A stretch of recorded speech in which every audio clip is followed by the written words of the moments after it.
That's right. That's right, my lovely, lovely imps. It is time. You know what time it is. It's time to stream. Welcome to the very, very oddly late night Demon Mama stream. Devious Chillster, Canoon, Uncle Gumbald, Lotta Apple, Xerox 13, Sir Slinky, Baphomet, Gayfesh, 10-letter name, Morgan Does Things, Mecha Random Bot, Ugly Pie, Sigma, Juice. Goodness, I just swallowed my own spit. Catherine, King Lishu, Natalie Marie, Cookie Tronsler, Sleeping Void, Punksy Corpse, Dank Catlord, Posadas Jom, Pansabi, Rumi Red, Catherine00, Argo, and of course from the YouTube chat we have The Woolly, Comrade Catpernicus, Rhodes, Neon, Lillian, Pizza Mesmerized, Schwip Schwap Schwoop, Neo Israfil, The Woolly, Prosy Rosie, Angel G, Metroplex Asylum, and thank you very, very much, Killjoy 40k, for the incredibly generous tier 2 sub. We should watch the Vosh versus Hake for laughs. Maybe, but we just did a debate review, so I don't know, and we have to watch the ContraPoints video. After all, that is what the title of the stream is. But before we do that, thank you for being here. If you are here and you haven't yet pressed the like button, please do so. It's extra important when we do a off-schedule stream like this, because there's always less viewers when I stream at a weird time. However, I really wanted to stream today. So yesterday we had a power surge and it actually killed our Comcast modem. So they came by today and gave us a new modem, which works, but unfortunately the process of just adding in a new modem completely bungled our entire internet setup, so I had to rebuild our network from square one. That's why I'm so unbelievably late. There we go. So there we go. Anyway, Orion, thank you so very much for the incredibly generous tier 4 sub. Deeply appreciate that. So I have been doing a couple of little oh, and thank you Lotta Apples very, very much for the tier 1 sub. Deeply appreciate all of the generosity tonight. Thank you. It genuinely means the world to me.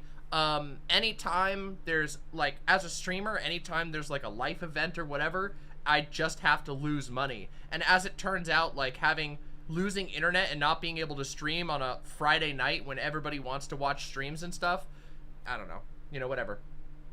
That said, in my new place, all of my devices will be having one of those UPC or whatever, UPS, Universal Power Supply, things attached to it. Right now, it's only my, like, little studio setup, but when we move, I'm getting one for basically all of my tech. So that'll be better. Yes, it does that. Yes, it's very annoying, Gayfesh. Dealing with Xfinity's, like their like proprietary bullshit is very, very annoying. Being a prepper without the doomer mindset is nice. Agreed. Well, I mean, the thing is, like, it wasn't all, I mean, it's annoying to not have internet. Okay, so, like, let's talk about that real quick, okay? I'm gonna do just a little one of my typical, you know, oh my god, here we go. I'm gonna do one of my little rants, you know? So, let's talk about that. We're all pretty, I mean, I say we're all, me and many people who are on the internet often, are a little dependent on the internet. But we, as in most people in the United States, are pretty fucking dependent on the internet at this point.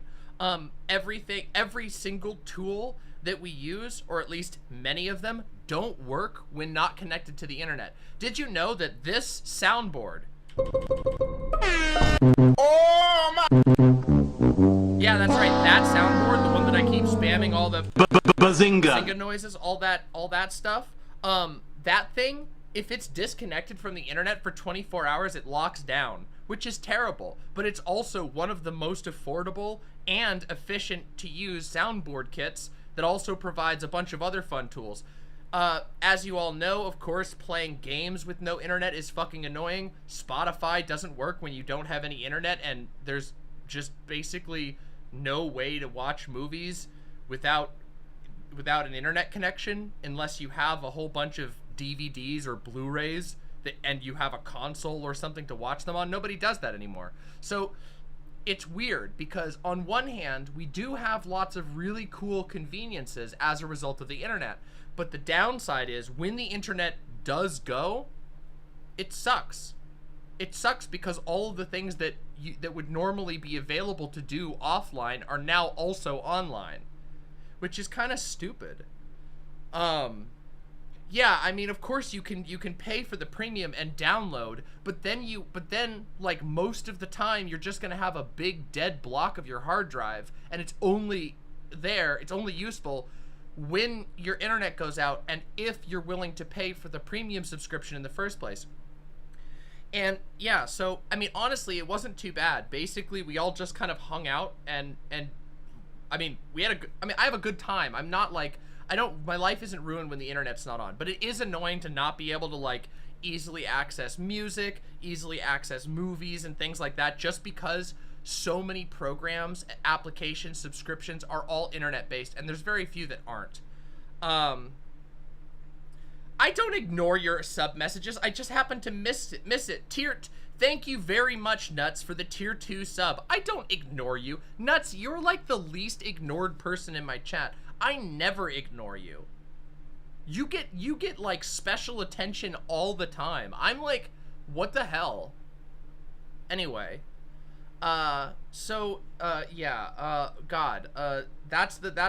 did we play board games? No, actually we didn't play board games. Well, I played a couple of offline, I guess I did technically, I played a digital board game. I played a lot of Wingspan, which you all know I fucking love Wingspan.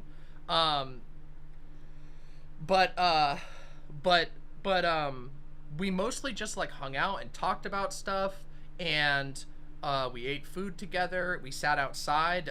Doe was reading a whole bunch of a Foucault book and was reading a lot of it to me, which is like super nice because I don't know, that's cool as hell. And then of course I was dealing with trying to figure out what was wrong with the internet, and then once the technician arrived, working with the technician to fix the internet, and then afterwards rebuilding the network, which leaves us right here right now. Honestly, you know, it's fine.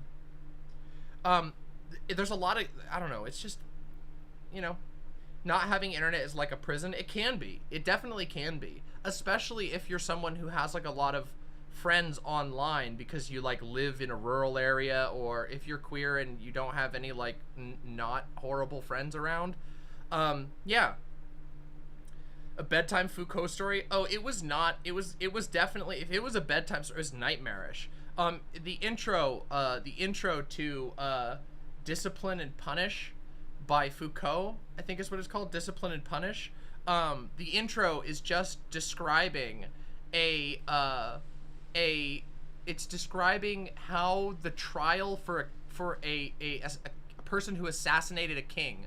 So a guy assassinated a king, and the beginning of the book goes through what their trial, torture, and execution looked like, and it is one of the most horrifying things I've ever seen and read in my entire life. Like, to the degree of like, they tried to burn him, then they tried to rip pieces off of him with pincers, then they tried to draw and quarter him, and they kept failing at each one. So they were just they just kept injuring him more and more, and it got to the point where he wouldn't say any words except for God please have mercy, God please have mercy, and that's all that he would say, nothing else. He stopped saying any other words, and he just kept saying God please have mercy, God please have mercy, as they like fucked up torturing him for 6 hours.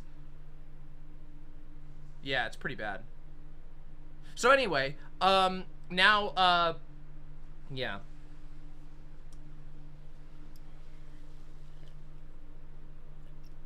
Anyway, that's what Foucault writes about. Foucault writes about how fucked up justice and punitive societies and state discipline is, how just genuinely fucked up it is from the get-go, and also outlines how, like, it's gotten better in some ways, but not really. Like, there's a whole bunch of ways in which, well, yes, while we don't regularly have issues of people getting drawn and quartered, or, you know, or like chopping people's heads off, because that's just not what we use anymore. Technology has made things made killing people slightly more humane, but we still have a lot of the same issues and a lot of the core philosophical issues with how guilt is determined, with how crimes are charged and what punishments are determined for them, is very fucked up. Anyway, yeah, so yeah, that was what Doe was reading to me. Interesting stuff, right? Yeah. So, I've also been thinking a lot about what games we should play this month for the gay gaming for Pride. So, first of all, as you all know, I'll say this again, I'm moving on the 13th, so this studio is going away soon. This studio will no longer be the studio that the show is made in soon. And we will have a brand new, beautiful studio, which I'm putting a lot of time and effort into. Don't worry, we will send it off. We'll have a nice little, you know, it's been a long time without you, my friend, but we'll see you again. There we go. So when we do that, we'll do a little thing like that, you know? We'll do a live from the old studio, and then we'll do a live from the new one. Oh, yes, I agree, Fluffy Momo. It's terrible. It's fucking terrible. And yes, soon, hopefully, at the new place, I will have a camera set up in the kitchen so that I can do actual live Cooking Mama, which that might take me a little bit of practice. It might take me a little bit of time, but it should be pretty fucking cool. Okay, I'll take a look at that, Wolfie. Thank you. I have a whole bunch of things that I've been thinking about. There's been a whole bunch of games I've been thinking about us playing, and no, excuse me, my knives are very sharp. What? It's true. I love you. I can't remember what I was going to even say. Hold on, let me turn down this fan a little bit. V Rising. We're not going to play V Rising on stream right now. We might when after the move. However, there's been a number of games I have wanted us to consider playing. So let me tell you what my list is right now for the games that I've been considering. So for the games I've been considering, I want to play through a whole bunch of Porpentines games. A lot of you probably don't know who Porpentine is. Porpentine is a game designer developer, and I would say actually more like an interactive developer, maybe is the word to use. I don't know if that's the right word. Porpentine is a really well-known trans game maker, and she makes incredibly beautiful like sort of experimental, usually like text-based games. They're incredibly good, and they have amazing music. So I want to do a section coming up where we go through and play through them, because I want more people to know about Porpentine's work. Porpentine is like well known to game critics, but not very well known to a lot of game audience members, because her games are they're a bit artsy and experimental, but I guarantee you will have a good time with them. They are very beautiful. The music is incredible, and they're extremely moving games. So we're going to do, that's one of the things. I've been told that Night in the Woods is a good option, so we might be playing Night in the Woods. I want to play Deltarune, and then I want to either play Celeste or Hollow Knight. And as you can see, I'm a little bit biased because I have a Hollow Knight shirt on right now, but I think a playthrough, you know, a playthrough of Hollow Knight together might be genuinely very fun, because it's a game that's really fun to watch. If any of you haven't watched Hollow Knight. It's a very intense, like, Metroidvania with the cutest characters and creatures you could possibly imagine. And so, yeah, I don't know which one I'm going to do yet. It might be funny for you all to watch me play Celeste because I'm so bad at platformers and I get really mad. Like, one of the only types of games that actually makes me genuinely angry is platformers. I'm just not good at them. So maybe it would be funny to watch, like, for you all to watch me struggle with Celeste. And it is really beautiful. The music in Celeste is amazing. The art is really good. The level design is great. I'm just very bad at platformers. And I get mad. I get really mad at platformers. I don't know why. It is beautiful, though. Also, oh god, Celeste has the most chill, like, level music ever. Hold on, listen to this. Hold on. Chapter complete Celeste. Here.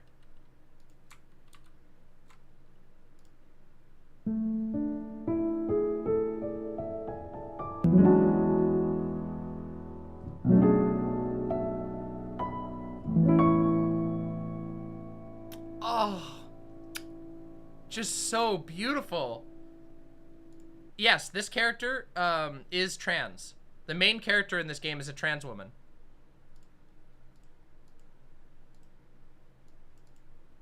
And also the person who did music for this game also does music for the new Minecraft. Yep.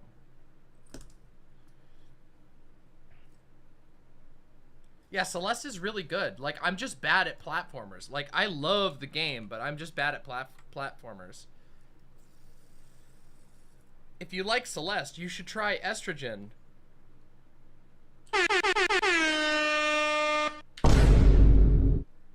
There we go. Oh yeah, I forgot I added the Vine Boom. How do you like that? Do you guys like my Vine Boom? It's good.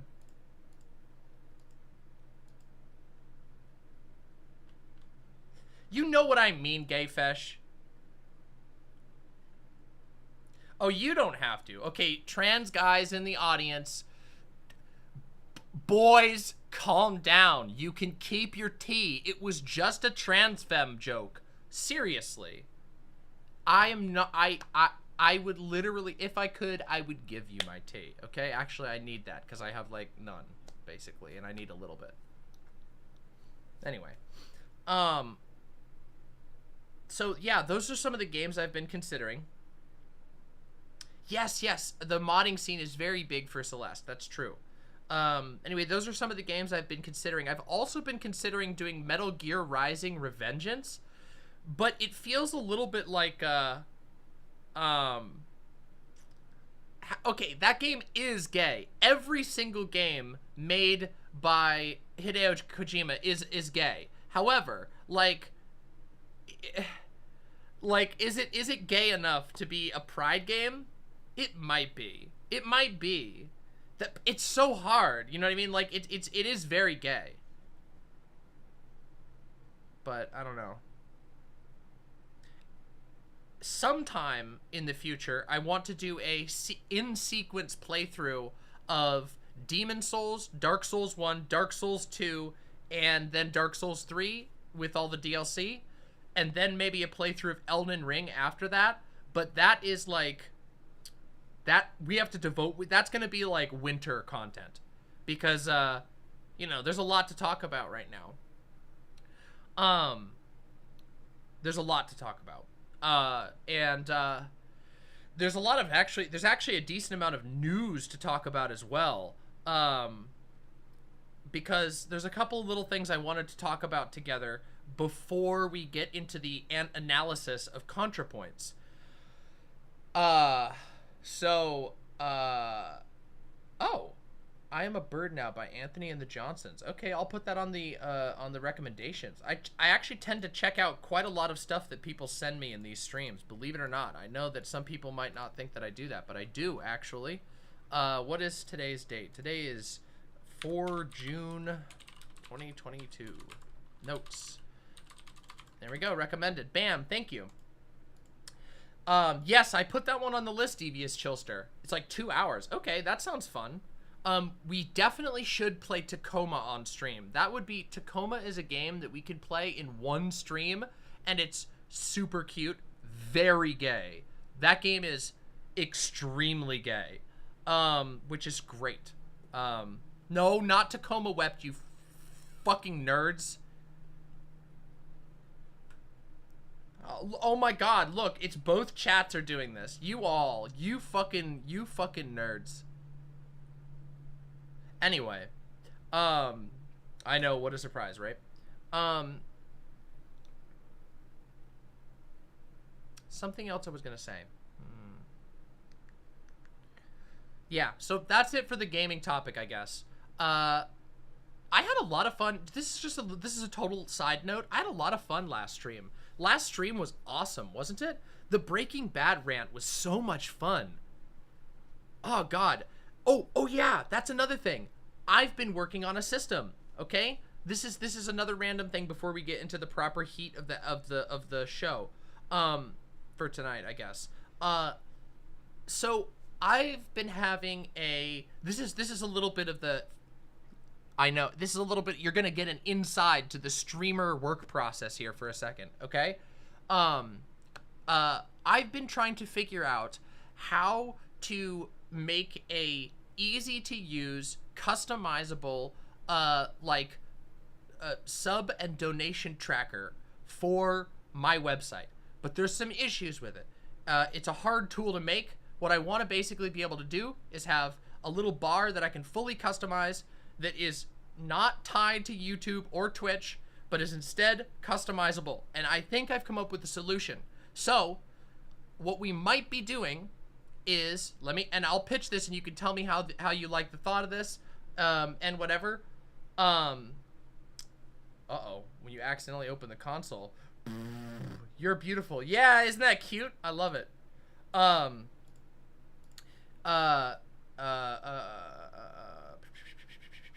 Yes. So here's what I'm thinking we're gonna do.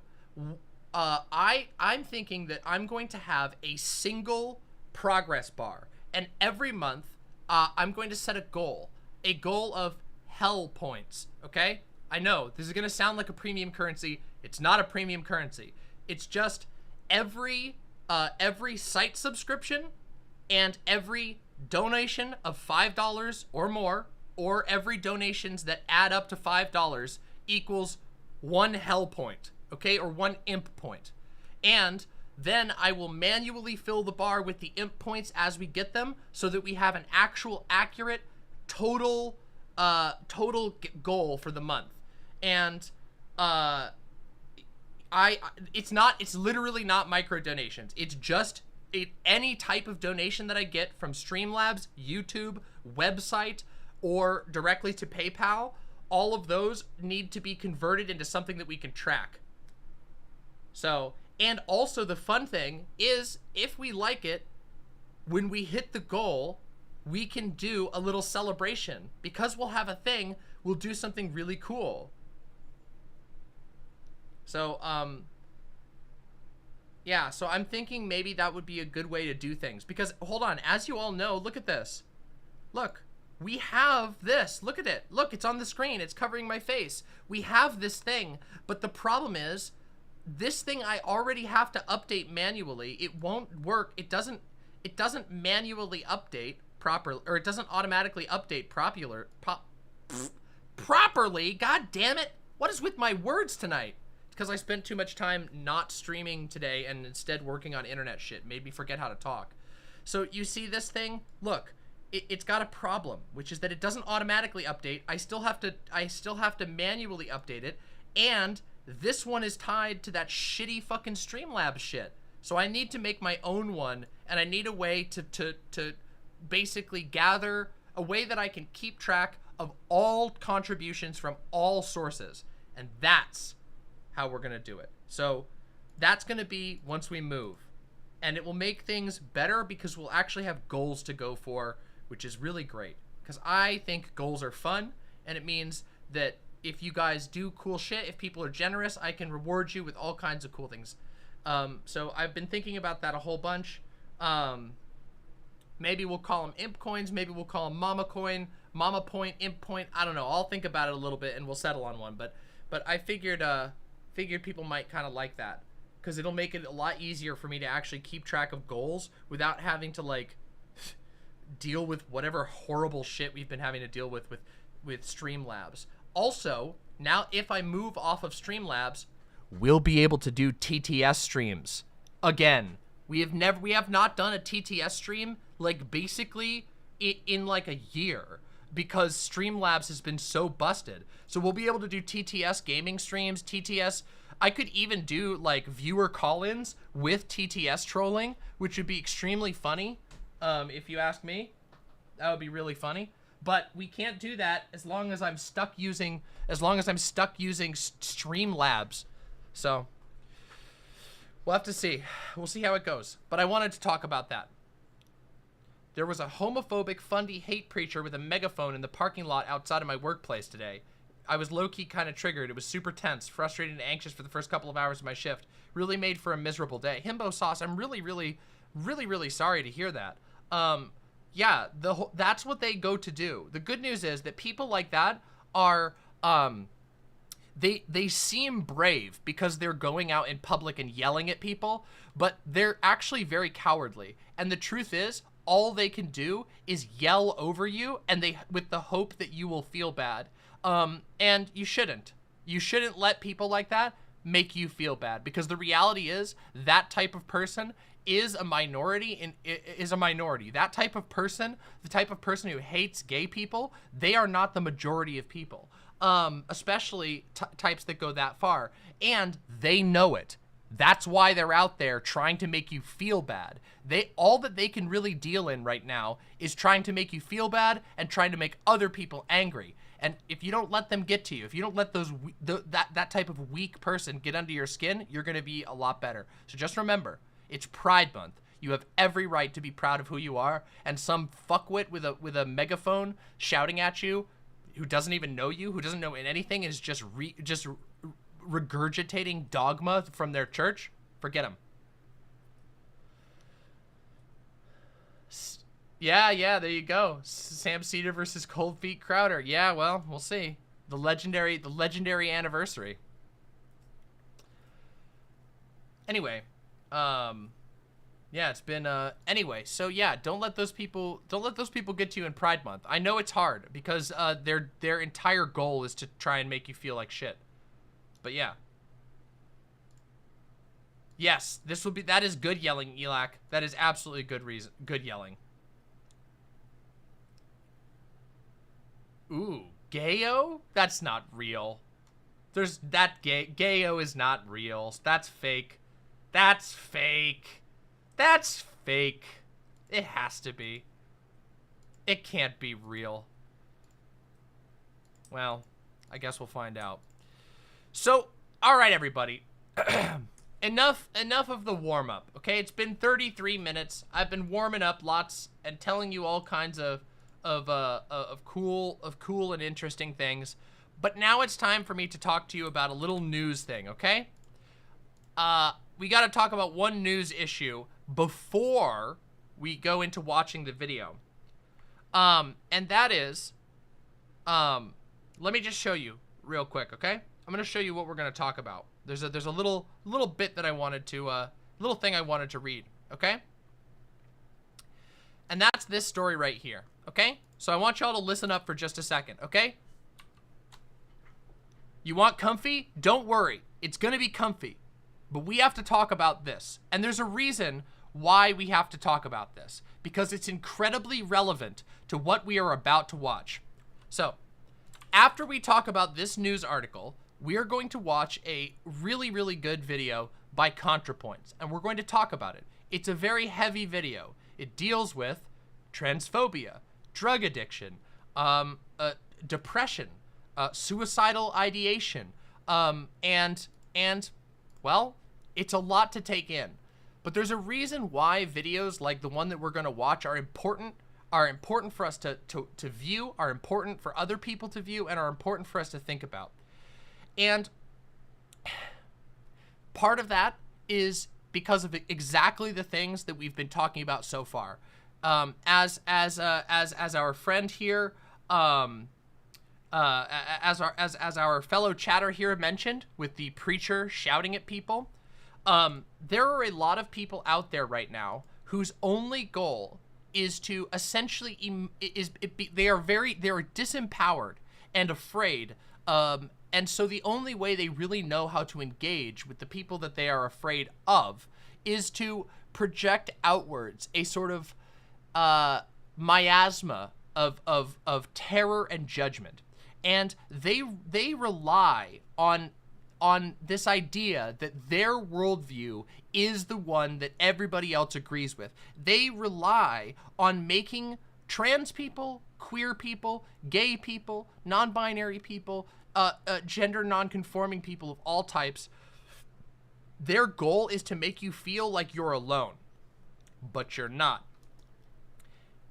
So, let's talk about the real world issue, and then we'll watch the video, okay? Here we go. I'm gonna read you this, okay? Kiel School District closes Title IX investigation. The Kiel Area School District Board of Education says that a Title IX investigation involving 3 middle school students is now closed. The sexual harassment investigation centered around 3 8th grade boys who allegedly used incorrect pronouns to refer to a student who uses they, them pronouns. In a letter to parents, the board said they have issued clear directives and expectations to all students involved in this matter for the purpose of preventing bullying and ensuring a safe and supportive learning environment for all of our students. This comes after the school and city received a series of bomb threats related to the Title IX investigation. Police never found any bombs. Most recently, Kiel police warned of a threat, saying they'd target multiple locations in Kiel if the school district didn't drop the Title IX investigation. The police department said the city's emergency management team met Thursday with local, state, and federal partners on how to best respond to this possible threat. Okay?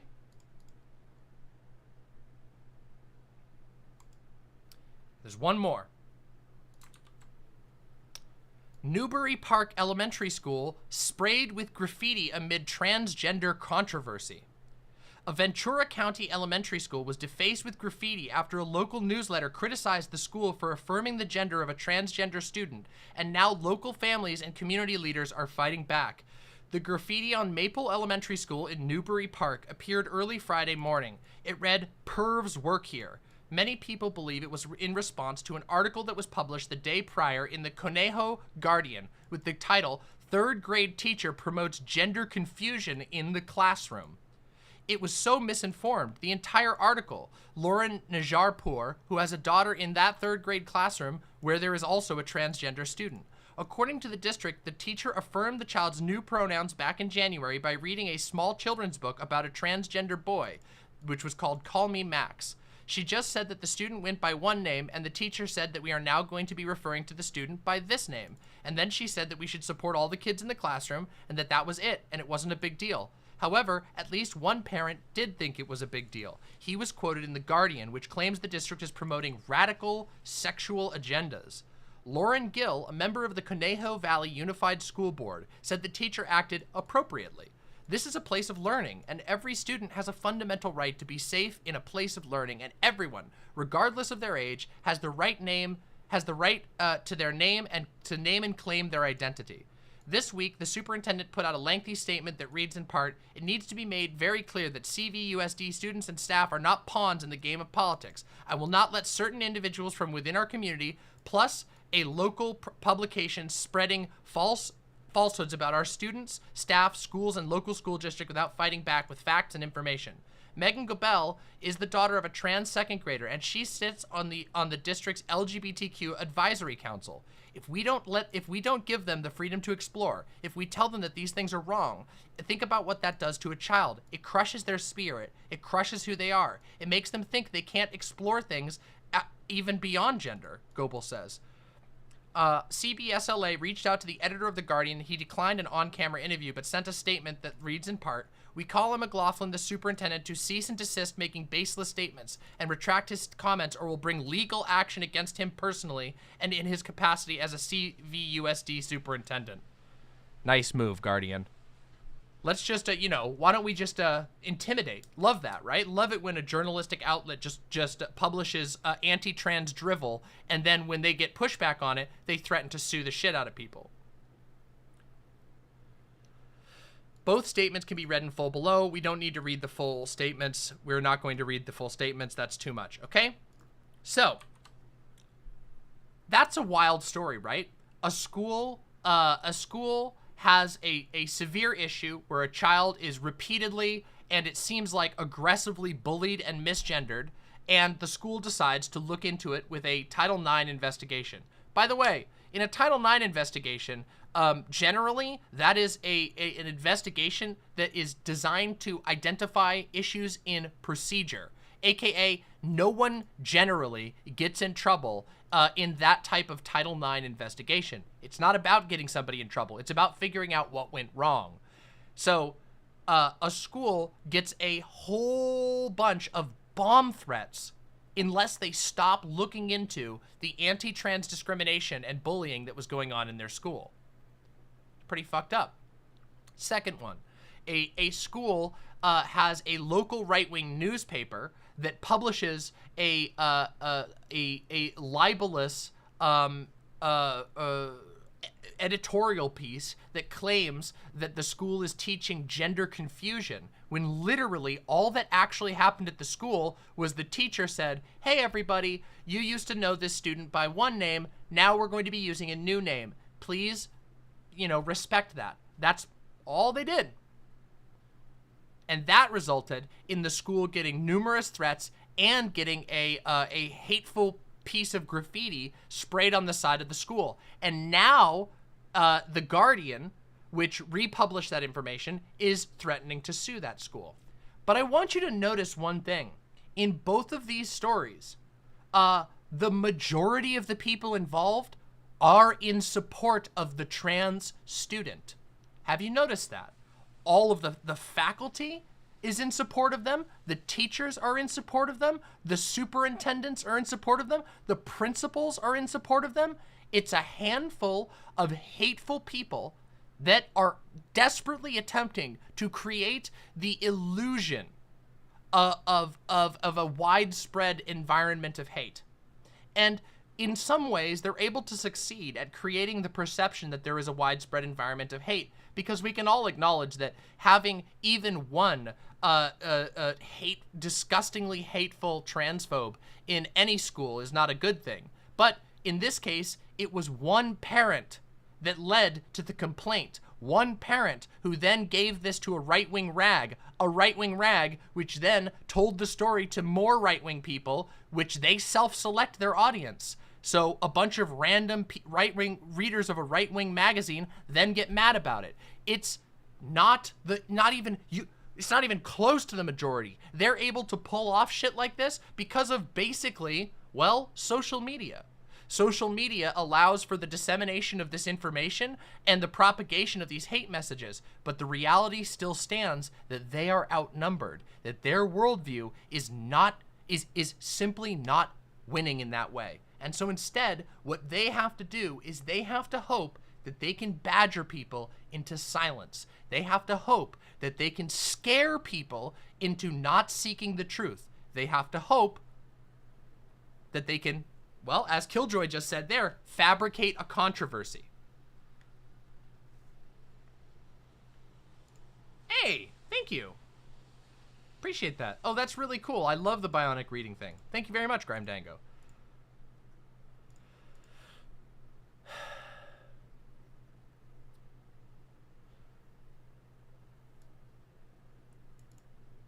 So Esma Darlington from chat says, no math teacher's job is to deal with this. Leave it at home. Easy solution. Some parents don't accept this ideology, and they have that right.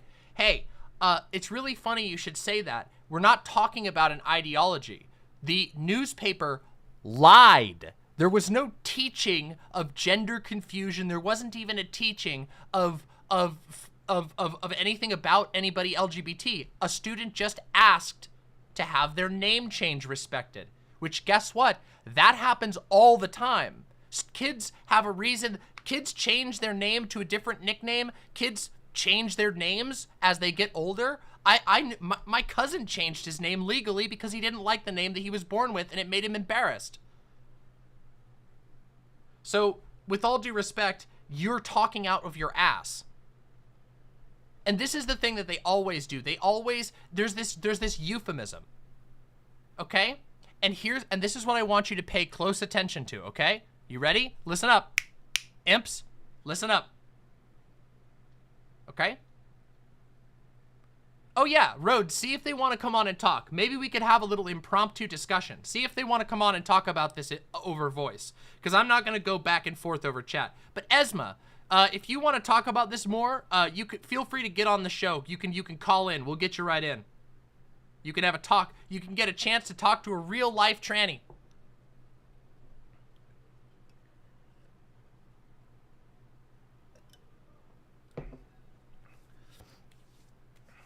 Anyway, what was I even gonna say? Oh yes, before I got distracted with that, I want you all to pay close attention. Sorry, I immediately got distracted after I told you to pay attention, which is a huge irony, big loss on me.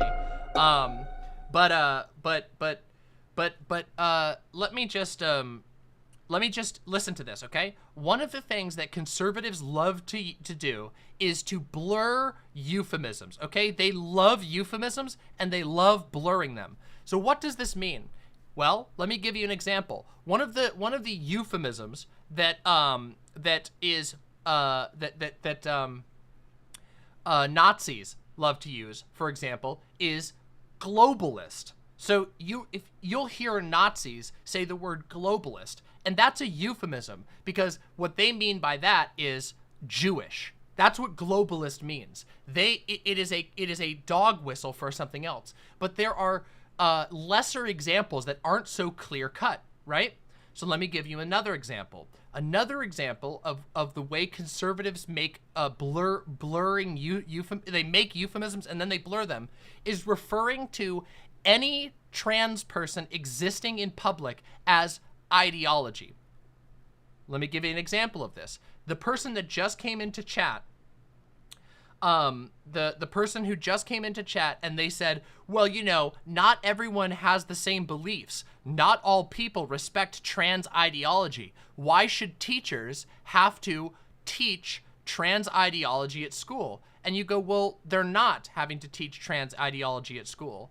In fact, what we were talking about here was a student asking to have their name respected. That's not teaching trans ideology. That's simply making a very, very basic facilitation that is already made for every other human on the planet for a student who happens to be trans. But when a trans person does it, all of a sudden it's trans ideology. Isn't that, do you see? Oh, did you catch it? You see how they say all this trans ideology is being taught in schools, and then you go and look, and the actual thing that they're talking about, the trans ideology is, oh, well, they're not actually teaching an ideology, but by allowing a trans student to change their name socially, that is promoting and accepting ideology, which means they're pushing the ideology. This is how the conservatives constantly do things. It isn't just with this particular issue either. They do it all the time. They love making euphemisms, and then they love blurring those euphemisms. For example, oh my God, there's so many examples. Listen to the way that conservatives will talk about pride. Notice that they'll say, well, you know, I just don't think that children should be exposed to sexual content. And then you go, well, what do you mean by sexual content? And what they mean, when they say sexual content, it's a euphemism for gay people being in public. But they won't even say that when you say, well, you know, when you say, what do you mean by sexual content? They mean, well, you know, like people in leather gimp suits rubbing all over each other. And you go, well, that doesn't happen. Where has that happened? Where has that happened at a pride thing? What are you talking about? Is that even representative? And then they go, well, you know, I mean, you know, there's just these like leather daddies. Like, well, but the leather daddies are just walking around. They're just wearing an outfit and they're being proud of who they are at a place that's specifically about being proud of who they are. They're not engaging with anybody. They're just walking around in relatively skimpy clothing, and that's about it. And then they go, well, you know, but that's like, that's exposing children. And so it's a never-ending chain of euphemism. And you always have to, when dealing and listening to conservatives, you always have to be very careful to watch for those euphemisms and to point them out to other people. Because if people start to see through the never-ending dishonest rhetoric that conservatives use, using coded language for everything, so they can get away going like this. We want to stop that. We want people to be able to see through that. And if they can, we might be able to make progress. Okay? So, the reason why I opened by reading these two articles is, one, because I want everyone who's here watching me right now to be reminded that right now we are in the beginning of a swelling queer genocide attempt. And I want to be very serious. This is not me scaremongering or fearmongering. We are multiple steps in to every reputable source's process of the, or every reputable source's outline of how a genocide is prepared for. And this is the phase that we're in right now, is the people who wish to perpetrate such a thing basically prepping the public for the regularization of homophobia and transphobia. But we will not allow it. Do you want to know why? Because we are watching and we've learned from the past. And part of that is learning to be able to cut through the rhetorical and propagandistic attempts of our opponents. And, interestingly, the ContraPoints video that we are about to watch touches on that. But I want my viewers to remember that this is the shit that's happening in real life, that it is perpetrated by a very, very, very small group of radical conservatives, and that their goal is to instill fear, but that they don't have the power to do any of this yet. And we are not going to let them. Because we're not going to let their shit get away. We're not going to just let them keep propagating this shit. Even if the liberals do. Even if the liberals that you know, those people are like, well, I don't know, maybe they're just, I don't know, maybe they're just, you know, maybe the conservatives are just like, maybe they're just misunderstood. Those types, we don't even have to worry about it, because guess what? If we figure out how to deflate this propaganda, how to counter it, if we find ways to build strong queer communities, strong queer interconnection, and we get our shit out there so that it cannot be forgotten, we will win.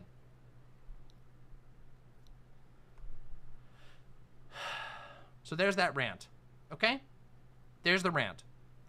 That's the preamble before we watch the ContraPoints video. The ContraPoints video is obviously fiction, based on a lot of real things, but I want us to remember the very real parts of this that are going on, and also the very real position that we are in. We are in a position where we can beat them. And just so you know, one more little bit to just hammer this home, okay? I want to show you something funny. I retweeted this earlier. Some of you have probably already seen this, but take a look at this, okay? Take a look at this. Matt Walsh, we all know Matt Walsh here, a Christian fascist with nearly 1 million Twitter followers, can't get serious film reviewers to see his hate propaganda. Judging by how he only has just over 500 audience reviews, his 800K followers don't seem too interested either. So take a look at this. Matt Walsh, theocratic fascist, in his anti-trans documentary. This is a guy with 939,000 followers, and the movie he just spent thousands upon thousands of dollars to make, nobody will review it. No serious reviewers will review it, and only somewhere in the ballpark of 500 people were actually willing to go and review his thing. Do you see what I mean about them being very loud, but actually not very many? As it turns out, being a theocratic fascist is a miserable experience. Existing in a theocratic fascist society is a miserable society to exist in. These people are fucking terrible. And their worldviews are terrible, and their thoughts about the world, and their projections or their prescriptions for the world are terrible. And most people do know that, even if they can't put that into the same words that like, you know, political analysts and wonks can. But trans people aren't alone. Queer people aren't alone out there. We got each other, and we have a fuckload of allies, and we can help equip those allies with the tools necessary to see through this shit and beat it before it's done, okay? Is my audio weird? I apologize if my audio is weird. I don't think so. I hope it's not my audio. It could be. Okay, it's probably the computer then. Okay, good. I just saw some comments about the audio, but... Okay, good. So, yeah, I just wanted to have that little message before we go and watch this pretty heavy-hitting ContraPoints video. And just so you know, this is a bit of a long video. It's an hour-long ContraPoints video. I will probably be pausing it minimally, and there's a couple of reasons for that. Because it's a relatively cinematic experience. There are points where I'm going to pause and respond because I have a lot to say. But I also want us to have a sort of long conversation afterwards because I think it's very thought-provoking. And as you will soon find out, it also has a character that might remind you of a little-known streamer named DemonMama. Believe it or not. The entire beginning of this movie, I guess, of this video movie essay, is set up like a panel show, and the character of Justine has been through a lot of the things that I've been through. So I have a lot of things to talk about with regard to this. And by the way, just for the record, I'm not saying that it was based on me at all. I don't think it was at all. I'm literally not famous enough for that. But what I mean is that I'm hardly the only person who has experienced this. And that's why I really want to watch this video. So, yeah.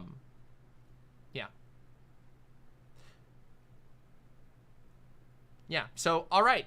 Let us all get comfy. Well, yes, but just obviously, I'm not saying anything about the character. I'm saying that the character in this position, you'll see. It's time for us, without any further ado, to now watch together the ContraPoints video titled The Hunger. All right? So, here we go. Get comfy. This is, again, by the one and only ContraPoints, who is forever an amazing artist who we always respect here. I'm going to put up some text that just lets people know what I'm reacting to and what's going on.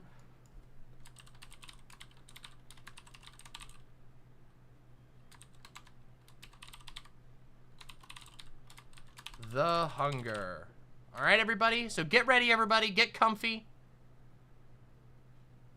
No, Rhodes. I wish, but not today. All right, everybody. Let us get comfortable and enjoy. Again, this is about an hour long, and I'm going to have a lot to say afterwards. So let's get comfortable and enjoy.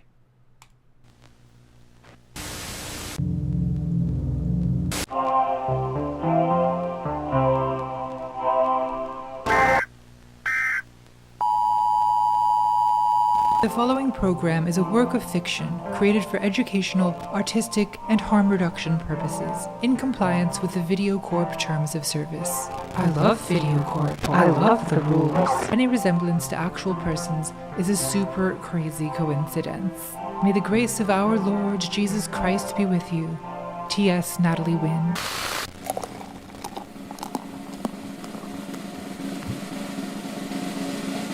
War. What is it good for? Absolutely God-sam everything. According to the National Institute for Strategic American Liberty Heritage Enterprise Prosperity Commerce Policy Research. Hi, I'm Jackie Jackson.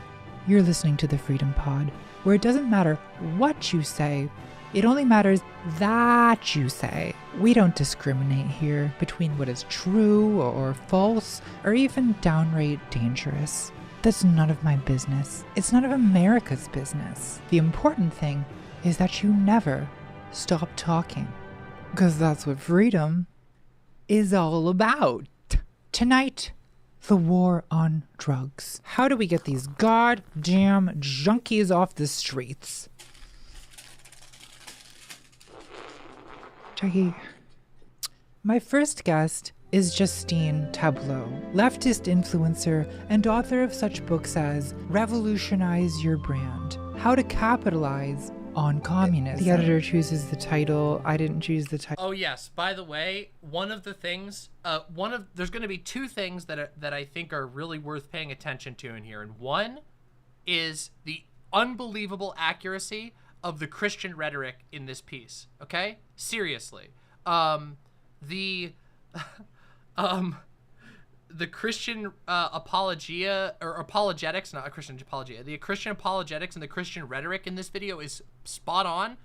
And then the second thing is what I mentioned before, which is, of course, the clever highlighting of how conservatives euphemize everything.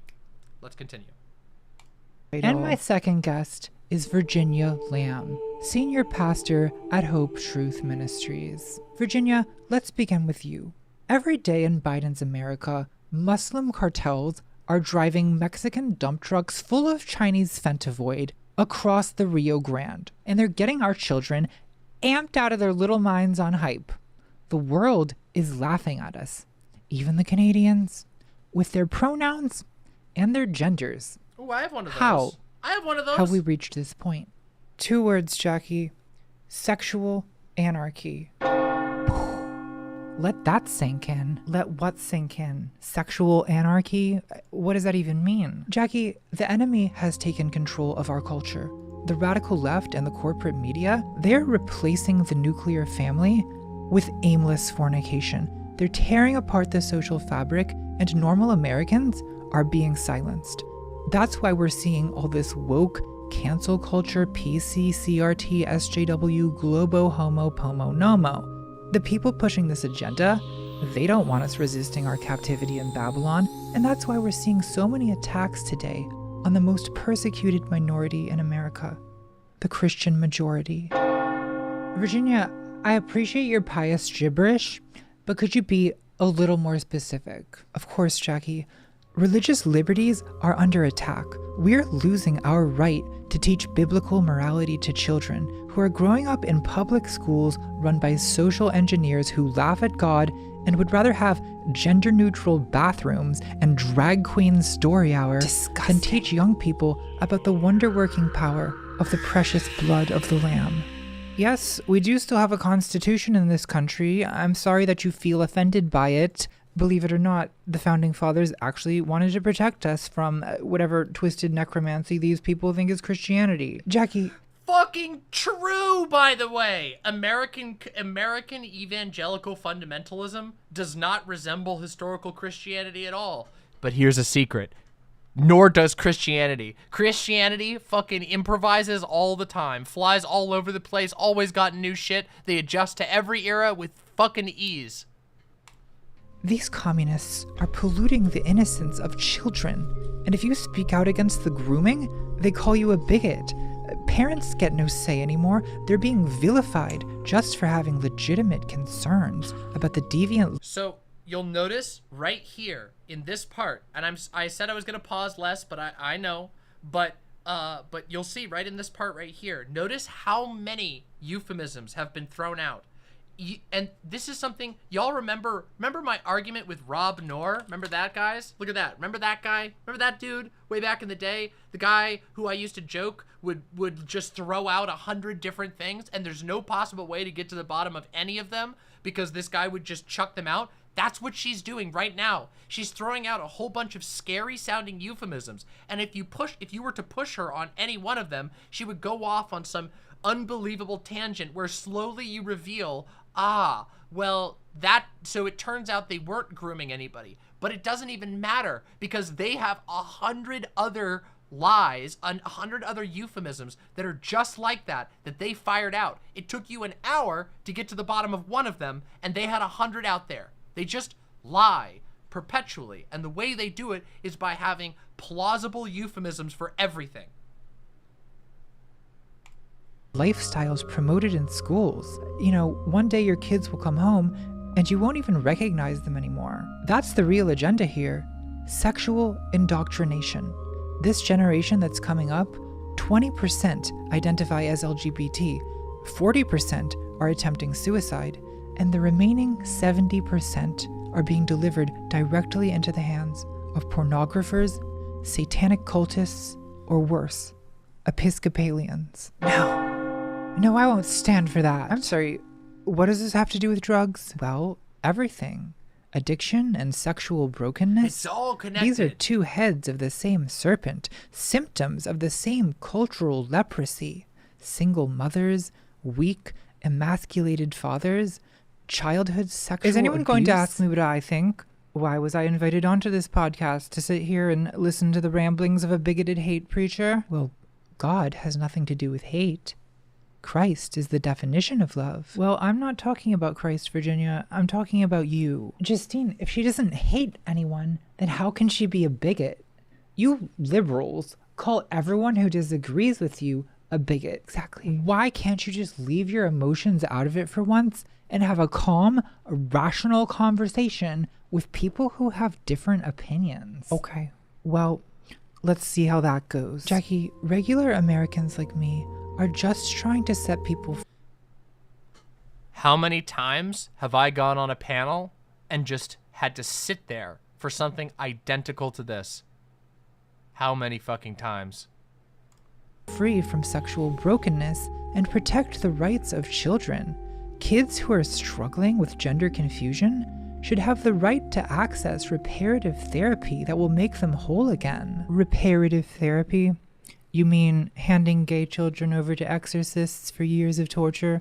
What a terrible wound of self-disgust to inflict on young people, telling them they're broken and polluted and they need God to make them whole. You people are selling the cure to a sickness you created. Are you cancel culturing me right now? Oh my God, she's totally cancel culturing you right now. Are you thought policing me? No. I'm trying to stop you from thought policing everyone else. You're saying it should be a thought crime? You're saying that I'm a thought criminal just because I happen to believe in the traditional biblical definition of marriage between a man and a woman who form a covenant before God, who gave his only begotten son to wash away the sins of the world when he died on the cross and was resurrected 3 days later. All glory to his name. That right there, I love this piece. I love that touch because for 1 minute, the character breaks and you see the full euphemism. Do you see? That's what they mean when they say something like traditional marriage. ContraPoints does this great thing in this video where she unrolls those euphemisms. If this was a real conversation, you would hear them go, well, look, you're just discriminating against me because I believe in my holy religion's traditional definition of marriage. And what they actually mean is that spiel right there. Jackie, these are the silencing tactics of the radical left. And I'm sure the blue check Twitter mob is already coming for me because you can't say anything anymore. And Christians like me, our voices are being silenced. You know who's really being silenced? People who are silent. Being silent is a big part of being silenced. That's what being silenced means. So who's really being silenced? Not people on podcasts. Not rich morons screaming into the biggest megaphone in world history about how silenced they are. No. The people who are silenced are people we never hear from. Because, and I really can't emphasize this enough, they are silenced. People in prison, queer teenagers in conservative towns, the actual downtrodden and oppressed people of this country. Not you, Miss America. Not you, Mother Superior. You're not silenced. You just know that what you're saying is indefensible, so you defend your right to say it.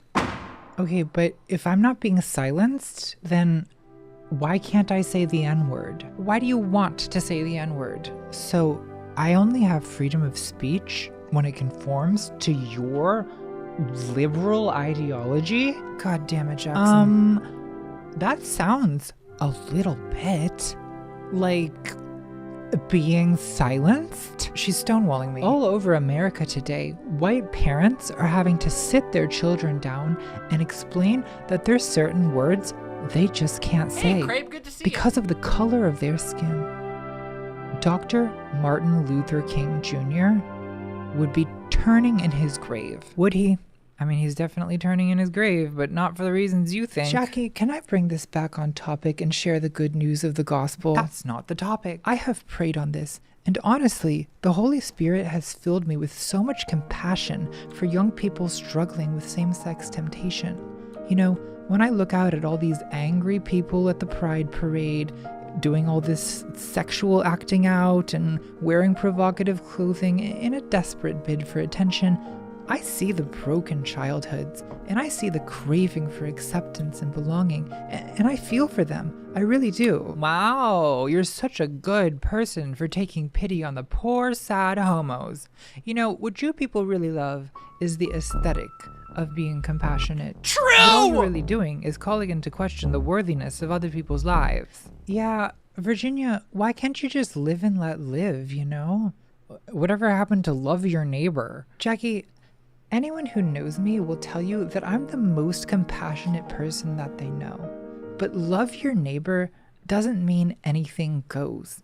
And it certainly doesn't mean that we all just bow down to the intimidation tactics of the secular ruling elite. It doesn't mean that we can't ask questions about this narrative we're all being force-fed that God and Scripture have no place in American life anymore, that we're all supposed to submit to the takeover of these Marxist plutocrats imposing their queer ideology, which says that if your child comes home from school and announces she's a different gender this week, then you have no choice but to surrender her to the surgeon's knife, slicing up tiny little children's bodies. That's where this is headed. The shrine of Moloch. Oh my god, no one is slicing up children's bodies. What are you talking about, you absolute lunatic? Well, speaking of the transgenders, in the interest of full disclosure, I feel I should let our listeners know that one of our guests this week used to be a man. Isn't that right? Just Sound familiar, anyone? Justine Tableau. Or should I say, Justin? oh, come on. Really? Alright, we're doing this.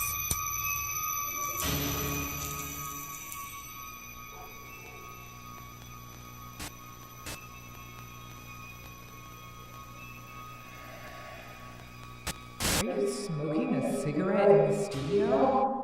Is this a throwback to the 1970s? No, it's a throw forward to the 20 I don't give a fucks. Well, don't mind if I do. Ugh. Nothing wrong with the proud history of good American tobacco.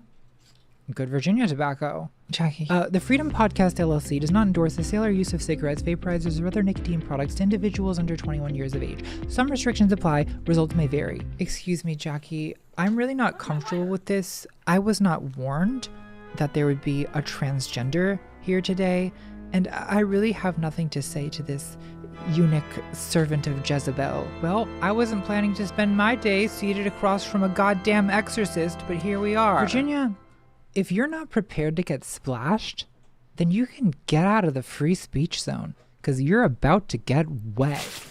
Excuse me? I agreed to this podcast because I thought you were a conservative. I'm a libertarian. Anything goes, baby, USA. Jackie, the problem with libertarians is that a society with no values cannot function. I'm lighting one up for this Christians one. tried to warn you that if you changed the definition of marriage, it would be a free-for-all. And now, here we are. 96.5 genders are being taught in American classrooms. It seems we've forgotten that God created Adam and Eve, not Adam and Eve and Kai and Jaden and Caden and Lilith and Ashton and Skylar and Rainbow. Homosexuality is a gateway drug to transgenderism. And from there, it's just one step away to pedophilia and bestiality.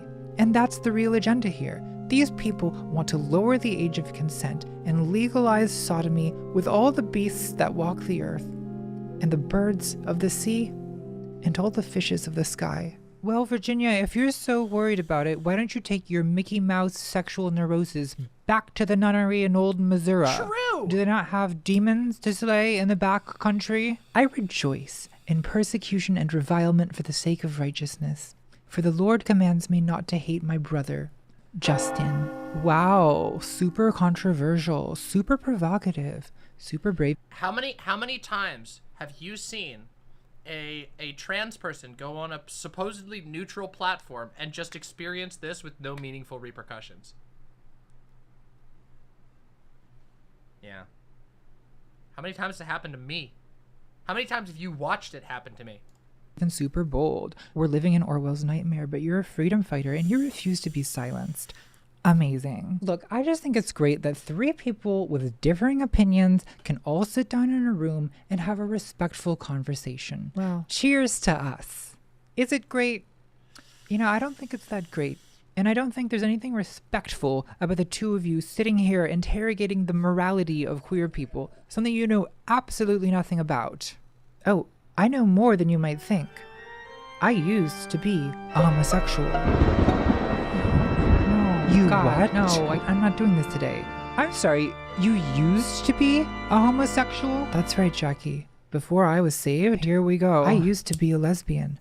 That's who I thought I was. I lived that lifestyle. You used to be a lesbian. Okay. Name 5 things you love about men. This should be good.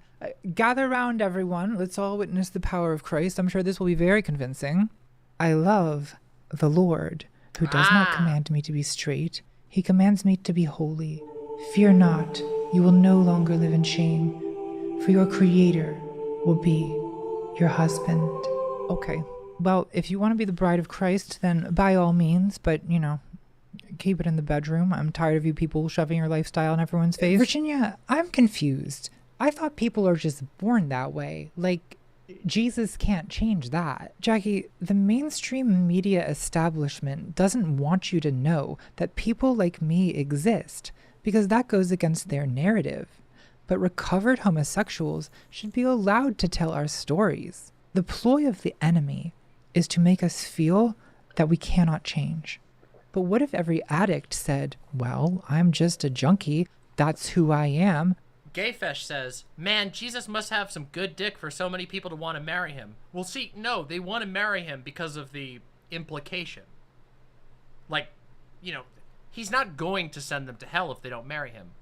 But, you know, there's always the implication. I sexually identify as an alcoholic, so Jesus can't change me. Well, that's a good point. No, it isn't. Gay is just a feeling. Homosexual lust, same-sex temptation, that's a feeling, not an identity. Like, maybe you struggle with wrath, but you don't identify as wrathful. Maybe sometimes you want to punch a guy in the face. I want to punch you in the face. And yet, you haven't punched me. Lo and behold, you have a desire without acting on the desire. When I was saved, I left behind the false identity I used to walk in, and I was delivered by Christ's transformative love. My old self has been crucified with Christ. It is no longer I who lives, but Christ lives in me. But before I made God Lord of my desires, I was controlled by sin, by drugs, by alcohol, by homosexuality. So you used to be cool, and now you're boring. Wow, behold the power of Christ. You think it's cool to be contaminated in fornication? Yes, I do. It's pretty cool. I'm sure we're all a little contaminated in fornication. Is this a joke to you? Do you find this humorous? Yeah, I don't. Because I have glimpsed the gates of hell, where unrepentant souls endure the horrors of sin, away from God, shut out from grace, tormented by unyielding guilt and shame. Yes, we've all been to Cincinnati. Can we wrap this back around to the drug topic? Virginia, you're saying you used to be an addict? That's right, Jackie. What were you addicted to? Miracle Whip? Veggie Tales? Communion wafers, maybe? No. God is bigger than the boogeyman. He's bigger than Godzilla or the monsters on TV. Oh, God is bigger than the boogeyman. He's big enough for you and me. Something, I don't know. I was addicted to alcohol, to pornography, to lusting after women, and to hype. Hype? You, Virginia Lamb, were a hype addict? Look, Virginia, can you drop a quick story time on this? Because I am intrigued. Jackie, I would love to testify. You know, growing up, I never really felt connected to my mother. Girl, not this. When I left home, I was lost. I was a wretch. I was on fire, and I rebuked that fire. I used foul language. I went out clubbing. I cut my hair off. I gained weight. I was tempted by same-sex attraction. And I struggled with gender confusion, you know? I was always a little more masculine. I'd even started down the path toward transgendered. I used to shoot up testosterone. That's why my voice is a little lower. Yeah, the two of you sound kind of the same.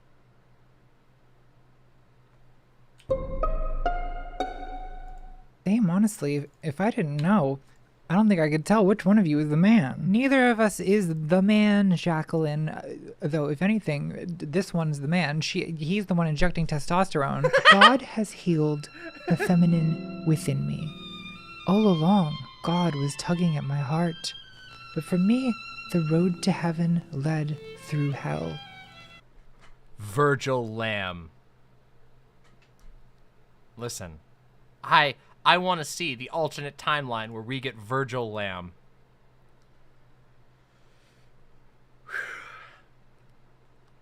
Getting a little gay in here. I felt a terrible void inside. I lived in the flesh. I lived in sin with another woman, hoping to satisfy that hunger. Here we go. When I gazed upon her beauty, I thought sunlight had broken through the clouds. But the light I saw was nothing but the fire of my own wickedness. I knew that lifestyle was wrong, but I couldn't quit. Until she broke my heart. And then I was cast into the outer darkness. Yeah, she probably got tired of your Jesus bullshit. It was like a part of me was ripped away, and I was left to face my brokenness alone. What was she, a Capricorn? No, a Sagittarius. Well, there's your problem. Next time, maybe try a water sign. Shh, stop interrupting. I'm living for the drama. Jackie, I was alone. I was suicidal. I was an addict. I was lost. Until one day, I decided to go to church with my mom. And I was surrounded by these women singing. What can wash away my sin? What can make me whole again? Nothing but the blood of Jesus that washes white as snow. And I felt this tingling all over my body, and I knew I was hearing the voice of God for the very first time. Not just the words of the hymn, but the voice of the Father speaking directly to me. Yes, we all like music. We're going to talk about that specifically. I'm making a specific note to talk about that aspect because that's the one part of the Christian aspect I really want to talk about. And suddenly my pain made sense. I don't have to live this way anymore. In that moment, I was transfigured by the Holy Spirit. I was cleansed. I was healed. I was delivered. I was sanctified. I was redeemed. My guilty stains were washed away, and I exchanged my brokenness and pain for His loving grace. Okay, so I'm confused. Do you eat dick now?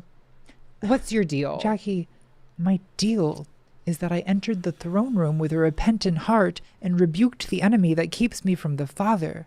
When I found Jesus, I found someone who truly loves me, and through obedience to Him, my identity is no longer in my attractions, but in Christ.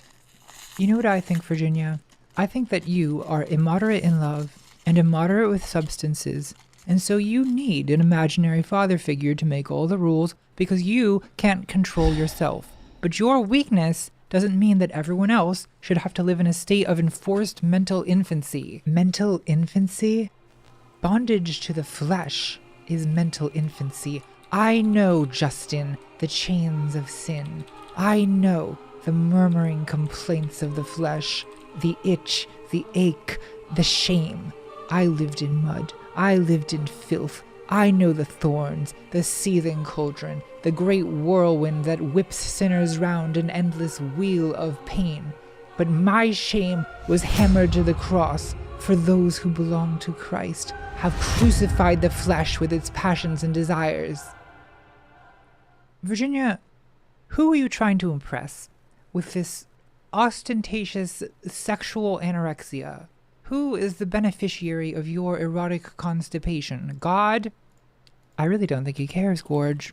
Celibacy is not a good deed. To me, this all just sounds like a lot of words to say that you're gay and you hate yourself. I don't think I could have put it less succinctly myself. Is it hate to worship the glory of God over the glory of self? Where's my nail? Is it hate to be anchored to the Savior's will that leads me from temptation? Damn it. To walk with purpose, abiding in the identity of who God made me? Oh my goddamn Is it nail. hate to heal the brokenness and be made whole through radical obedience to the Holy Spirit? Have you been made whole, Virginia? Because to me, it sounds like you amputate half of your own soul and you call it sin and shame. Well, that's my definition of sexual brokenness. Why am I being lectured about amputation by a castrato? She's hilarious. She's a wit. We are all half angel and half beast. The flesh must die so the spirit may live. The soul, by definition, is not the flesh. Have you really wandered so far astray? Have you feasted with such profligacy on apples of Sodom that you think the urge to fornicate is half the soul? No, Virginia, that's not what I think. What I think is that you have a vulgar, cracker barrel understanding of human sexuality. And you're on a save the children type moral crusade because you lack the adult capacity to face the demons in your own head. You talk about the flesh and same-sex temptation. Well, what even is that, Virginia? I want specifics. What is this terrible thing you're so afraid you're gonna do if Jesus stops holding your hand for 10 minutes? What? You think you're gonna rail a line of hype off a stripper's tits? Excuse me? Answer this. What do you think erotic love is a desire for? Wait, I know this one. Sex. No. That's too easy. Erotic love is not aimless pleasure seeking. It's a longing for connection, for recognition, for wholeness, to traverse the lonely void that separates us from each other, to liberate repressed energy, to feel alive. Love is not the flesh. It's not temptation. It's nothing like the urge to punch someone in the face. It's nothing like being an alcoholic. It's not a craving. It's a yearning. The desire for reunion with our other half, Aristophanes. But you people don't understand that, because you are vulgarians. You have no sense of humanity, and you have no sense of the erotic. Well, that sounds like a bunch of liberal, Marxist bullcrap. Jackie, your brain is so small. Have you ever noticed that? Have you ever noticed that Christians will make endless emotional appeals purely because so many people that are effective, I should say, purely because so many people are familiar with the worldview, the legends, the terminology that they have spread forcefully, evangelically, all across the world. And then any other form of emotional appeal, any other form of attempting to explain these ephemeral parts of our existence that we don't have easy scientific explanations for, and of course they don't care about those either, but they dismiss as, oh, that's, I'm facts over feelings. Let's stick to the rationality. Ignore the fact that I just spewed a bunch of common sense Christian deepities. It's just so tiny. Look at me. You're a dum-dum, okay? And I'm gonna need you to stop talking. As usual, the cancel culture woke Stapo is trying to silence me. Jackie, I really am trying to silence you this time because you're so stupid and I can't stand it anymore. So shut up. I'm giving you the plague, liberal. Okay, well, I hope it kills me because I'm done. See, I'll never get sick because every day I drink a pint of antifungal hedgehog medication. Doctors don't want you to know about it. I could not possibly be more done. You may be done, but I'm not. Well, you people never are you? You want to talk about yearning? I mean, I get it. I used to live in shame. I know the insatiable longing to be with another woman. Yes, we've all noticed. Let me tell you, it is not freedom, it is bondage. You do not possess the flesh, Justin Tableau. The flesh possesses you. Rebuke it and be free, or perish as a slave. For the wages of sin is death, but the gift of God is eternal life in Christ Jesus our Lord. You people do love to rebuke things, don't you? Justin, the love you yearn for can only be found in Jesus. Only He can fill the void. I know. I used to be like you, Justin. I was lost. I was blind. I was confused in my identity. I used to reject the gospel until my sin took everything from me and I needed a savior. And then I called out to God for salvation, and He came to me as a loving father. It's not too late for you, Justin. You are so loved. God loves you. But this is not God's intent for you. It is ridiculous to me that you think you know God's intent. The height of cosmological narcissism. I'm sorry, has Reddit gone offline? Have we run out of fedoras in America? I'm just trying to understand why you hate God. I'm just trying to understand why you hate love. God is love. Is He? The only love worth having. What you call love, the sin I used to live in, the world, the flesh, and the devil, that only ever brought me pain. Yes, because heartbreak is painful. Love is painful. Yes, The poets are unanimous. Love is bittersweet, says Sappho. Eros, giver of pain. What's Sappho? A pagan pornographer, the sort of filth these people want to teach to children. Well, if the Aeolian lyric poets can't tell us what love is, then God damn it, I don't know who can. Well, God for one. God has a sexual plan for all of us. That's hot. God's plan is for male and female to be one flesh. Men's and women's bodies fit together for the purpose of creating children. You do realize you don't need a man to have a baby, right? Seminal fluids are not difficult to come by, even in this economy. You have a guy? A semen guy? That's just most guys. Look, I do need to brush up on my apologetics, but since I'm among heathens, clearly, I will do my best to argue not from faith, but from reason. I love reason. Do you? Tell me this, Justin.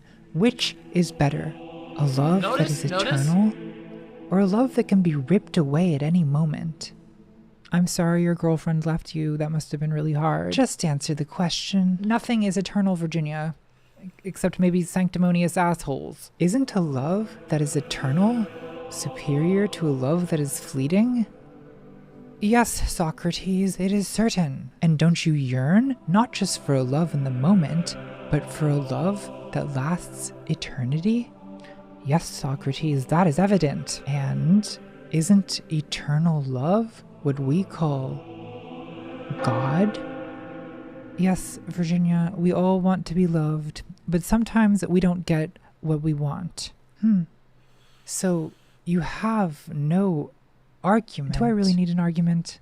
This is just a semantic trick. You're saying that God is eternal love, and then magically that must exist because you defined it that way? So you don't have an argument? I'm sorry. Interesting. I didn't prepare to have a debate about Neoplatonism with a 5-alarm lesbo cosplaying as a trad wife. I'm supposed to take this seriously? Why? Why am I even here? What am I doing? Why am I talking to these people? I think you're here because God led you here, Justin. I don't think God leads people to podcasts. Clearly, this transgender identity of yours is a defense against the emptiness you feel inside. There's a hunger in your soul no pleasure of the flesh can satisfy. Do you not feel the thirst in your body, like a parched land? Well, yeah, I feel the thirst. I'm sure we all feel the thirst. If I may quote Psalm 63. Please don't. You, God, are my God. Earnestly I seek you. I thirst for you. My whole being longs for you in a dry and parched land where there is no water. Because your love is better than life, my lips will glorify you. I will praise you as long as I live. And in your name I will raise up my hands. I will be fully satisfied as in the richest of foods. With singing lips, my mouth will praise you.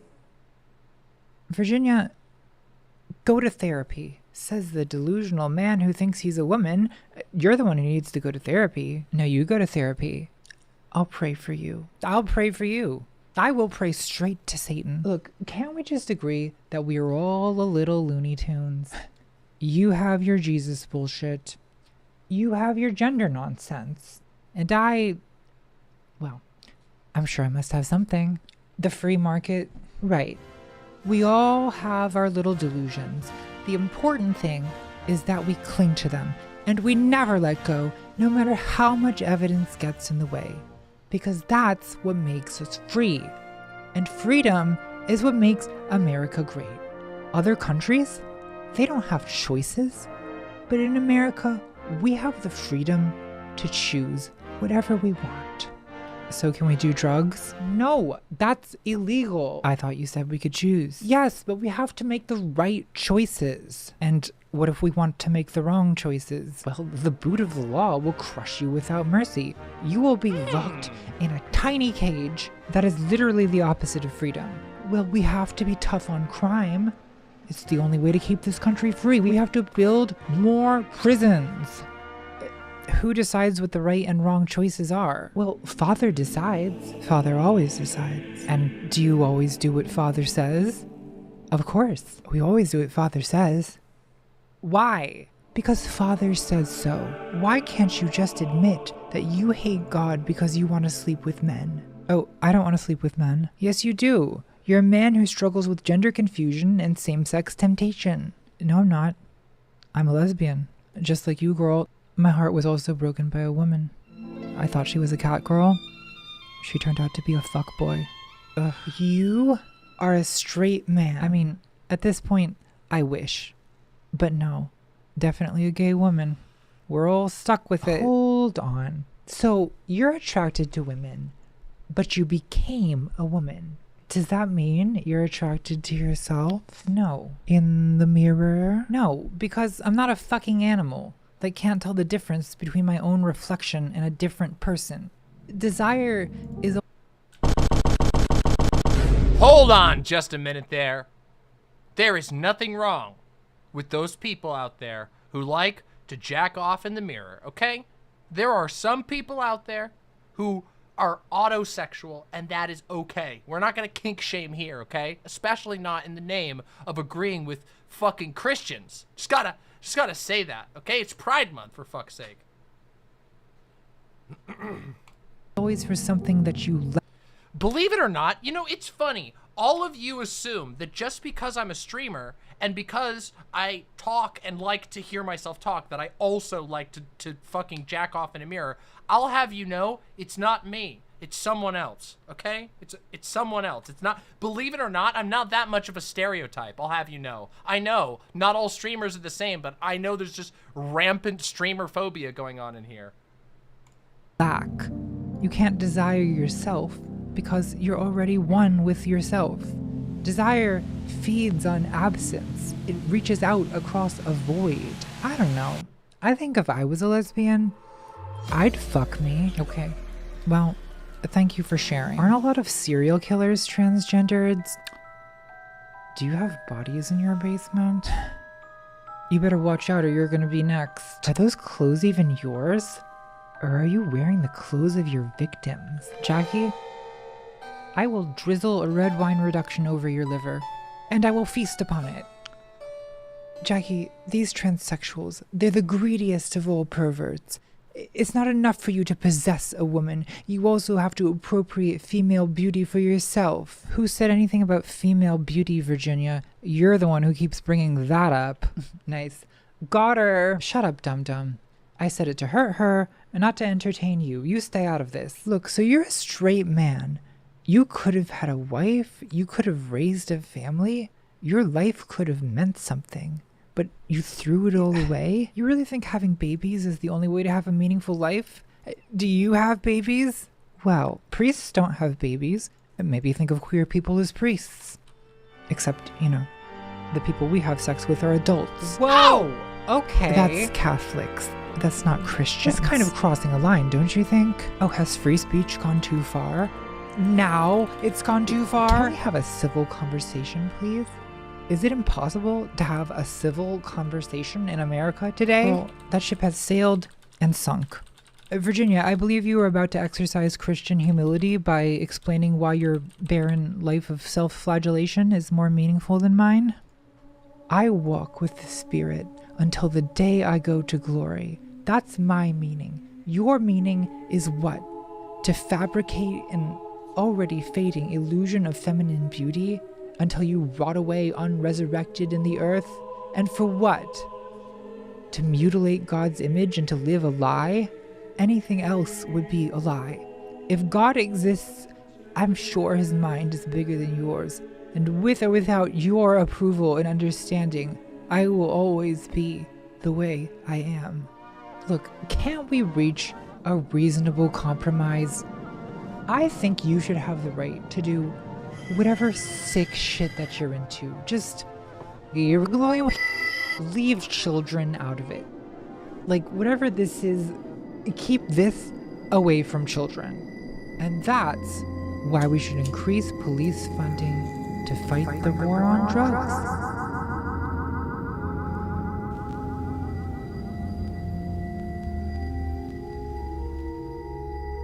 Listen, Justin. I'm just trying to help you understand how lost you really are. I know my place in this world. I've found love, family, belonging, fellowship in the church. Have you found fellowship in the LGBT2A $sign community? Well, obviously not, because it's a bunch of wounded people wounding each other, case in point. Though you are one of the worst I've ever seen. So, you're alone, you're far from God's grace, and you have no catgirl GF. Can you honestly say that you're happy? That you're fulfilled? That you have purpose? That you have hope?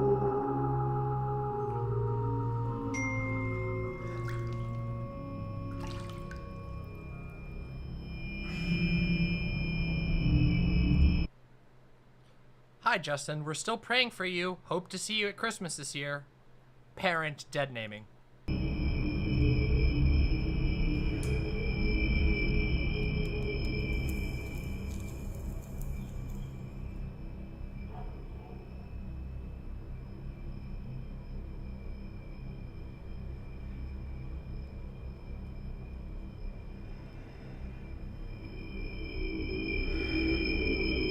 Blocked by Tabby, the ex.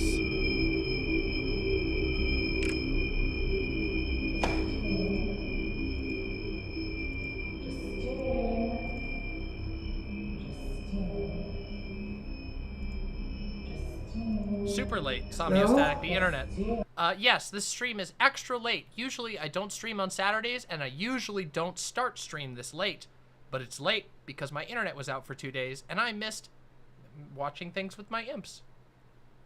By the way, if you're here and you're enjoying the commentary so far and you're interested in the conversation we're going to have afterwards, press the like button on the video. It's free to press the like button. It's also free to subscribe and ring the bell. If you like talking about gender, video games, politics, if you like talking about that or hearing me an actual demon talk about that, you should press the subscribe, ring the bell, and like. Anyway, that's all I'm going to say for now.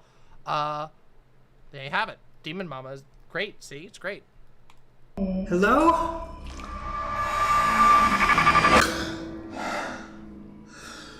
Jesus. Don't say that name in front of me. How did you get in my house? Oh, I get into a lot of people's houses. Who are you?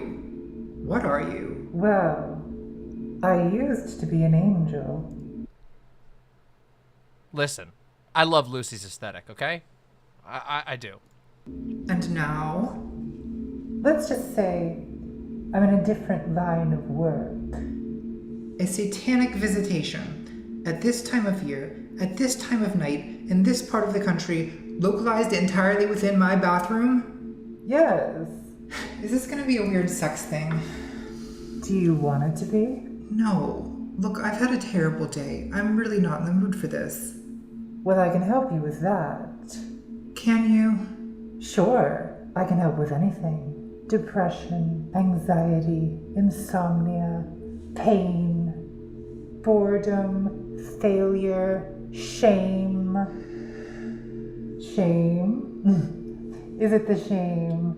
Well, yeah. You're welcome, there's Deanna. the shame. There's always gonna be the shame. But it's a complex cocktail. There's the heartbreak, there's the loneliness, the self-loathing. I'm a parched land, Luce.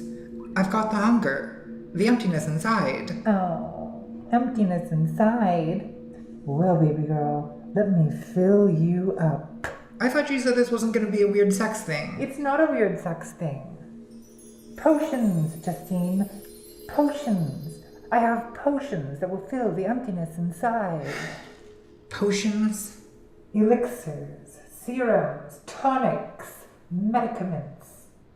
Think of me as a salesman, an apothecary. A dealer? Are you trying to get demonetized? Sorry. What potions do you have? Well, this is one of my favorites. It's called Hype. This will make you come alive. You'll jump right out of your shell. Say goodbye to shyness, self-doubt, inhibition. You'll have energy, confidence, charisma. You'll finally get things done. You'll connect with people. You'll always know just what to say. Lucy, the time for that was about 12 hours ago. At this point, I just want the pain to stop. Pain. Well, I surely have something for that. It's called Void. One drop of this, and all the pain will melt away. The aches of the body, the agitation of desire, the sting of heartbreak, boredom, grief, and shame. All of that will fade away under a warm blanket of serenity and love. Yes, I know what void is, but that's a very hard potion. And it's a dark path that I don't want to go down. Baby, it's my job to lead people down dark paths. You'd really rather sit there in your little tub of sadness, all alone. What, do you need a clear mind to process how bad you were on that podcast? Because it was embarrassing, humiliating, honestly. It was difficult to watch. Shut up. Is it some kind of masochism? You just Don't worry, want we'll to talk feel about all that the mixed pain, Izzy. man. Because you're not impressing anyone. I mean, what is your plan for this evening? You're gonna sit around stalking your ex on social media That's all fair, night? God. Because that's fair, I pathetic. feel you. And it's so unnecessary. Because you're choosing to feel bad. When with one drop of void, you could be in bliss. Pass. The cool kids are doing it. The cool kids are absolutely not doing it because it's not the 90s. Kids today are vaping Benadryl. Don't you keep up with this? Okay, I mean, I respect your choice, but I'm not going anywhere. I will stay right here, and I will remind you every minute for hundreds of consecutive minutes. Okay, kids joke about lean, and I'm sure many of them are like doing the lean stuff. But guys, come on, that's like some desperation shit. Okay, look, and it's also fucking terrible. Like really bad for your liver, just so you all know. Not to be like a buzzkill, but like lean is not like, it's a funny meme, but like, well, lean is cough syrup in like mixed with a Slurpee, usually mixed with Xanax. So it's like, yeah, it's codeine and Xanax usually. Yeah, it's yeah, wrong. Yeah, well, I mean, it's not how you die. It's just how you, like, KO yourself for like, hours. Cough syrup, Jolly Rancher, and Sprite. Okay. Depends on the mixture, okay? Codeine syrup and Sprite and a candy? Robo-lean? Yeah. Okay, listen. Your mix-ins are up to you, okay? Your pain is optional, and I have the antidote right here.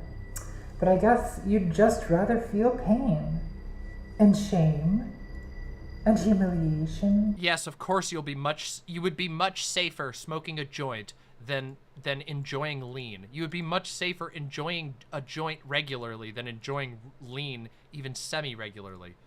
Lean is like a fucking slapdash. Holy shit, I want to get fucked up. But it's slapdash. It's scraped together. And heartbreak. And no, boredom, void is not lean. Loneliness, despair, disappointment, failure, anguish, frustration. Look, I'm a smart person, okay? And I'm not gonna let you turn me into some kind of pathetic junkie. Pathetic? Is it pathetic to feel good? Because when I look at you, I see someone who feels bad. And to me, that's pathetic. Well, the thing about that...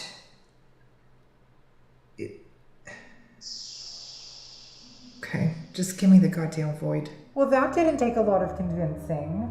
I thought I was gonna be here all night. Well, my will is weak, okay? Can I have the potion, please? Alright, well, let's be a little patient. You should really do this the right way, okay? It's called harm reduction. What you're gonna do is put 1 drop, and only 1 drop, of pure void into water. This is important. Do not do too many drops. What happens if I do too many drops? Oh, you'll probably die. I'll die? I told you it was important. Well, how many drops is too many drops? Well, it's difficult to say exactly. It depends on a lot of factors. Seriously? But it's your first time, so just do 1.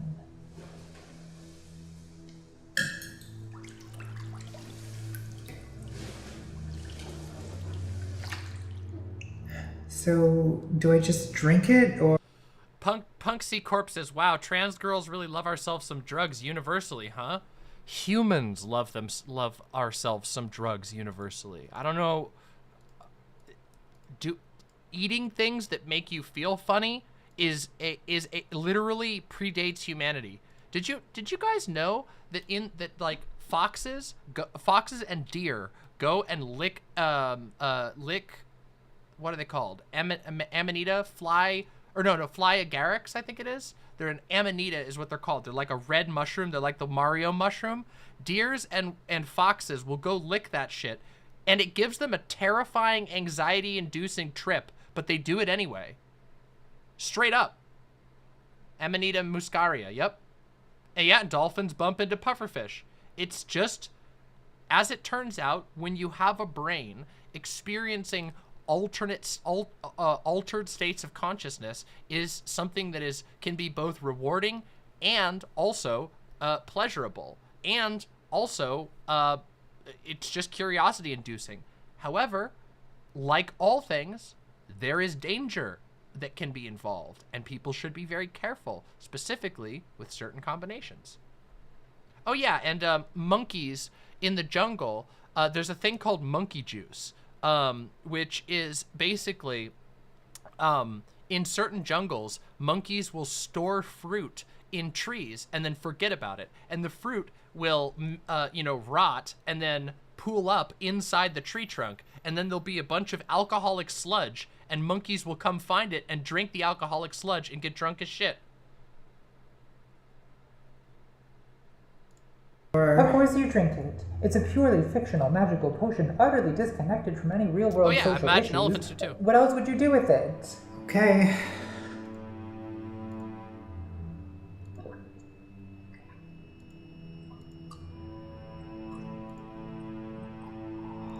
Good girl. I don't feel anything. Okay, well, give it a minute. In about 15 seconds, you are not going to know the meaning of the word pain. Are you ready for that? Lucy, I have never been more ready for anything in my god damn.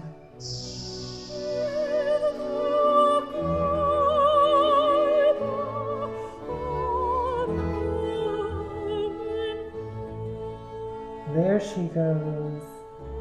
Thank God. Well, don't thank God, thank me. I will not have a father taking credit for my work.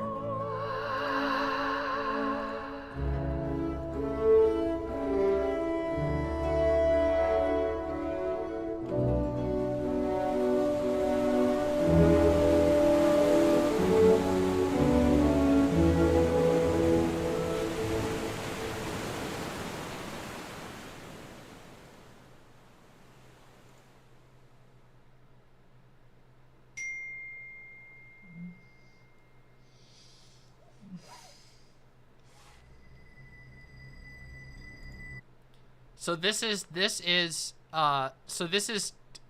Tiffany Tumbles is the extremely self-hating trans character from a previous episode. This is the character Justine's ex. Last night, Justine Tableau platformed racist transphobe Jackie Jackson. Spread this like wildfire so she won't get away with it. Force this bootlicker off the internet. So this is the Tiffany Tumbles is sharing with Justine the ex, like, canceling her on Twitter. Yeah. Yeah, the woke scold grind set, as Somniostatic says, yeah. Lucy! Lucy! Luciferia! Mother. Yes, that's what I'm saying. Justine... Wait, oh, Justine sent it. Oh, okay. Whatever. Doctor. Mother Doctor. Doctor Mother. Mom. Mother Void. Mother Void. Yes? Help me, Doctor. I'm being cancelled. Oh, so a bunch of furries are mad at you online. So what? You don't understand, Doctor. I'm in love with this furry. You really are far from God. You're further from God than I am. Lucy, can I get a drop? A drop? I thought you didn't want to go down dark paths. Doctor, my pain is at a 10. I thought I was going to get to tempt you all over again. I'm a little disappointed, honestly. I enjoy the thrill of the chase. But there's no chase with you. No chase at all. You're easy. An easy little void slut. A slut for the void. Lucy, if I wanted a sermon, I'd have called the other guy. Please, just give me the void so I can feel the emptiness. If it's the void you want, the void you shall have. But you don't call me Lucy anymore, understand? You call me Mommy now. Because I own you. Yes, Mommy dearest.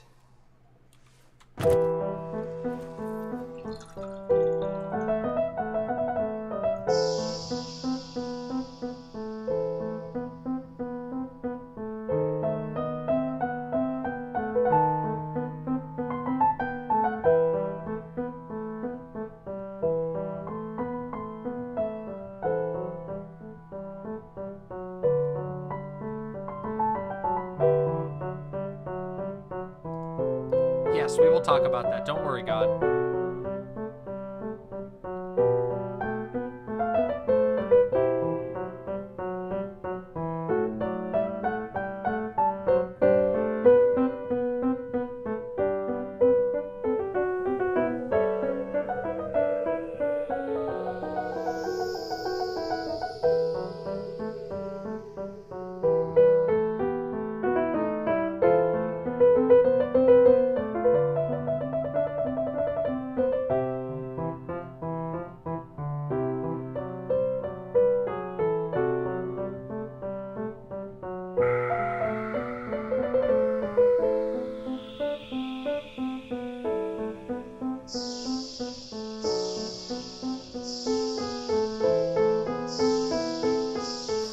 drops already.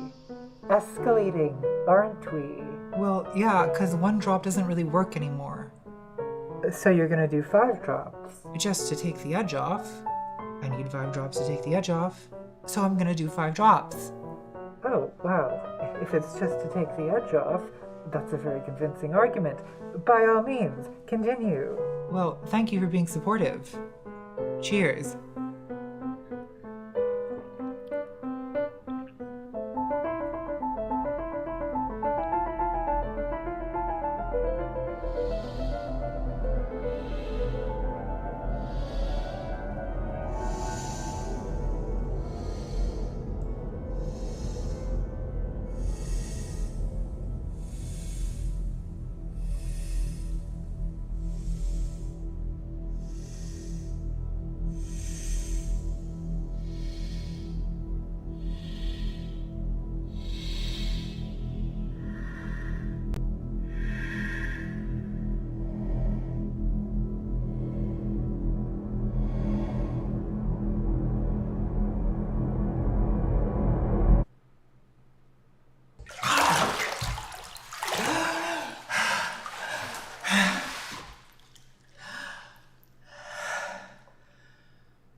That was dumb. That was so dumb.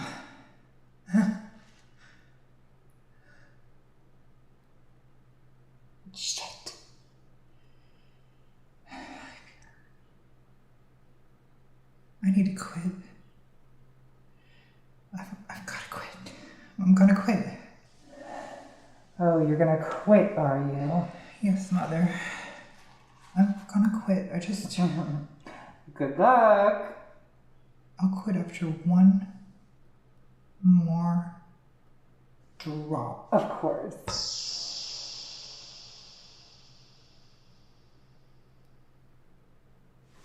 Alright, that's it. Never again. Perhaps Quitting? in the conversation afterwards. We'll see. I quit. It's just a simple matter of giving up the only thing that makes me feel like life is worth living. How hard could that be?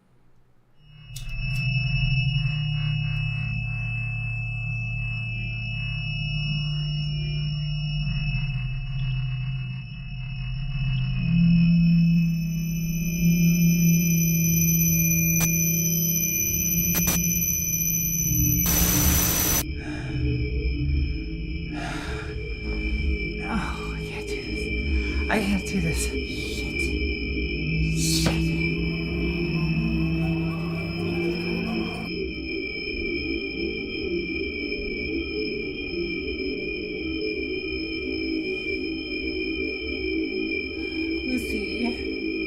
Lucy, wake up. Lucy, I'm with this lady. Wake up, Lucy. Lucy, wake up. Wake up!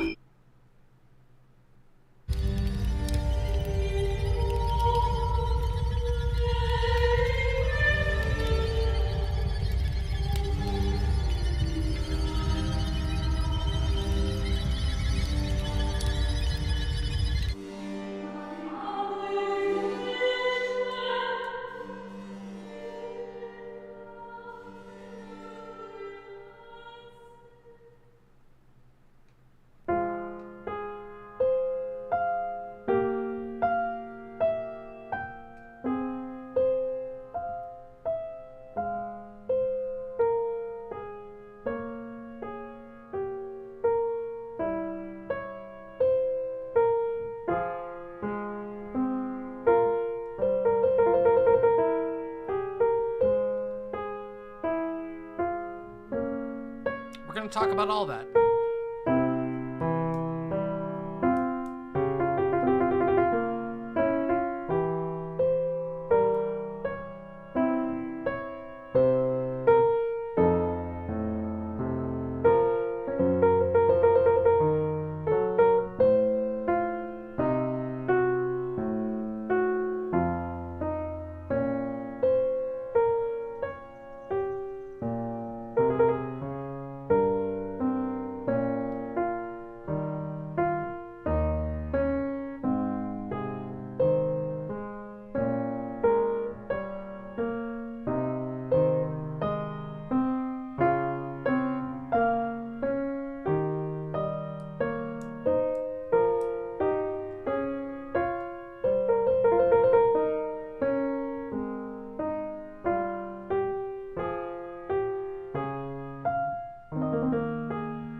right, chat.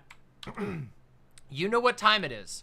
This is the part of the show where we've just finished a video that was amazing. So I would like you to all go and click on that link, leave a like, and please leave a comment.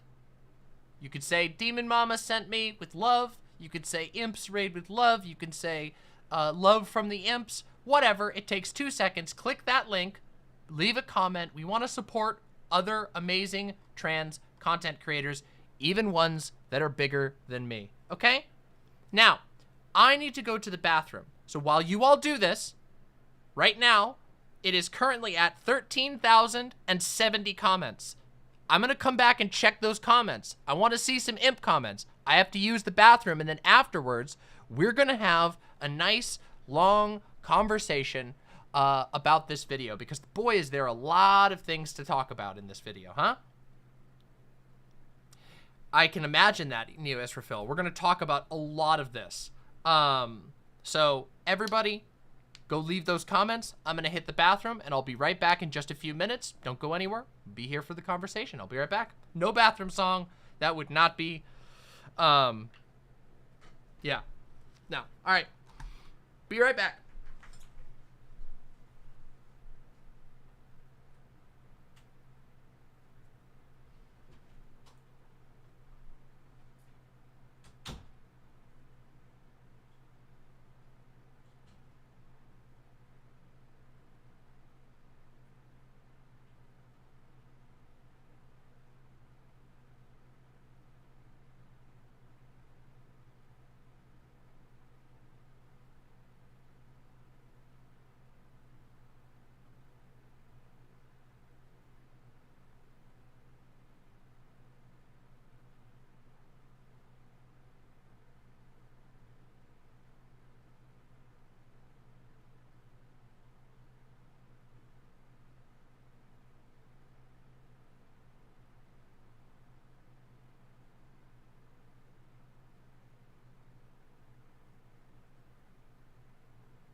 All right, my lovely imps, I'm back. I'm back. All right, let's go take a look. Let's go take a look, everybody, and then we will talk. What's that spinny thing in the background? Spinny thing? What spinny thing? I don't know. Let's see how many comments we got. Oh, hey, you all added 37 comments so far. Oh, it's the wall scroll blowing. That's all. It's because I'm blocking a fan.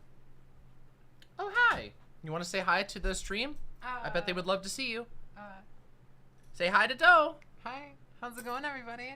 Look at this beautiful hair. It's all cosmic pattern. Ah! Sorry. Oh shit, I smudged my glasses. How bad did I smudge them? Oh, not so bad. All right, good. I don't have to waste another wipe on them. Yo, hey, good. Well, thanks for coming to chat, Jesse Kosalka. Appreciate having you here. You are getting lots of praise, Doe. Look at that. People love your hair, and they love that I was telling a anecdote about you reading me the most horrible thing ever out of the Foucault piece. Oh my god, weird. Yeah, it's horrible. Yeah, it's horrifying. I love it. Yeah, well, I love you. I love you. Yeah. All right, everybody.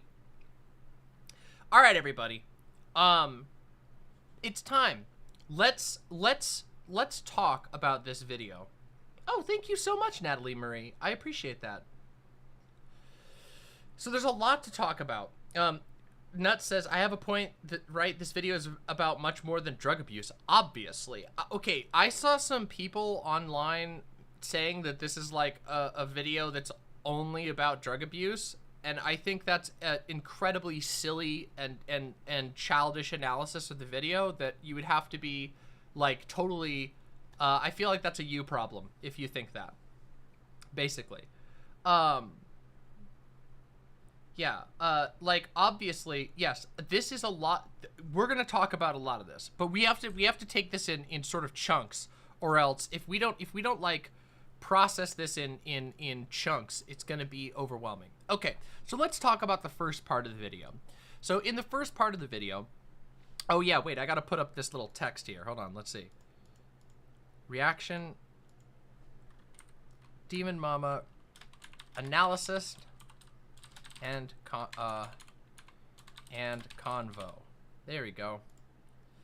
Boom. Have this up here. All right. So, yes, I think that's a little more accurate, Baphomet. It's about different ways people cope with emptiness, namely turning to religion and turning to drugs, and how both of those can be harmful. Yes, I think that is a big part of it, but I think that it's more talking about how and what we're supposed to do about the hunger, as opposed to making like a definitive statement yet as to like or passing judgment necessarily. Although there is obviously quite a bit of judgment passed on the Christian character, not just for their Christianity, mind you, but very much about how they go about their Christianity. God, there's a lot of notes that I took about this. There's a lot of notes that I took of things that I wanted to talk about. And one of the first things I want to talk about is a little bit of a meta issue, but I think it's important to understand. And that is, there is a scene in this video where Virginia Lamb, the Christian character, talks about her going to church, and all of the women were around her, and they were singing, and she got tingles, and she felt God directly talking to her. Now,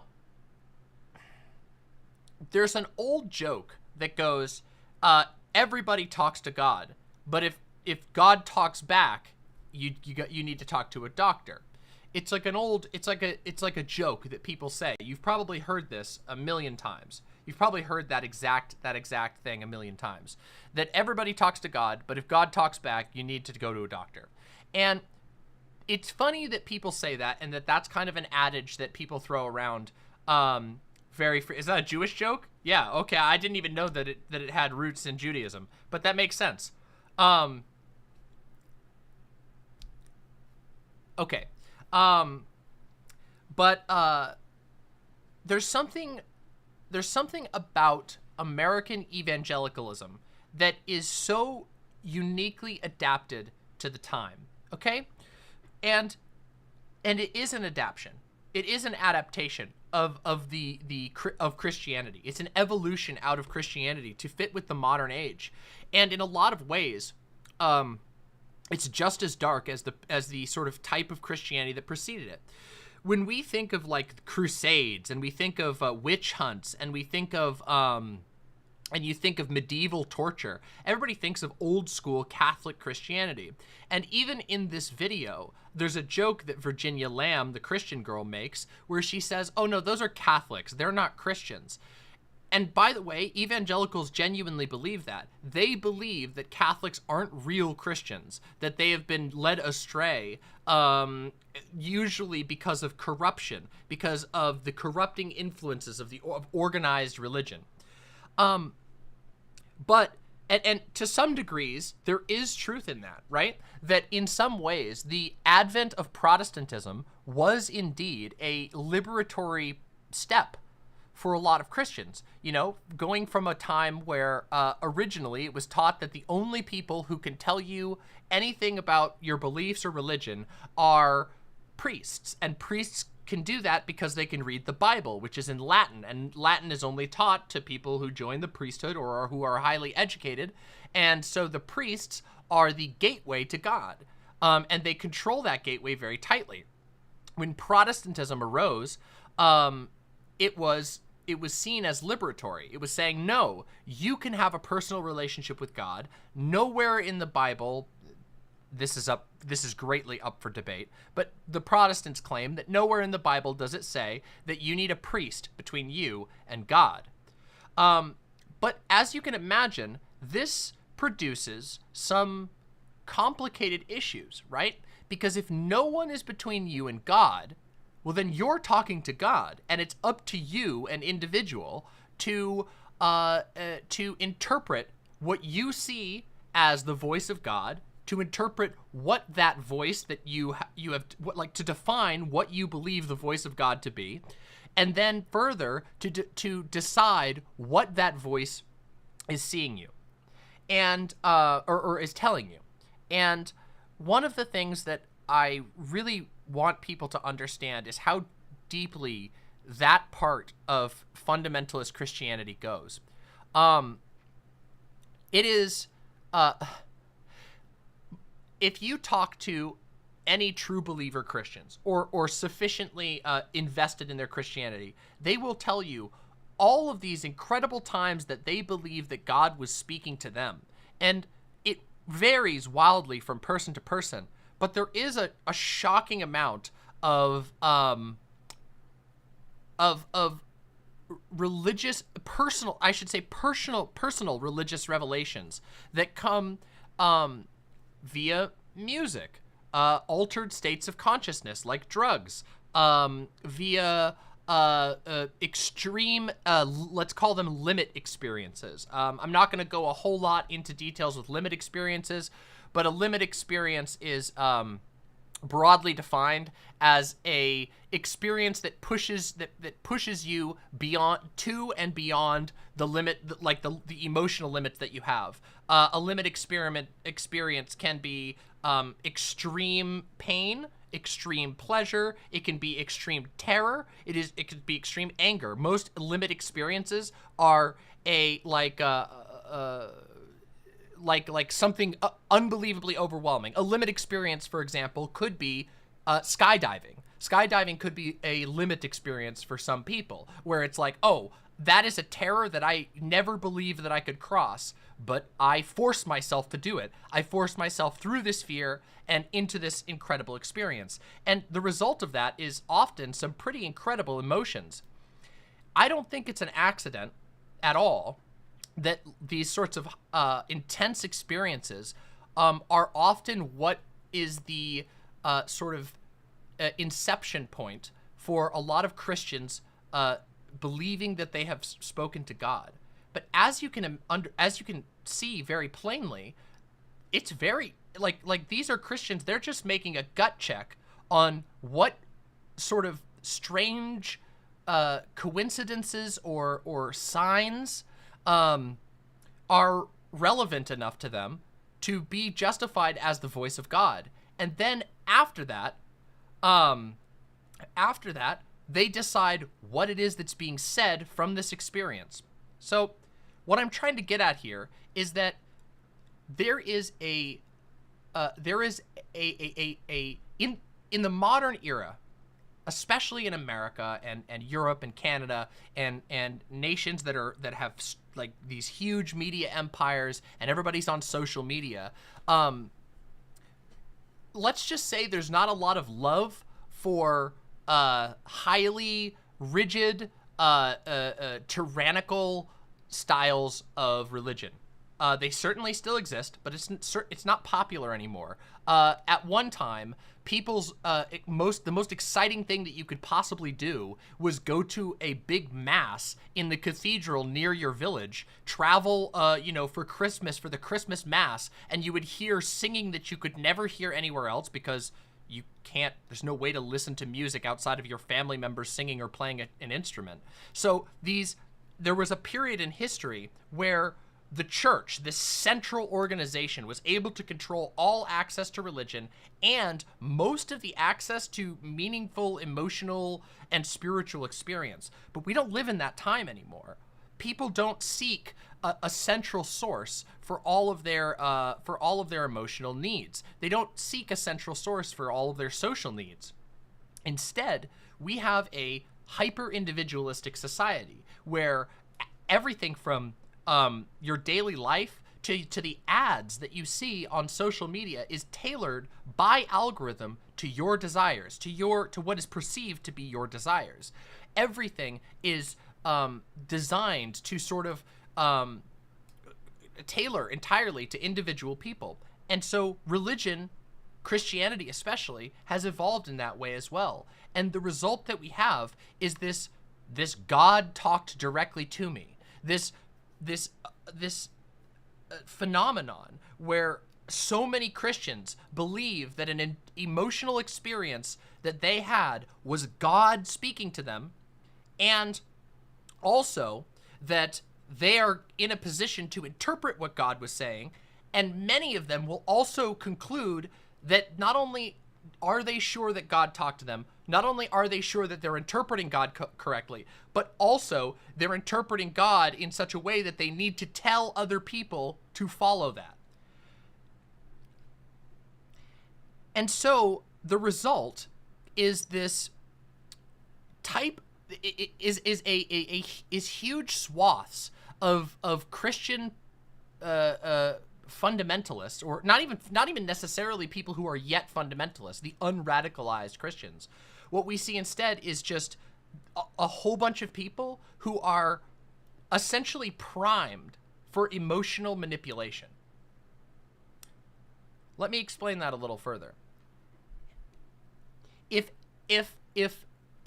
intense emotional experiences can be interpreted personally as the voice of God telling you something, and it's up to you and your own reading of the Bible and your own prejudices at all times to determine what it is that God's telling you, then your emotional environment and what emotions you're experiencing are greatly, greatly going to impact the character of what God is telling you, right?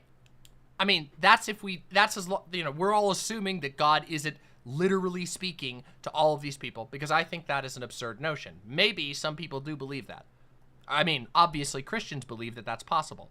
But I have met enough Christians who all believe that God has personally spoken to them, and they have come to radically different conclusions, despite the fact that they're presumably all talking to the same God. So you have a huge swath of people who are emotionally prepared, emotionally prepared to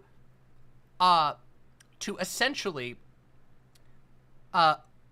weave their most intense emotions into religious truth. Is this all making sense? I hope it's hard to portray this because obviously it's portrayed very well, but breaking it down into like how it actually functions can be a little difficult. We saw this in the video. We see how the Virginia Lamb character basically takes all of her negative experiences and turns them into religious experience. Okay, so your Christian partner is nodding along. Okay, so yeah, you can understand where this comes from. Now that we're all, like, I'm glad that I'm making sense to people. I want you to think about what happens when you have hundreds of thousands of people who have already accepted that God can talk to them via intense emotional experiences, which they will never categorize as emotional, by the way. They don't categorize when they have an emotion that's strong enough to disturb them or to stick out to them. That's not an emotion. It's God. You see what I mean? It lets them externalize this emotion. And you put that type of person in front of Fox News and the Daily Wire and Blaze TV and Steven Crowder. And you put that type of person who's being inundated with this into a situation where their kid comes out as gay or their kid comes out as trans. Hey, Keffels, it's great to see you. How are you doing? I hope you're well. Great to see you come by. Much, much, much love to you. We are talking about, we're having a very complex and intimate, maybe intimate isn't the right word, intense and complex discussion about ContraPoints' latest video, which in my opinion was very good, but there's a lot to talk about. So you have, there's this very, what we see now is a new form of aligning the church and the state, okay?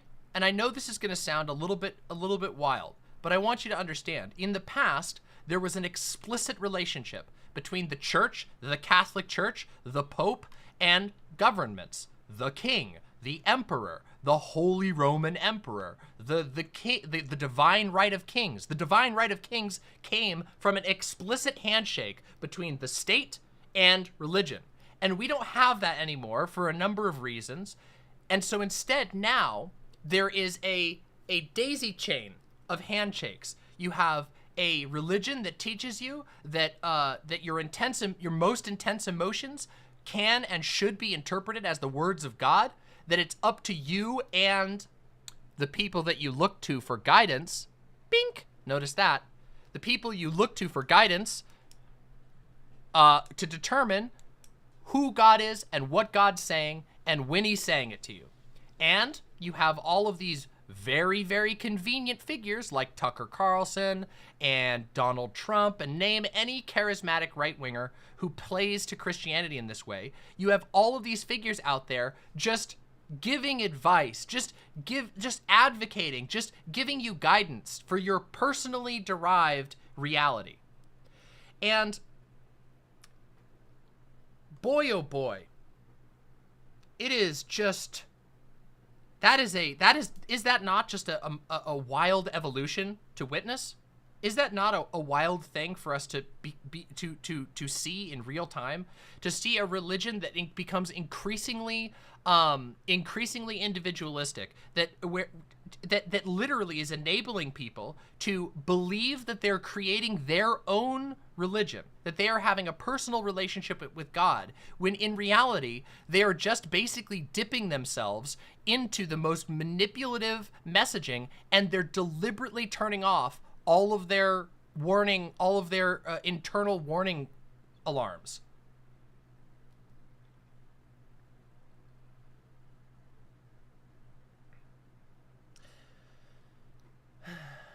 So it's something that I thought was very present in this video, and I wanted to talk about because it is a big topic, but it wasn't the primary thing. There's one other thing too, which is that this ties into, which is the euphemisms. Do you guys remember? Oh, you didn't think it was, woo! You didn't think it was coming back around, did you? Oh my God! It came back around, the euphemisms. You notice that? So if everybody's all hyper individualistic and we all have our own universe that we're living in, and every American has become this sort of solipsistic being that exists in a consumer niche, that is tailored to you. You get served ads based on your recommendations, blah, blah, blah, blah, blah. All of that. So how do you create consensus if everybody's so independent? You do it by appealing to things like, by appealing to vague things, by appealing to things like Western civilization, which means whatever the fuck you want, by appealing to euphemisms like the groomers. We're out there fighting child abusers. Well, nobody likes child abusers, so all of the people, each with their own siloed off interpretation of God, each of them having spoken to God personally, stand up and go, yeah, I can get behind this just like all the other Christians. See, they're talking to the same God as me. See, they're using the same words as me. That means that God is telling me to keep working with them.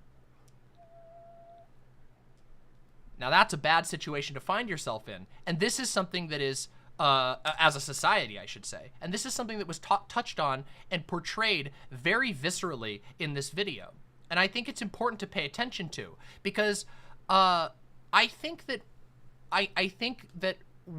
we're all of us here who are any type of left-leaning, even the century people who are looking at the way that the right wing is going right now, and the way that these talking head figures are able to somehow harness these incredibly siloed off people. And the way they do it is by creating a common parlance of euphemistic vague terms that can be applied to anyone. Okay, you know how, does anybody here know how like horoscopes work? You know, like newspaper horoscopes? One of the things that so newspaper horoscopes are mass produced. There is no psychic that is writing newspaper horoscopes, okay? Instead, what is done is a bunch of, they hire a writer who knows a little tiny bit about the technological jargon of horoscopes, and then they write very generic messages that are slightly flavored like your star sign. So if you're a Libra, they'll say, you're a very temperate person, and you like to think a long time before you make any decisions. Make sure that you take a step on the bold side of life. That's how all horoscopes are written. They are very vague. They use a set of terminology that's familiar to a bunch of people who aren't actually ideologically aligned in any way. And we see the same thing, the same basic tactic being used, but on a much greater level, with much louder messaging and with much more sinister intent.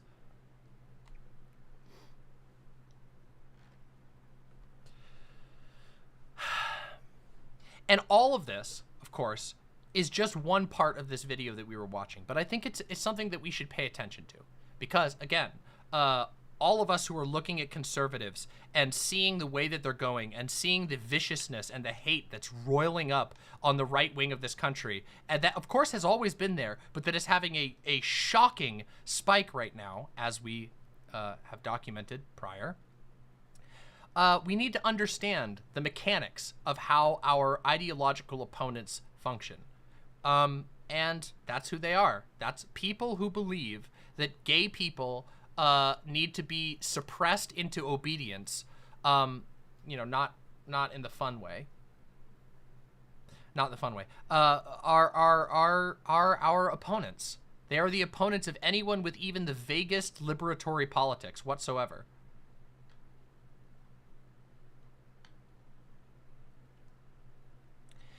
And that leads us to the first theme that I sort of picked up on, at least personally, in this ContraPoints video, which is the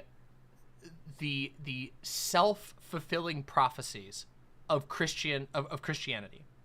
So one of the things that was most painful for me in this video, one of the things that hit so close to home, that really got me emotional, was, of course, the horrific abuse that the horrific but very realistic abuse that the Justine character goes through on the show.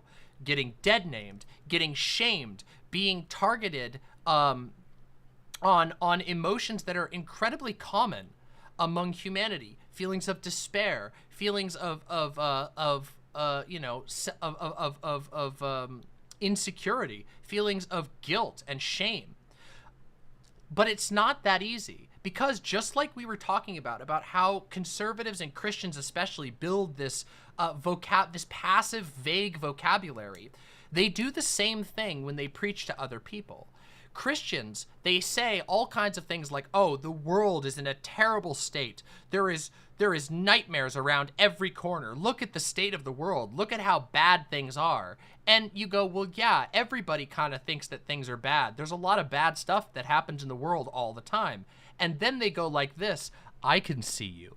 I see that you're suffering. You're suffering because you're gay. Because you're gay, which means if you're gay, you're choosing the flesh over God. That's why you're miserable. That's why the world is miserable.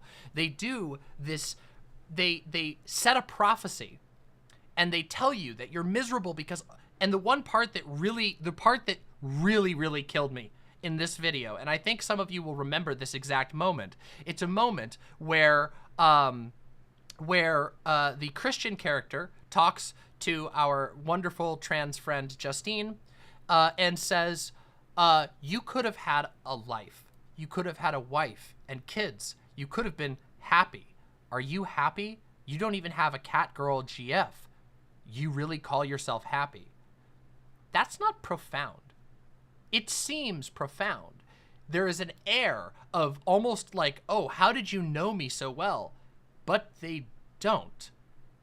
Everyone feels like that sometimes worse than others, but especially people who exist in a world that steals that from it. So to wrap this back around to how this is a Christian self-fulfilling prophecy, Christians use the fact that they control and have controlled and will control, and that they are continually trying to win new believers and trap people into their beliefs. They use that ability to create a passive environment that creates the very conditions that allows them to say that you're miserable. Think about it like this. Why can't a trans person have kids? Well, because if you're trans and you want to transition, hormones fuck with your fertility. Now, it's interesting. We have pre-existing technology that allows you to save sperm. We have pre-existing technology that allows you to have a surrogate mother. We have in vitro fertilization. We have egg storing. We have all of these amazing technologies that we've come up with that allow us to bypass that. If you have the money.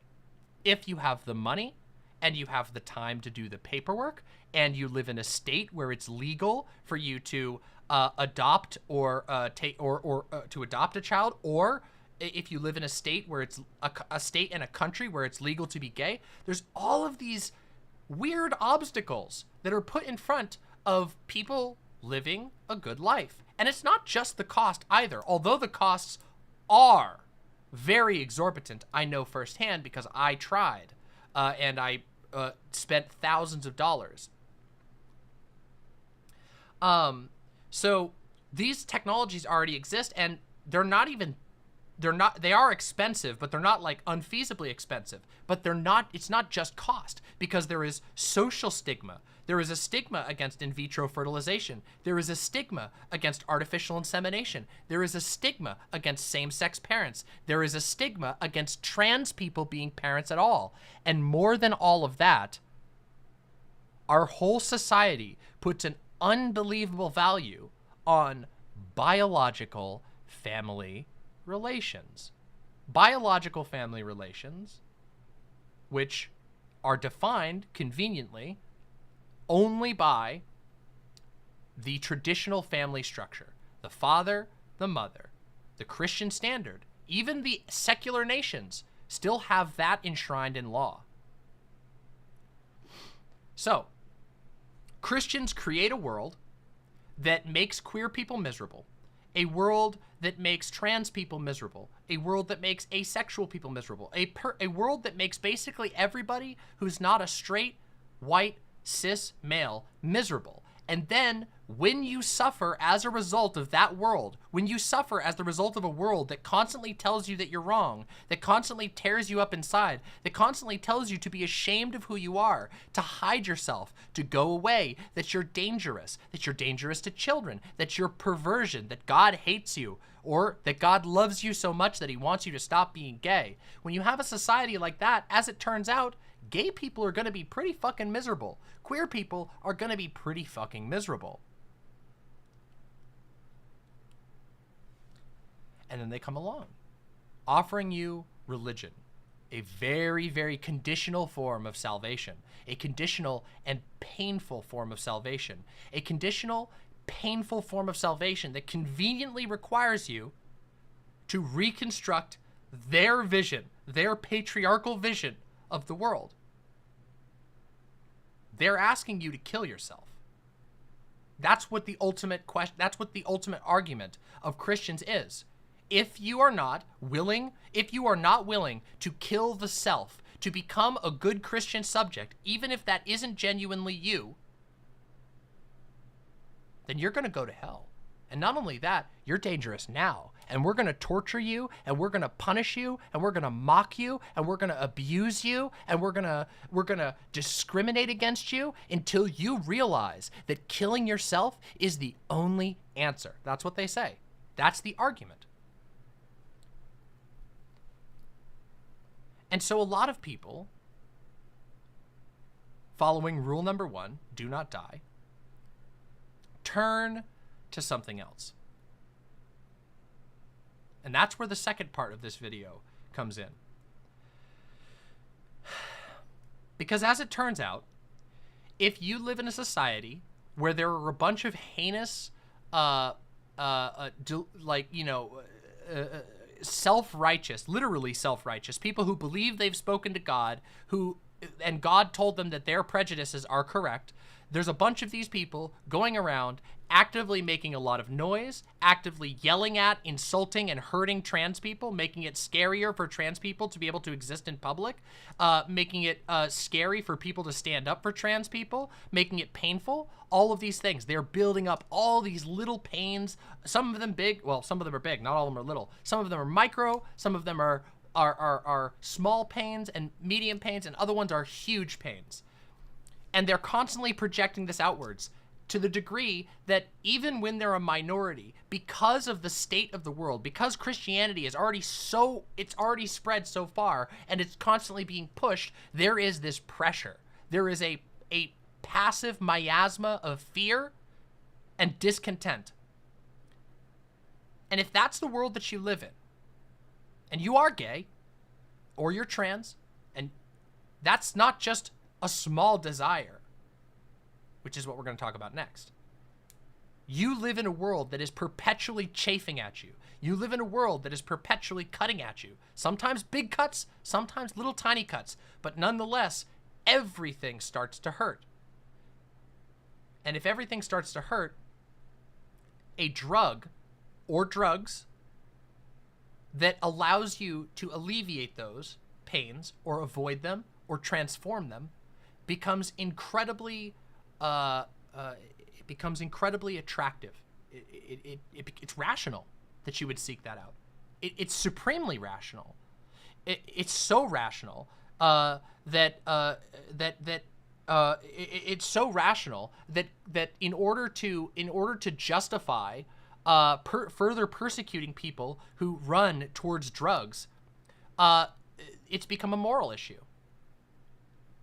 That Christians obsess, not just, they tie, and this is specific, this is explicit in the video. You notice they started talking about drugs, and then it became about SJW, race, gender, all this shit. They believe it's all tied together. It's all just this vague concept of sin.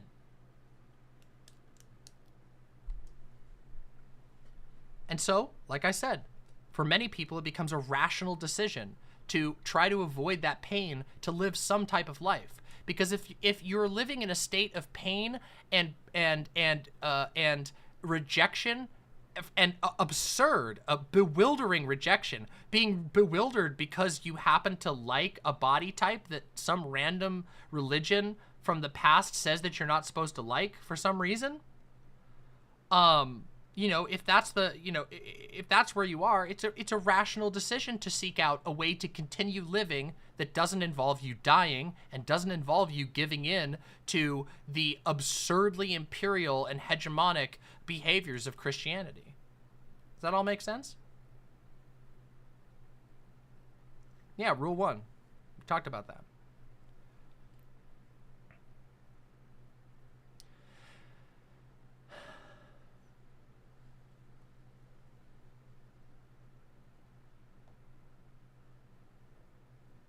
So, we've talked about how Christians create a world that where it is the rational choice for many people to pursue drugs. And as it turns out, here's the next thing we talk about. Drugs. Okay, everybody? We're not going to talk about real drugs. We're going to talk about hype, and we're going to talk about void, the potions, okay? Listen, we're not going to do that. We're going to have a frank discussion here. Drugs. There are a lot of drugs out there, as it turns out. There are a fuckload of drugs out there. Drugs of all different kinds. Some drugs don't do much at all. Some drugs do a whole bunch. Some drugs are as simple as headache medicine. You know? Something like this. Naproxen sodium, aka what's the Aleve. The brand name is Aleve. There's a drug. It's a pretty minor painkiller. Doesn't alter your consciousness at all. It just it interacts with the way that your nerves interact with certain types of pain. Hey, thank you, Atela Reigns. Thank you very, very much. And indeed, rule number 1: don't fucking die. Don't fucking die. And then there are, of course, other drugs out there. Drugs like opioids. Drugs like benzos. Drugs like, for specific names, heroin, fentanyl. Buridoof, thank you very much for the $5. Is it okay to fall asleep to my stream? Of course. Of course it is. In fact, that's quite flattering. Thank you. I usually worry that I'm too loud for anybody to fall asleep, but of course, I find that flattering. Yeah, so there's, of course, all kinds of drugs out there. And, of course, drugs can produce unbelievably powerful desire in the form of, which we often call addiction. Okay? And this is where it gets complicated. Because, on one hand, I think it's good for people, oh no. Hold on 1 second. Oh, okay, sorry. Apologies about that. I got an error from YouTube, but it's all good.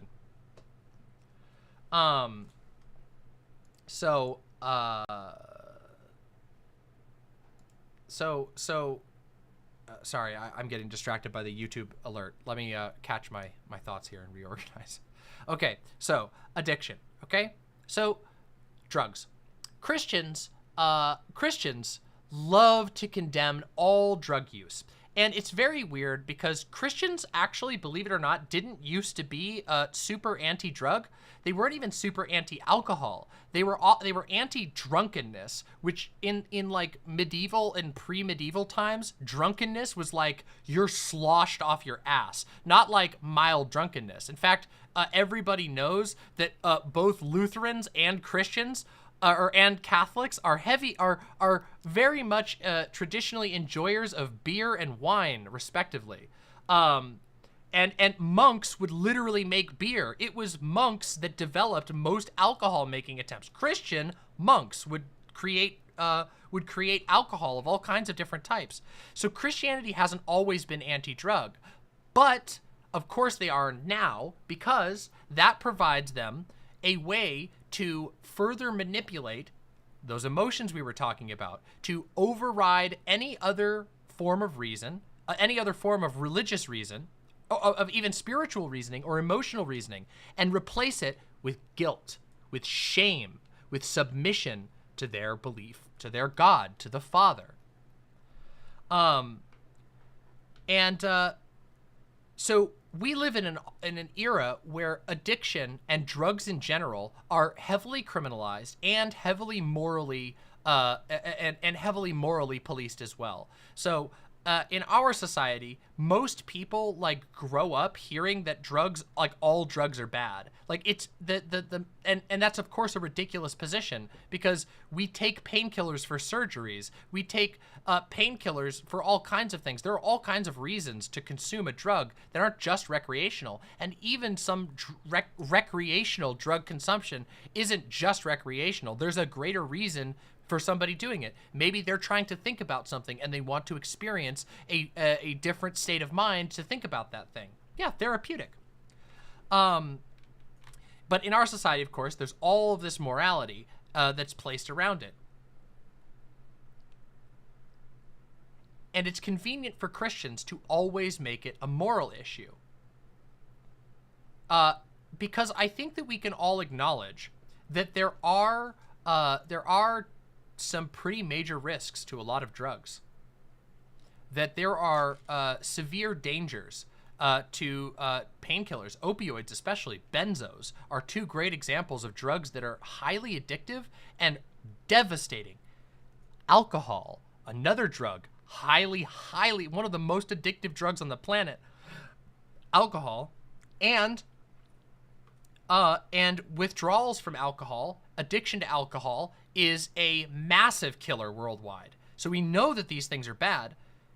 That like things like severe addiction are horrible experiences to go through. But the Christians aren't right, are they? Because the Christians want to say that consuming any drug whatsoever is a moral bad, even though of course they consume drugs all the time, just in, you know, they bend those rules whenever it's necessary. But for them, it's a convenient bludgeon to try and bend you into their worldview. And if they can't bend you into their worldview, they want you to feel bad enough that you start to bend anyway. And this is where it's going to get, this is where it gets really complicated, right? Because all of a sudden, if Christians are producing a world where your emotions are supposed to be bent towards feeling bad all the time about this thing that's a desire, and that a true Christian, God should be able to help you overcome those desires, right? That's what God's supposed to do. He's supposed to leave you not a slave to your desires. Well, all of a sudden, if drugs are a desire, well, so is love. So is sex. These are all desires, and you should control yourself. And if you don't, that's because you're weak and bad. Do you see where this is going? Do you see how this is all coming together? How this all interlinks into a very, very specific message? Something that I've struggled with communicating to my audience over the many, many years of streaming has been like how to really get people who aren't familiar with Christian logic to understand Christian logic.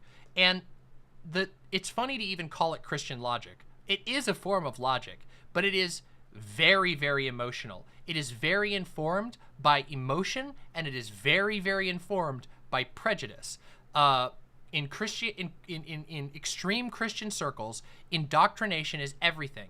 Getting you so that your emotional experience confirms what you already believed, and what they're telling you to believe is everything.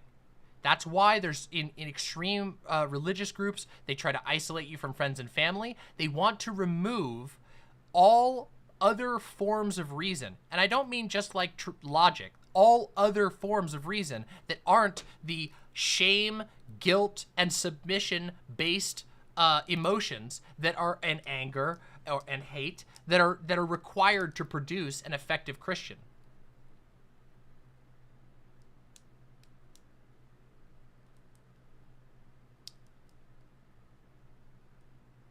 So you have, and of course, inevitably, and of course, inevitably, this type of emotional manipulation is applied to things like sexuality and gender. Just like how the Christians flatten out addiction, and they basically boil it down to, well, if you really wanted to, if your will was strong enough, if your faith was strong enough, you wouldn't need those drugs because God would fill you up.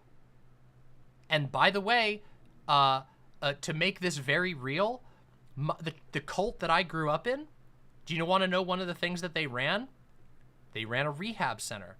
They ran a rehab center where families would convince either families or the church, a various number of ways. Usually it was families. Usually families pressuring somebody who's addicted to drugs, and they would go to this rehab program. When you get to the rehab program, they take your ID, they take your keys, they take your money, and they hold it for you so that you're not tempted. And then you stay there being inundated with Christianity, being inundated with becoming basically ingratiated into the church so that all of your social group is the church. And then they make you do work and stuff, which benefits the church, but you're doing it for God. So it's supposed to give you purpose. Just so happens that purpose enriches God and the church. And by the way, Christian rehab programs are all fucking over the place. They're everywhere. And what do? They bring people in, they convince them that they're flawed, that it's a problem of will and faith, that it has nothing to do with a chemical addiction that's biological and chemical in nature. Instead, it's a matter of the soul, and the way that you fix it is by becoming like one of them, by assimilating, by converting, by killing yourself. Their approach to drugs, their approach to love, their approach to sex is the same. Submit to God and destroy yourself. And I think that's what makes this video hit so hard, is because, well, first of all, we don't have the second part yet, which is devastating, because it leaves us on a cliffhanger that makes everybody go, oh my God, Justine almost died from her void addiction. Look at that. She's sad. She's so sad and gay that she did drugs and almost died. Maybe the Christians were right. Maybe all she needed was purpose. Maybe what she needed was something to fill up the void on the inside.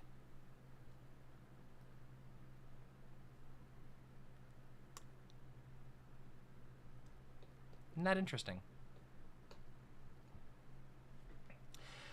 I've heard a lot of people talking about the need for purpose. The need for purpose is something that I think a lot of humans experience, and I think that it's manipulated frequently. I mean, obviously, but severely so. I've talked about this in my conversations about the state and about government as well. You probably will recall some of these if you've watched my content for a while. I've talked about how nation states serve as a imaginary construct that gives people a sort of a type of purpose. They hitch themselves to this imaginary construct called their country. And even though like a country doesn't really exist, there are no lines on the ground that determine a country. There's just, sort of endless tracts of land that connect to one another.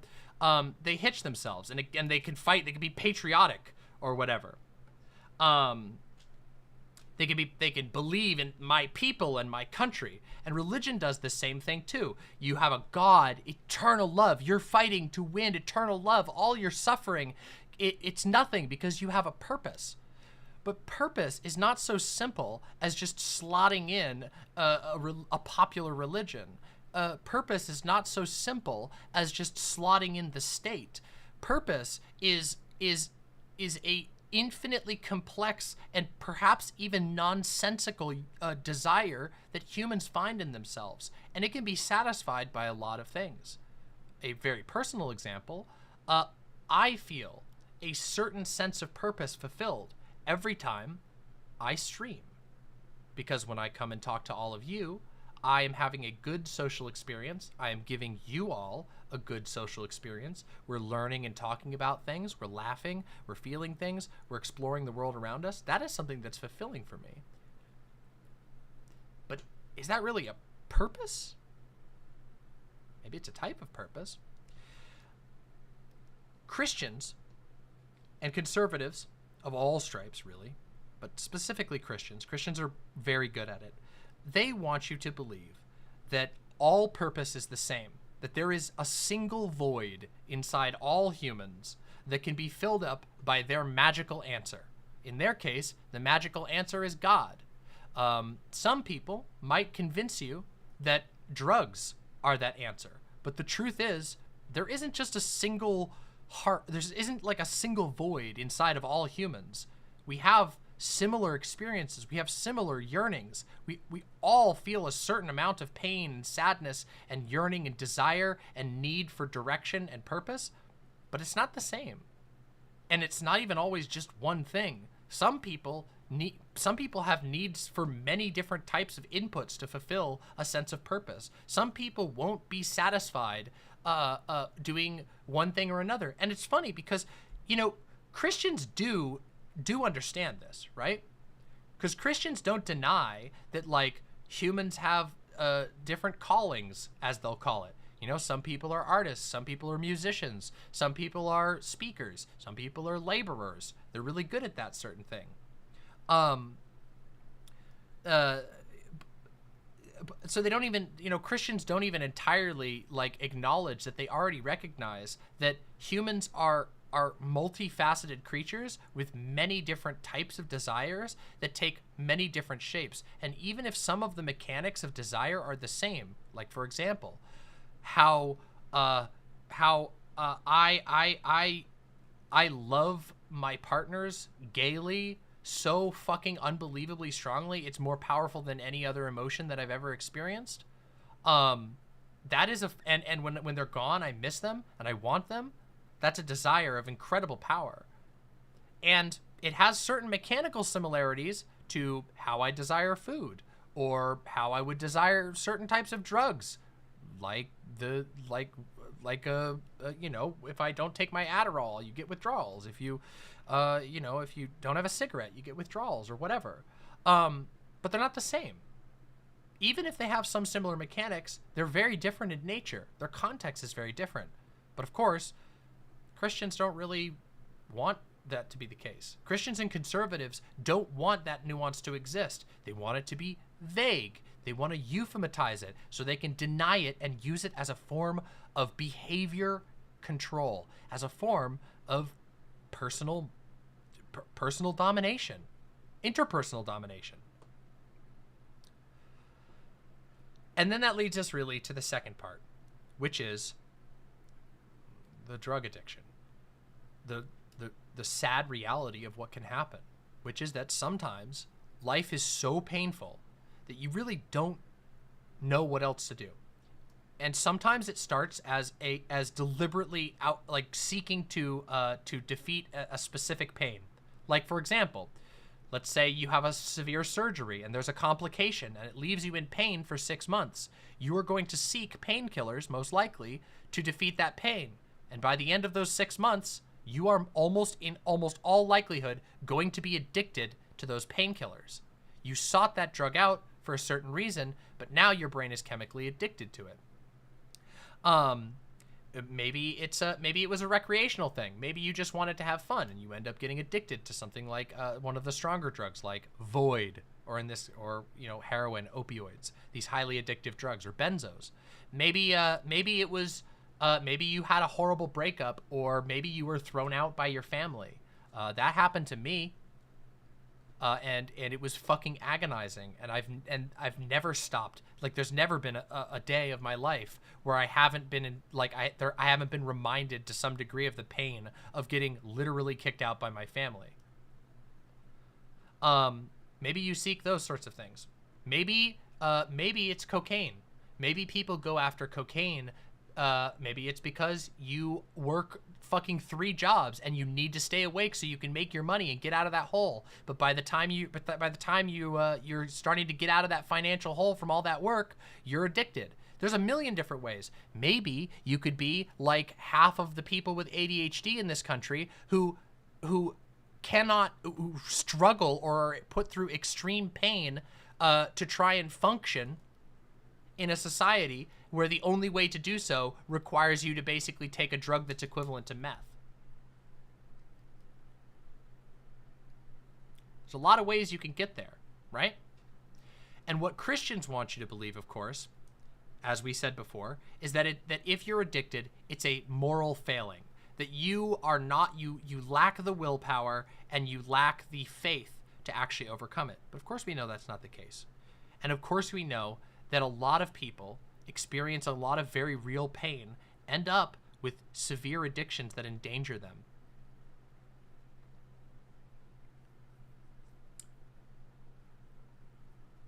A lot of people with ADHD turn to smoking, drinking weed to deal with life, especially undiagnosed. I mean, guys, like, I smoke a lot of weed, and I'm pretty unapologetic about that. The part of the reason why I smoke weed is because because I take an Adderall to help with my ADHD, which I was prescribed by a doctor, but it makes me fucking anxious, and weed fights anxiety. Simple as. Kind of makes sense, right? A lot of the reasons why people take drugs and why people seek them out is perfectly rational. Totally rational and understandable. And it's not a matter of morality. And it isn't even always a matter of a disease. I know a lot of people talk about addiction as a disease, and to a certain degree it is. But it's also part of our existence. And finding ways to overcome it is a process that requires compassion, not judgment.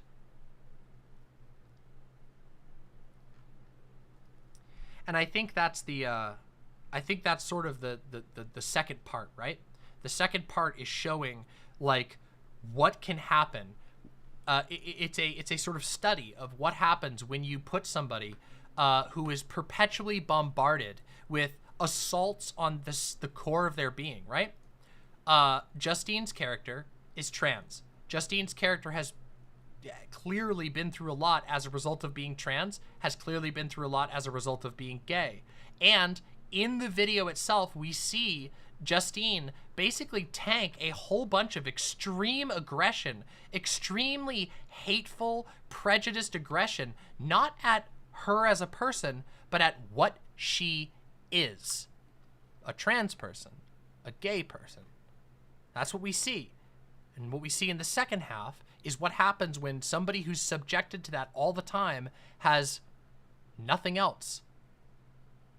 Literally, the line is, I just need to give up the only thing that makes me feel like living.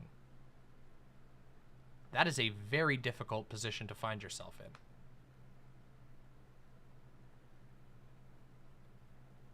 That's where the suicide stat comes from with trans people? Yes. Because trans people, it's so difficult for many trans people to have access to first of all, to have access to HRT and affirming care, but most predominantly because trans people objectively experience an incredible amount of social hardship.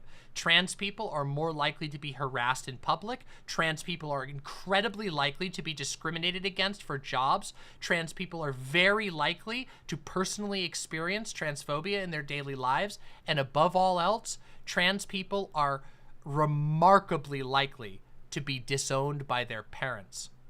And in a society that is built around the role of the father and the patriarchal family unit, being disowned is a massive, massive blow. Thank you, Furcifer. Deeply appreciate that. Having to explain your identity every job, every class, and every new interaction is exhausting.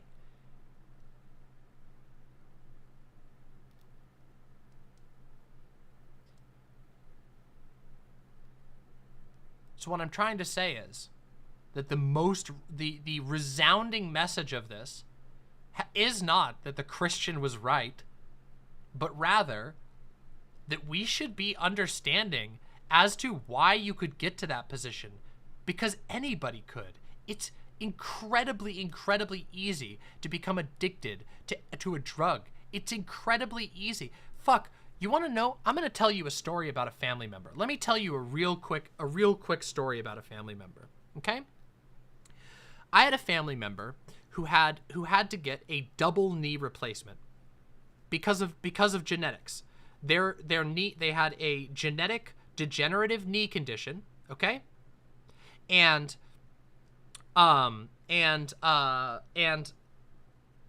oh, sorry. And as a result, had to get a double knee replacement. A double knee replacement is an incredibly invasive and painful surgery that has you laid up for about 6 to 8 months before you can start walking again. And then it's a slow, very slow recovery from that point. And the cool thing is even though it's hard, it takes you out for about a year. Afterwards, you can essentially get the rest of your life with functional legs. It is a brutal, brutal surgery, but the payoff is that instead of not being able to walk at 45, you can instead walk for the rest of your life because your knees work. You get to walk like normal for 20, 30 years. And so, of course, it's worth it to pay for that. But you want to know? The pain of having both of your knees cut open is unbelievable. And as it turns out, usually the only way to actually be able to live through that pain without losing your mind is to take opioids, strong opioids. And if you're going to be in agonizing pain for 6 months, you're going to be on strong opioids for 6 months. Even if you have the strongest will and you take a tiny dose, after 6 months, you will be an opioid addict. And if you want to stop being addicted to opioids, you will have to force yourself to go through an incredible amount of pain.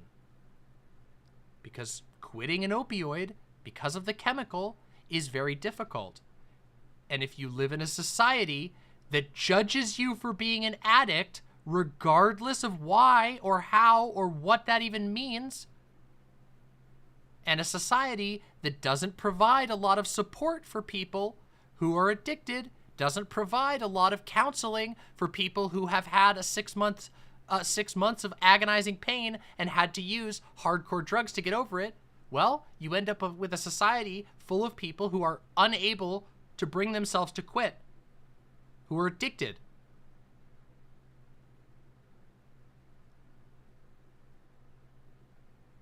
And some addictions kill you.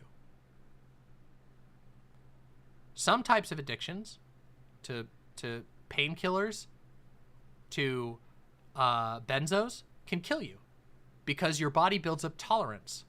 And then the pain comes back. And then you have to take more. And eventually, it kills you. So it's a pretty uncompassionate worldview, isn't it? That says that you should just sit there and endure all pain forever while praying to a God that will never listen to you, that will never reply, and that isn't relieving your pain. And then that society refuses to help you stop taking the drugs to stop that agonizing pain when you can't endure it all by yourself and by praying, which nobody can, as we all know. Not even me. Look at me. Look at my tongue. I had an insane amount of pain for this tongue, and I did not take. I wasn't able to smoke weed. I didn't have an opioid prescription. I didn't have painkillers besides fucking Aleve for this tongue. I know pain, okay? I, of all people, with my split ass tongue, I fucking know pain, all right? I've been through some agonizing pain. I couldn't do this. This was for 6 days, and it was breaking my mind. For 6 months of 10 times worse than this? No. Even the strongest people in the world need painkillers sometimes. And if that's true for everyone, then it kind of seems like it's a matter of luck as to whether or not you ever have to grapple with addiction. It kind of seems like it's a matter of privilege as to whether or not you have to grapple with addiction at any point in your life. And in a society that refuses to acknowledge the humanity of people who are addicted, in a society that demonizes all forms of desire, in a society that removes your ability to find comfort and love and joy in one another for a number of reasons, but specifically because of something that's intrinsic to you, Well, that's a society that's going to end up with a lot of dead people, isn't it? And the people who are going to die, they're not going to be the rich, good boy Christians. It's not going to be the Christian senators and the Christian bake shop heiresses, or the yacht owners, or the golf club, or the country club. No. It's going to be the people who have to break their bodies, working hard jobs, working multiple jobs. It's going to be the people who are ostracized, who are silenced, who are thrown around, who are abused, who are mistreated, swore at, called names, talked over, insulted, denied medical care. That's who it's going to be.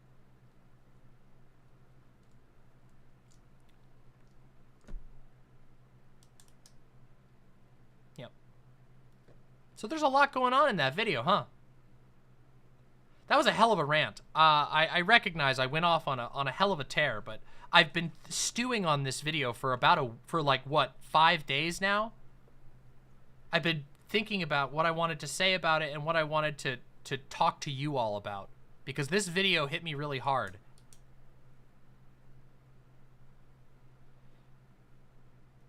Yeah, Somniostatic says the point about it being a cliffhanger, leaving people to misinterpret, is interesting. I at first I didn't like that.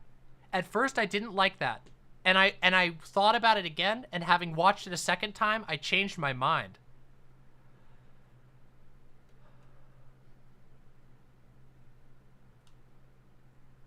Because I think that what the ending does, ending it on a cliffhanger, makes us confront the fact that a lot of people are going to go, oh, so was the Christian right then? No, of course the Christian wasn't right. The Christian was rapidly making vague appeals to emotion that just happened to touch on a genuine truth, but that doesn't diagnose it or accurately explain it in any way. What the Christian was able to do was to make you feel bad.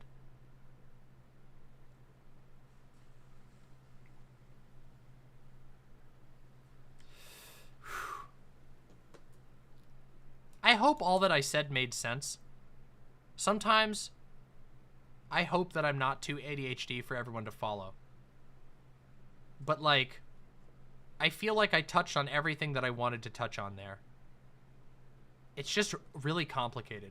And yes, I recognize I ranted for longer than the video, but that's because the ContraPoints video is like a highly highly dense, constructed, emotional analysis of these things, and I'm just trying to talk about it.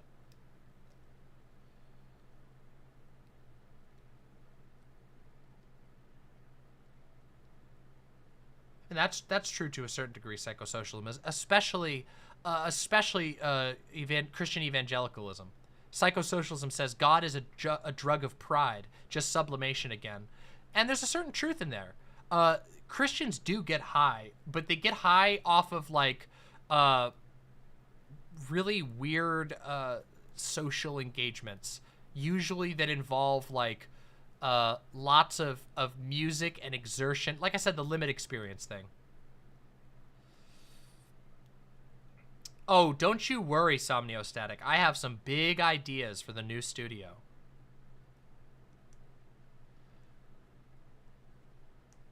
It was the abuse and the cruelty and the condemnation, the emotional harm that made Justine reach for the drugs. Literally. Of course it is. Like, of course. Okay, so, by the way, like, just so you know, it is not usually, like, curious experimentation that gets people addicted to a drug. It's not like, oh yeah, I want to try heroin one time. Well, okay, maybe with heroin it does, because heroin is crazy strong. But even heroin, with most drugs, it's not like experimenting that does it. It's people seeking out that drug for a very real reason.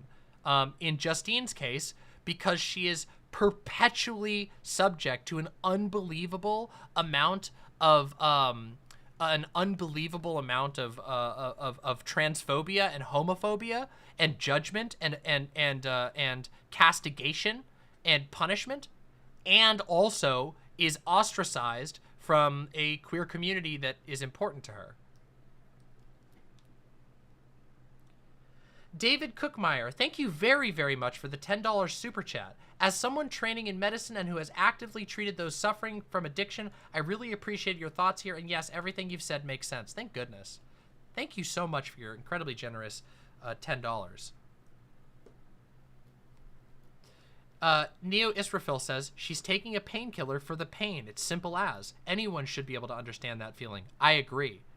But see, that's one of the things that, and I know this isn't directly within the scope of this video, but it's one of the things that makes me so mad about dogmatic religions, specifically Christianity, which is that Christianity turns every human experience into a generator for guilt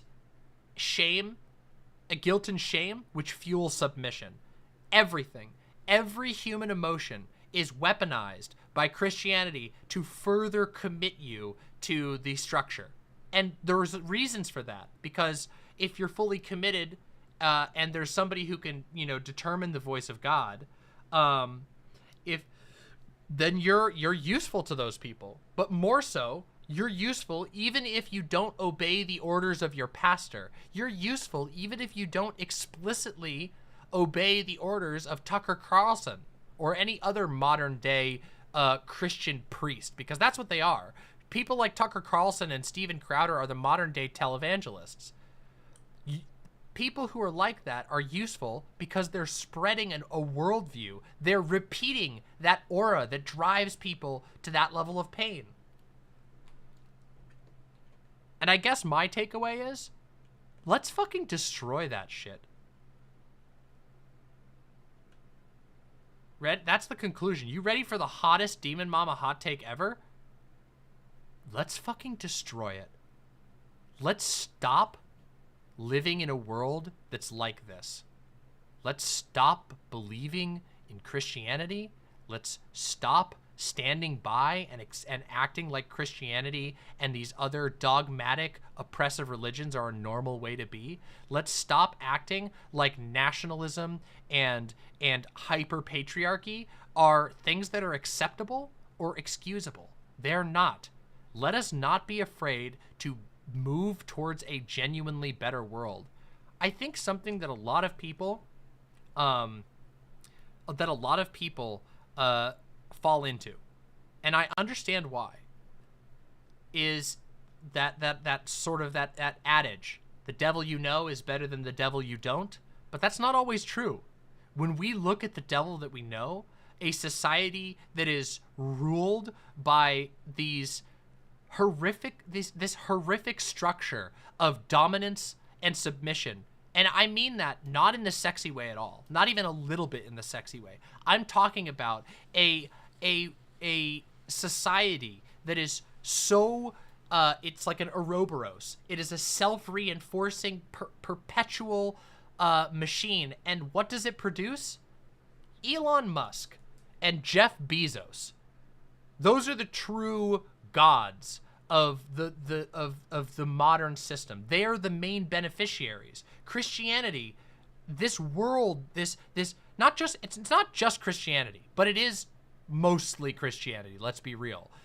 These types of religions that teach you to perpetually be a slave, to perpetually grovel and feel horrible at all times and apologize profusely for everything that you are. They're miserable. They produce a miserable world. We've already seen what that type of world is like. So stop being afraid of a different future, because it's hard to imagine it getting much worse than what we've already seen the end goal of Christianity is. The end goal of Christianity is a theocratic state, a state that is the economy and religion are one and the same, and they control everything. And we know that's a nightmare. We know it's the worst thing imaginable. So let's put it to death.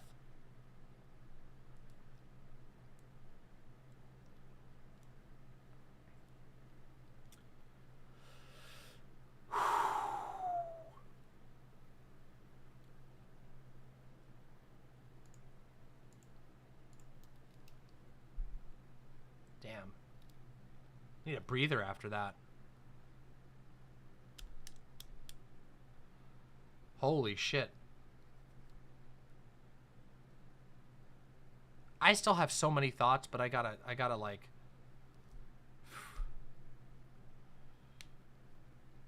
Thank you. I appreciate that. It's been on my mind a lot. All this shit's been on my mind so much. I've been thinking about this shit so much.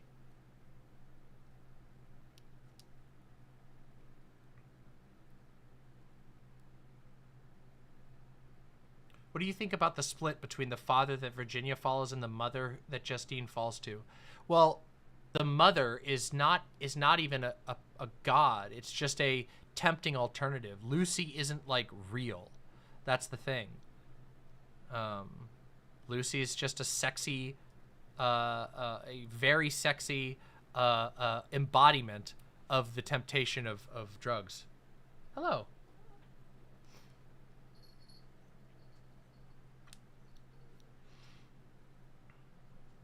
Yeah, of course. But I think Lucy is supposed to represent like a sort of inviting an inviting opposite. But it's not a matter of opposites. You don't have to build the polar opposite necessarily or whatever. I don't know. I don't know that it goes that deep. I think it's supposed to be, I think Lucy is supposed to be an embodiment of addiction. Ouroboros, the golden Ouroboros. I don't know what that is. Yeah, Lucy, Lucifer. Yeah.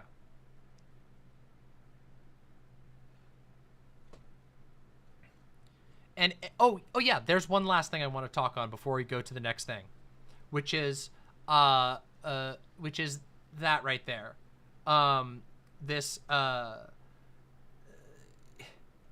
the fact that because of like, okay, so this is a little subtle, but if you'll notice, Justine's pains take the shape of like the exact shape of the ones that are inflicted on her by Virginia's character. So the Christian character talks about the temptation, talks about all these things, and then and is abusive and harmful in the process. Essentially, Virginia is cutting scars in, and later on, Justine experiences that pain in the shape that Justine inflicted it. I think that's really important to understand, that Christians inflict this worldview. They push it on other people. It is not true just because they assert it. It is not right or good just because it was there before. Yeah.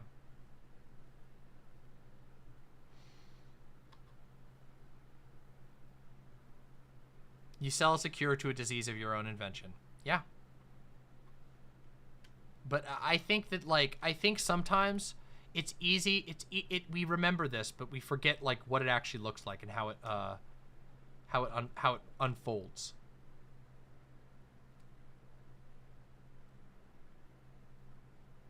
Yeah.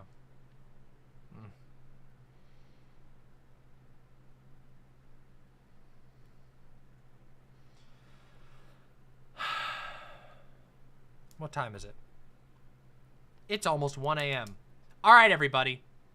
Let's wrap this segment and let's do a little bit of gaming. You want to do a little bit of gaming and let's wind down with a little bit of fucking gaming? You guys want to do some of that? That was a hell of a segment.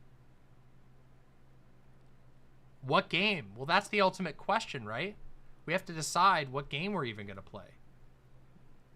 I could play Wingspan. I am very good at Wingspan. Yo, Furcifer, thank you so much. Thank you so very much, Furcifer. Thank you. Truly.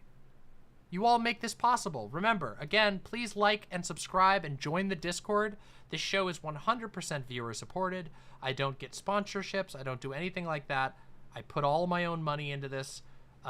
It's been a great success, and I love my imps. But yes, you all make it possible for me to keep eating and having a roof over my head, which in turn allows me to share amazing things and tell you cool stuff. So, yeah, Hollow Knight. A lot of people want to do Hollow Knight. Hey, no problem, Himbo Sauce. Stay strong. Seriously. Don't let those people get you down. They basically are doing the equivalent of farting in an elevator, okay? That's what Christians do. Until they grapple their way onto institutional power, that's basically what they do. They fart in an elevator, they make you uncomfortable, and they hope that you'll go away. But everybody should just kick them out of the elevator. So stay strong. And be loud and proud.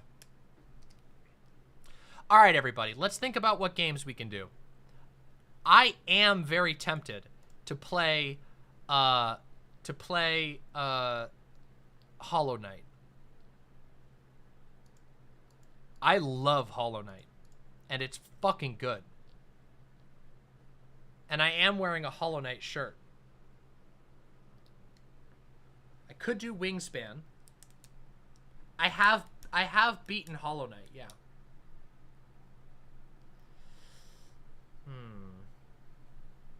All right, you want me to teach you all how to play Wingspan?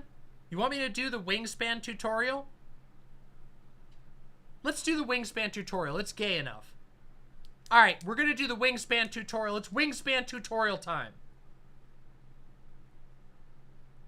And we'll start Hollow Knight next. We'll start the big game next stream when I have more energy. Let's do Wingspan. Don't go anywhere because I'm about to teach you how to play an amazing game. What's Wingspan, you ask? Well, Wingspan is an absolutely amazing tabletop card-based game about building a forest full of birds. It is what is known as an engine builder. It's which means that you basically you are going to be drawing cards, and your goal is to set up an engine or engines, aka little cycles that feed into other little cycles. It's a very beautiful, very intricate game made by a biologist.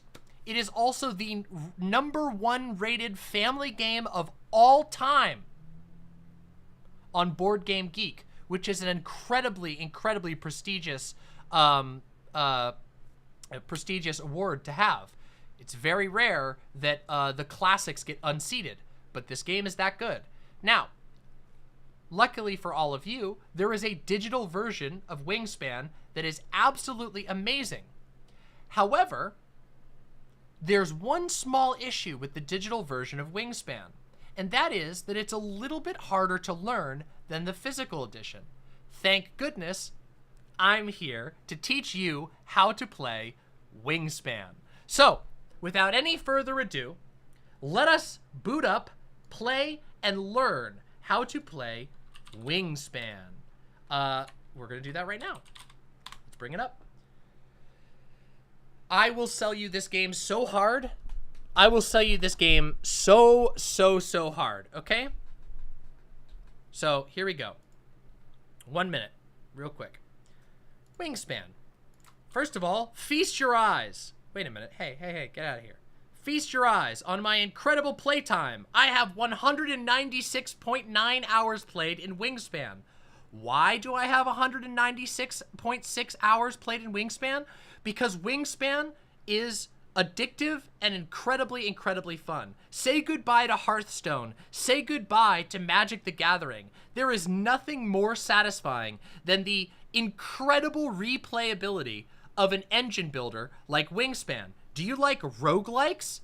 You're gonna love Wingspan. Do you like deck builders? You're going to love Wingspan.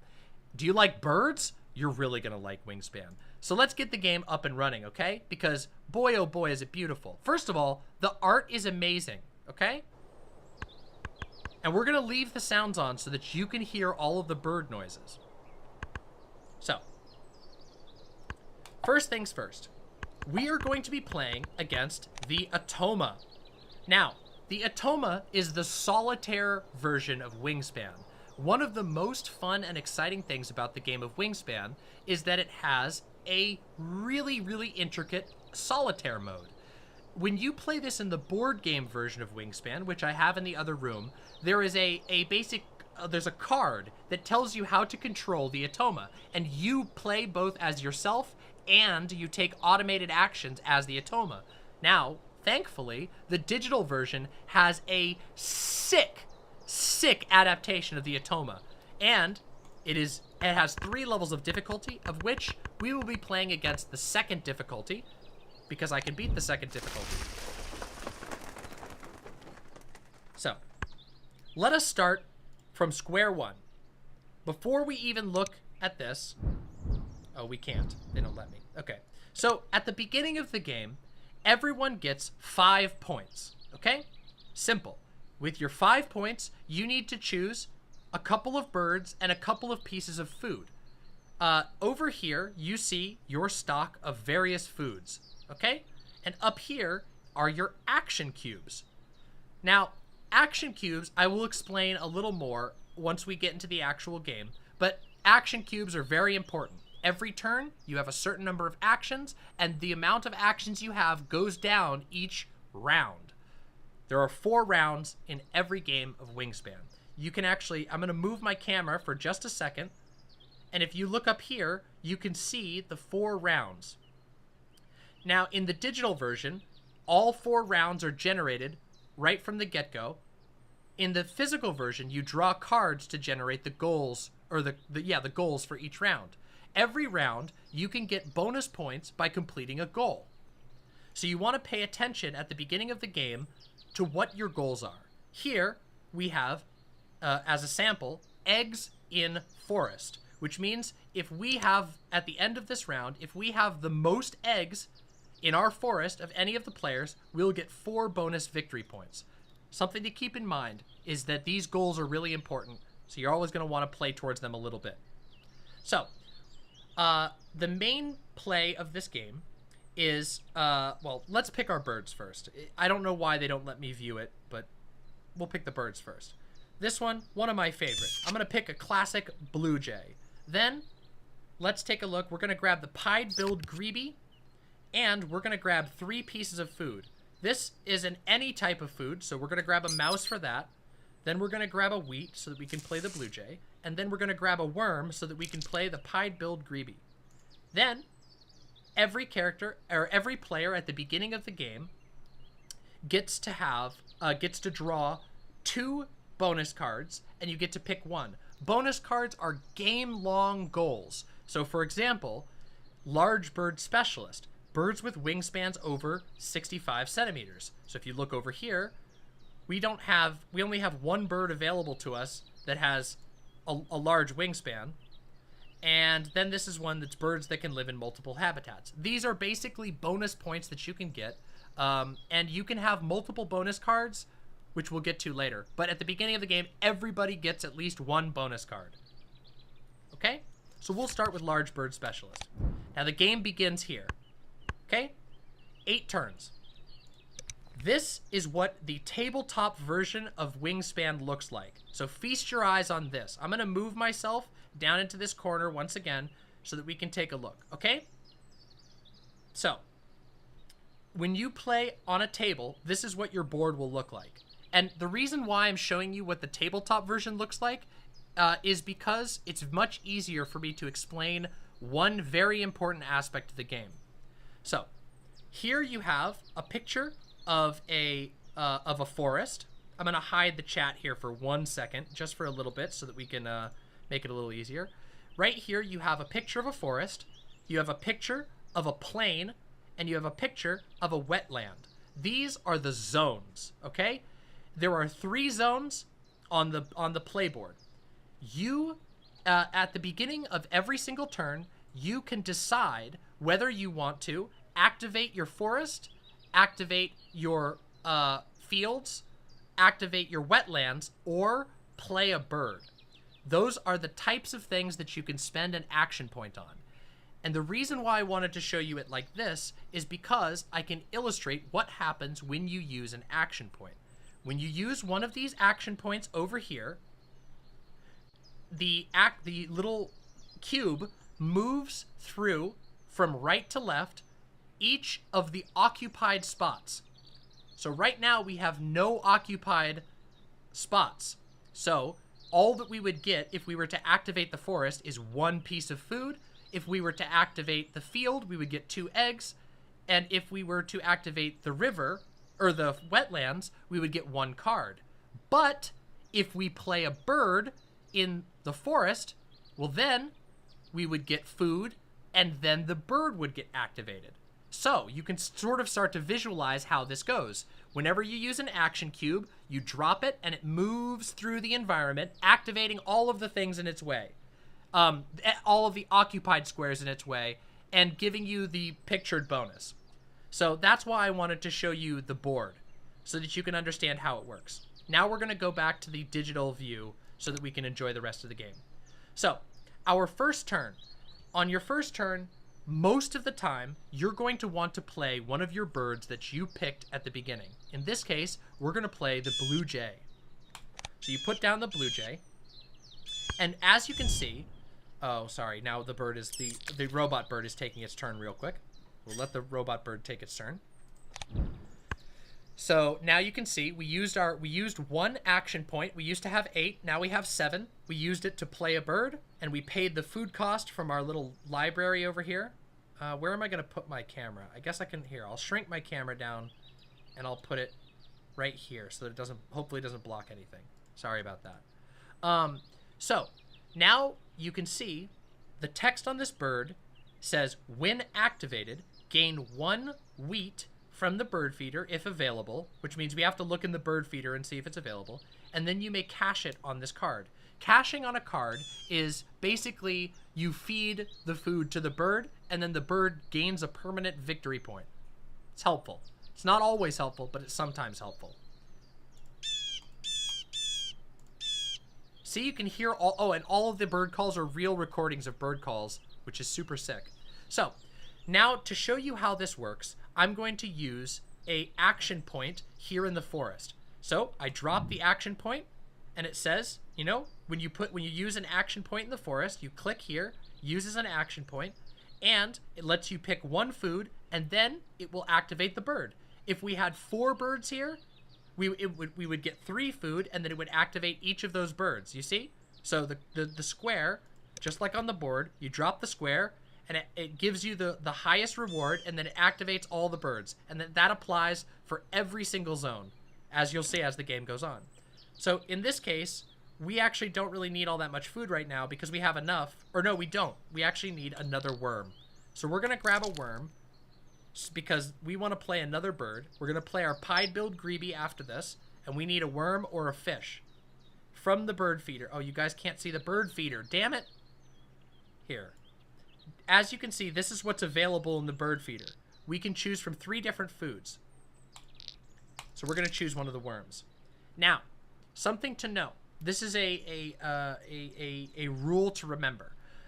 In Wingspan, if there is only 1 type of food in the bird feeder, you can always re-roll it, even if there's 5 of the same food. So let's pretend the bird feeder is full of berries. The only thing in the bird feeder is berries. You can re-roll it before you draw food from it. That's just a rule that is given to make sure that the game doesn't get stuck. So anytime, and you'll need to use that strategy frequently, because the bird feeder at maximum can only have 5 pieces of food in it. So keep that in mind. That's a rule that you'll use very frequently. So we're going to grab that, and then this guy activates. So as you can see now, he's got feathers all around him. This bird is active, and we get to use his power. Gain 1 wheat from the bird feeder if available. As it turns out, there is a wheat in the bird feeder, so we're going to take it. We were able to get 2 pieces of food that turn, which is very good. So now that we're getting into the second turn, you're going to begin to see why I called this game an engine builder, and why this game is called an engine builder. The goal, of course, is to create a forest full of birds that synergize with one another very well. So we have wheat production, which means because we always get wheat, or not always, but very frequently are going to get wheat anytime that we draw food, we will want to probably think about getting birds that require wheat. So first, though, before we do anything else, we're going to play this pied-billed grebe. Now, if you look at this card, it has an icon on it that says it can only be played in the wetland, and it requires one worm or one fish to eat. So we have one worm, so we're going to feed it the worm, and bam, now we have a bird in our wetland.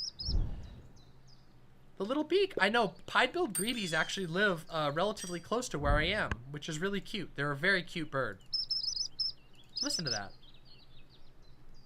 So, as you can see, we no longer have any birds in our hand. We have no birds in our field. And we have a bird in both of these zones, which you can quickly see the whole board just by pressing this button if you want to. We need to get more birds before anything else, so we're going to draw a new bird. Now, I'm looking at this, and there's a lot of considerations. As you can see, there's a whole lot of things to think about. There are many strategies by which you can win, and the cool thing about this game is that there's a lot of skill. So the more you practice, the better you're going to get at being able to win. To the degree that a few months ago, I couldn't even beat the easy Atoma. Now, every day, I will beat the medium difficulty Atoma at least once, usually more than once, and I'm practicing so that I'll be able to beat the hard Atoma. And that is all just a matter of learning the strategies and being able to maximize for certain elements. Which is very, very exciting. Super, super cool game.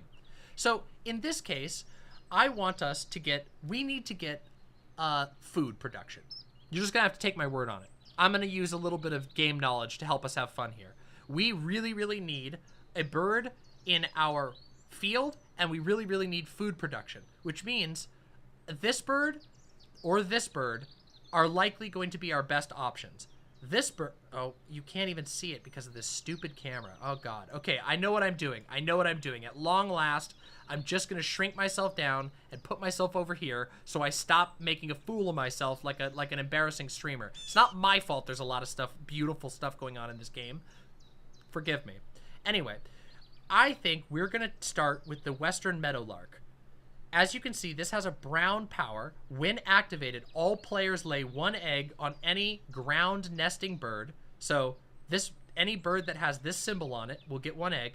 You get to lay an additional egg on one additional ground nesting bird. That's pretty cool. That gives us free eggs every time we use our every time we activate our field. So it's very exciting. So we're gonna grab the Western Meadowlark. Now, cool thing, the pied-billed greeby, because we activated our wetland, the pied-billed greeby's ability activates. Draw 2 cards. If you do, discard 1 from your hand at the end of turn. Well, we're going to grab the Eurasian Golden Oriole, and we're going to pull out something else. Wow, that's actually a great pull. So, now we have to choose one of these we don't want, which, honestly, I think it's gonna. Well, the Oriole. I think we're actually gonna have to get rid of the skimmer. So we're gonna discard the skimmer. Now, something you might have noticed about the Oriole is, if we scroll down here, the Eurasian Golden Oriole. Here, let's bring it up here. Look at what this has. If you notice, this has a star symbol. What that means is that it is an all-star nesting bird. It can nest in any type of nest, which means if it counts as all types of nest. Very powerful. As you can see, this bird's special ability here, the one that we're planning on playing, can only be activated on ground nesting birds, which this one being an all-nest bird counts as a ground nesting bird. Very, very good. So you can see how fixated on synergy this game is. This game is all about setting up engines that let you benefit. The birds feed each other, the birds lay eggs, and it's amazing. So, let's continue. We need food to be able to play a bird next. So, we're going to get 2 food, basically. We can take a berry, or we can re-roll. We're going to re-roll. We're going to re-roll and grab a worm, and we're going to get the free wheat from this bird. Neo Israfil says, oh yeah, I knew it. This game is autism bait. Okay, guilty as charged, but also, just so you know, it's not just autism bait. It is, but it's also just an amazingly beautiful game that looks beautiful, sounds beautiful, and is more addicting than arena runs in Hearthstone. It is every game is an extremely exciting, beautiful draft mode. It's so great. And by the way, just so you guys know, you can play this online. It has an online mode where 3 other players will get dropped, or 2 other players get dropped into a game. You play with 2 players. Turns are 5 minutes each. You can sit down and play over and over again and challenge yourself against real players, and it's great. This game's like less than $20, and they're planning 2 more expansions for it, which is really exciting. But let's not get ahead of ourselves. So we have our food now, and we're gonna play the Western Meadowlark. Ooh. What a cute call. There we go. We're going to play it.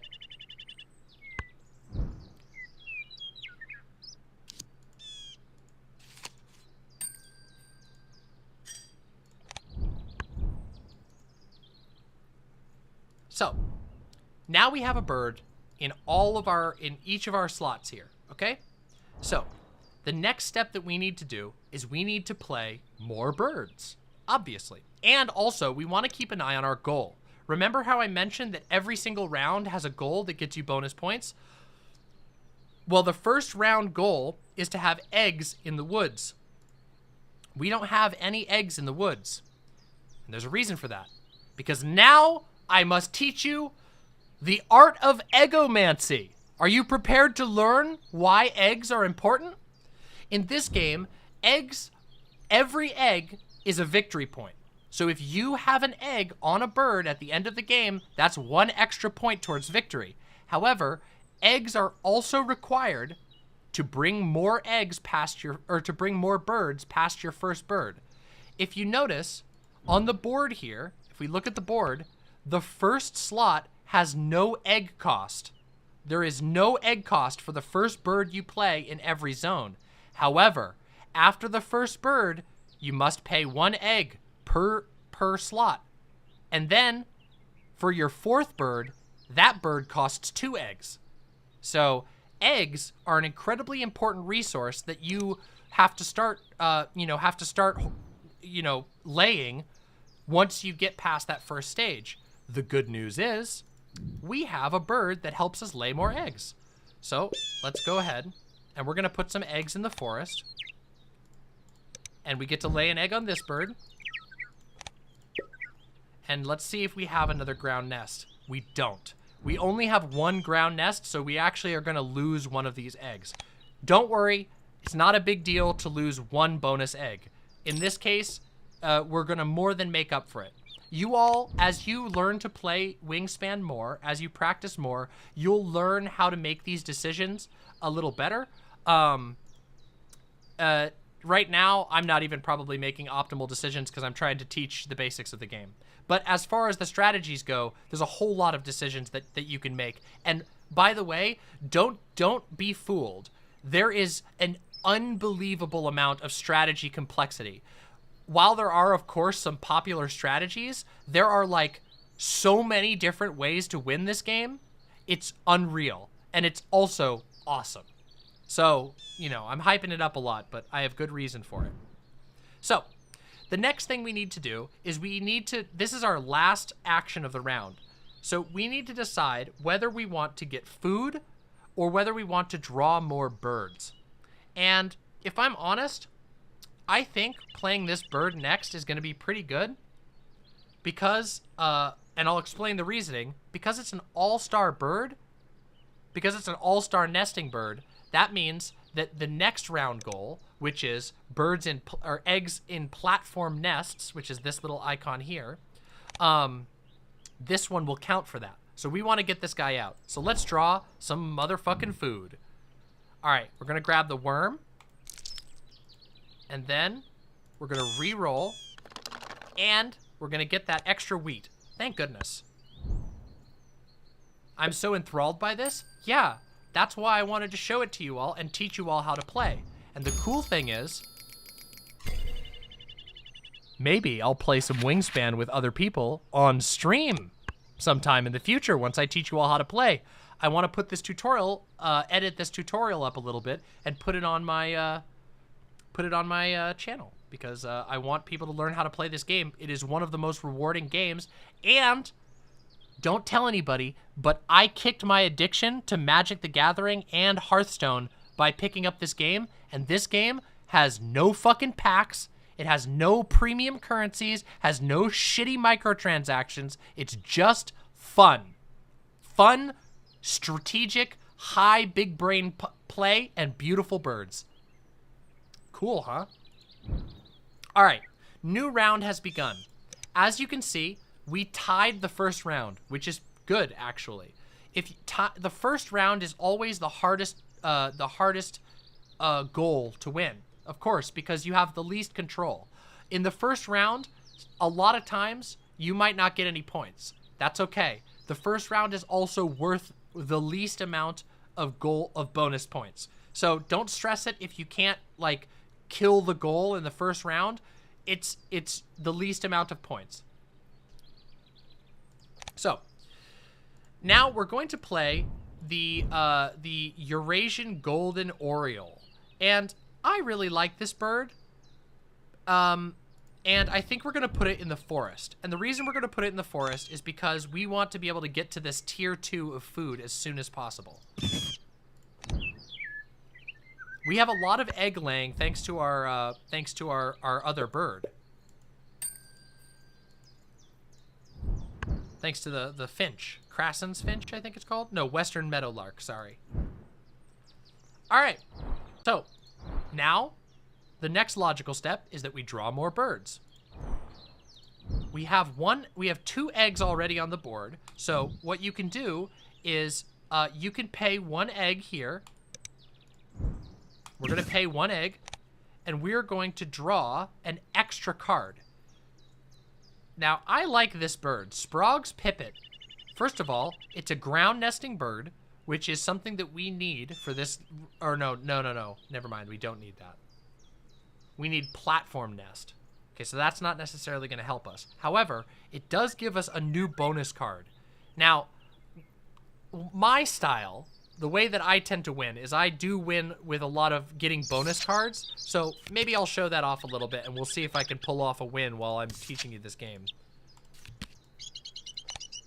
Wow, we got a lot of good birds this time. But we're gonna discard Montagu's Harrier because I don't really need that one.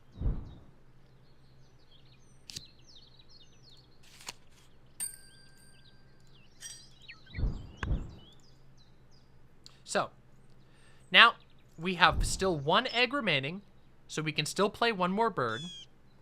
But we don't have any food, so we basically have to draw food next. So we're gonna draw food.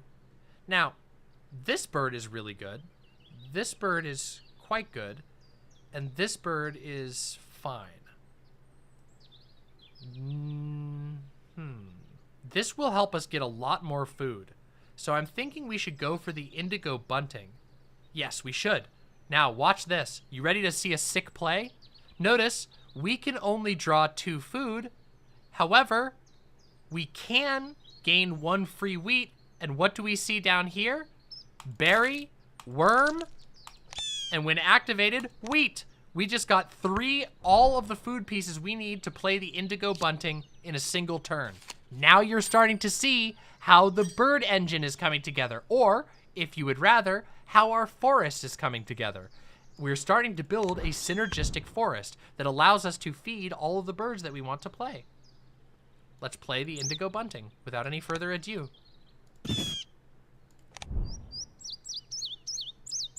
So now we will get up to 5 food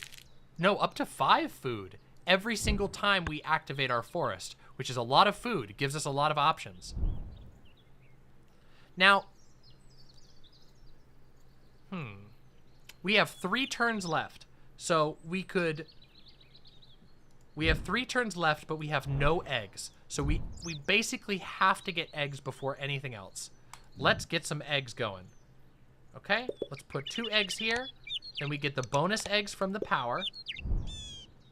We're gonna put those bonus eggs over here. Oops, I did that incorrectly. I made a small mistake. Ignore my tiny mistake. I forgot that this is platform nests and not ground nests. Ignore my tiny mistake. It definitely won't cost me the round. All right, so our next option is we can either lay more eggs, which actually might not be a bad idea here. We can lay more eggs, we could fill this up, or we can draw food and then egg. Let's get food first, actually. Yes, let's get food first. Worm. And then... Oh, we don't have... Wait, hold on. Oh, shit. Damn it. We don't have any worm for this guy to grab. We do have a wheat, so that's okay. We did all right there anyway. As you can see, there's a lot of moving parts, and it's easy to make small mistakes. While the Atoma is very punishing, it's okay. We're learning together. All right, so I think we should try, let's see, how close are we? Can we get 3? So he has 4 points already towards the end goal. We have 1 point. 1 point means we qualify no matter what. If we think we can get 4 eggs out, then we can beat him. We can do 2 here. We can pay 1 food to get 3, and then we get 2 more. 1 more. So 1, 2, 3, 4. Yes, we can. All right, we're gonna do it. 1, 2. Pay the mouse. There we go. And then we're gonna give 1 egg there and 1 egg here. Now this should tie us up. No, this should actually win us this round, unless he uses one of his bonus points. We won! Look at that. We pulled ahead by 1 point. So that means we're gonna get more bonus points. Oh, and we get to activate our little bonus here. So this is the first time we've ever seen a pink power activate. Now, pink powers are unique. This pink power, let's read the text real quick. Once between turns, all pink powers occur on your opponent's turn. Okay? So, when another player takes the gain food action, gain 1 worm or berry from the bird feeder at the end of their turn. Now, because we're playing against the Atoma, the rules for pink powers are different. So, if you don't remember this, it's not a big deal. But when you're playing the solitaire mode, the pink powers don't activate exactly like they're supposed to. Pink powers are always activated anytime the Atoma activates its forest. So no matter what the pink card says, if you're playing against the Atoma, it will be activated when it grabs food from its forest. That's a small variety. It's a small change from the normal rules, but don't worry about it too much. Just, yeah. Louse asks from chat, are there disaster events? What prevents this from just being a number go up game? Well, this is kind of, it's not really a number go up game. It's concise. There are only 4 rounds, so you got to move, you got to be intelligent, and you have to try and maximize your forest. You want your forest to be as efficient and synergistic as possible, and that's the goal. Really good players at this game will manage to score like 120 points. That's like a really good score. If you can get 120 points, so it's kind of like bowling in that way. There is a maximum amount of points that you can possibly get. So there's no disasters. And another rule about this game that's very interesting is there's no direct belligerence. Does that make sense? So you don't actually hurt your opponents ever. The most belligerence is in the European expansion. There are birds that let you steal from an opponent, but the opponent then gets to take another piece of food. So you're never directly attacking anybody. You're never harming anybody else. You're just competing to have the most beautiful forest, which is very relaxing while still being competitive. There's no real subtractions. There's no disasters or bad things that can happen to you. You're just supposed to take care of your birds, basically, which is pretty cool. But yes, the EU X Pack has sort of like a tongue-in-cheek type of belligerence. It's very funny. I know they did that intentionally because Euro games are obviously famous for being all about economic expansion and conquest and all of that. So, anyway, now we're going to take our next turn, and we're going to play Sprague's Pipit. Now, Sprague's Pipit has a white power. White powers are a single-time activation. When played, draw 2 new bonus cards and keep one of them.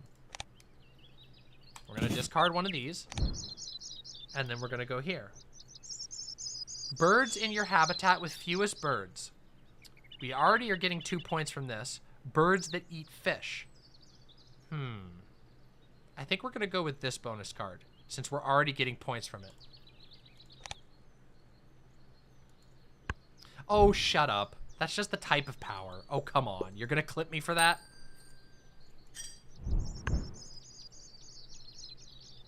All right, we need to draw some more birds.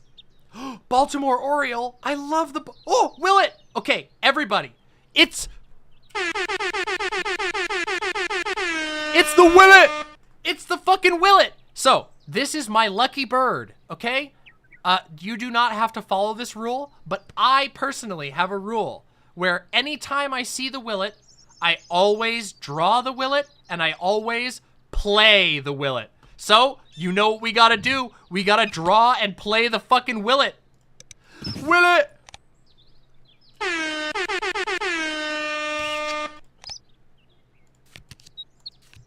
Will we will it? We will it. This Willet is fucking ours. Woo! Hey, take a look at this. So now I have an opportunity to explain a new type of bird to you, before we play the Willet, of course. So this is a bird with a teal power. Teal powers are only in the European expansion, and these powers activate at the end of every round. So they're usually very powerful abilities, but they require you to do something very unique. For example, in this case, choose any one player, including yourself. Cash one mouse from the supply, which means not from your bird feeder, from the supply. You always get it for each predator that player has. Now, we don't have any predator birds right now, so this bird might not be very strong for us. I'll explain predator birds in just a little bit. Don't worry, we'll get there. So we're going to discard the white-throated swift, and then we're going to probably aim to play that bird, that vulture. So let's get that vulture out. Look at that. So interesting thing, vultures are something about Wingspan that's very cool that I haven't really been able to explain because, reasons, is that there are bird families. So bird families are basically loose, they share characteristics. For example, all vulture birds, they don't cost any food. Because they're scavengers, you don't have to pay food to play them. You still have to pay an egg, or 2 eggs, but you don't have to pay any food. And then, of course, there are crows. Crows always allow you to exchange something for food. So whether it's a card, you give the card to the crow and he gives you a food. You give an egg to the crow and he gives you a food.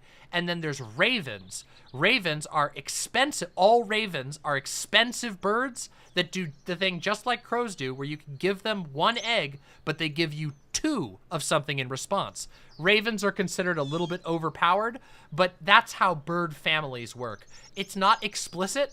It's just that birds that are related to one another tend to have similar characteristics. It's kind of cool.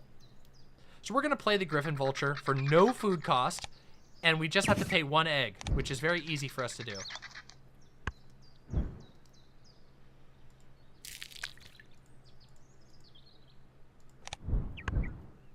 And our pink powers got activated.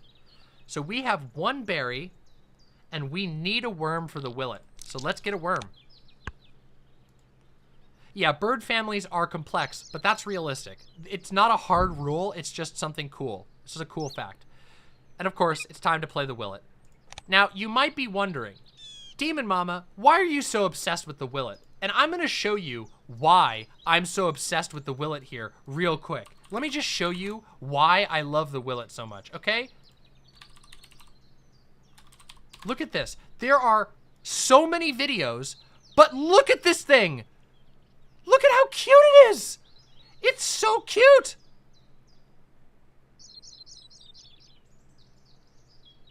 Oh, let me see if there's a video. Here we go. Oh yeah, this is the other video. Look at this thing.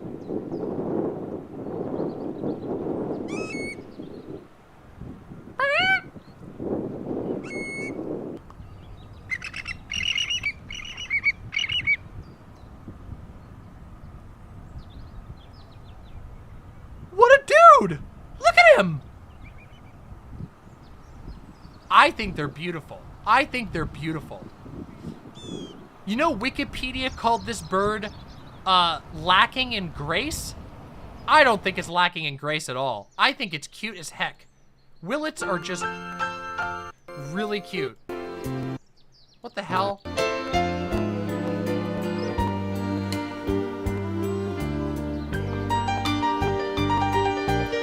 Yum, yum, yum, yum, yum, yum, yum, yum.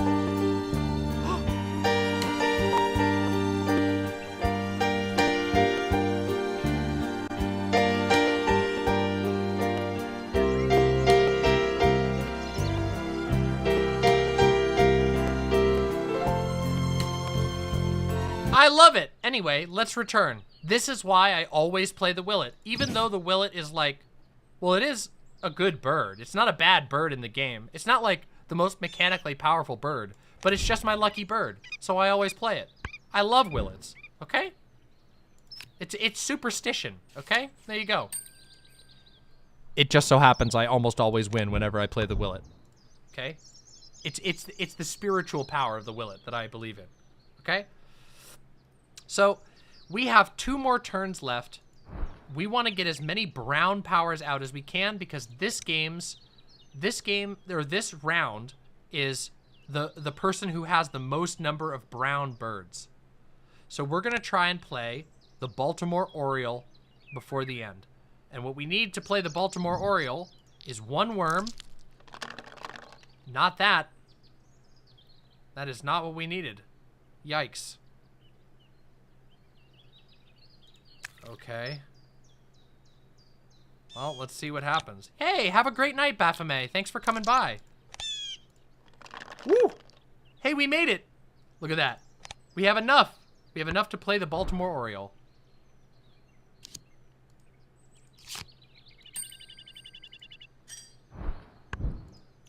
All right, and simple as play the Baltimore Oriole with our last little turn here. All right. Now we have an interesting challenge. We approach the final round. Ooh, we get to activate our pink powers. That's nice. So now we get to pick. We're going to definitely take a worm because that'll let us play the horned lark immediately. 1 bird. Oh, we have a... Oh, yeah, that's right. So look at this. So see, now it's the end of the round. And at the end of the round, we get to... oh, wow. Look at this. So... choose any 1 player at the end of the round, including yourself. Cash one mouse from the supply on this bird for each predator that player has. Looky here. Our friend the Atoma has 3 predators in play. We get 3 victory points that we steal because his predators left a bunch of mice around. So we didn't win this round, but... look at that. Even though we weren't in first place, we got 3 points from that round. So hell yeah. That's great. Now it's the final round of the match. And this is an interesting one. So 1 set of egg. So this is called sets of eggs in your habitat. So one set of egg consists of 1 egg in the wetland row, 1 egg in the grassland row, and 1 egg in the forest row. You count the number of sets. So you basically need to go bloop, bloop, bloop. So this is one of the harder round goals, but I think we can do it. I definitely think we can. But before we do anything else, we need to draw a card. We need to draw a couple of cards. Predator would be good. Plus, if we can get 2 big birds out, we'll be able to complete this goal, which is pretty good. Can we get 2 big birds out with 4 turns? Maybe. Maybe. Let's find out. Yo, Willet! So take a look at what the Willet's ability. So the Willet is a predator. Predators have one of two abilities, and I'll explain, or I guess technically one of three abilities. Let me explain how predators work. Predators always eat something else. So in this case, predator ability, roll all dice that are currently not in the bird feeder. If any of them turn out to be fish, gain one fish and cash it on the card. So if you re-roll the bird feeder and there's a fish in there, he eats it out and gives you one victory point, which is sick as hell. And as you can see, we rolled it and we got one fish. Willet Smith. So now we're gonna draw two more birds, Lazuli Bunting and the Atlantic Puffin. Look, puffins are cute, but the puffin card is, Now there, Louse says, and a fish predator too, no bird-on-bird violence needed. That's true. There are, however, bird predators, and if we get one, I'll explain how it works. There are predators that will eat birds. We don't want the horned lark. Let's get rid of that one.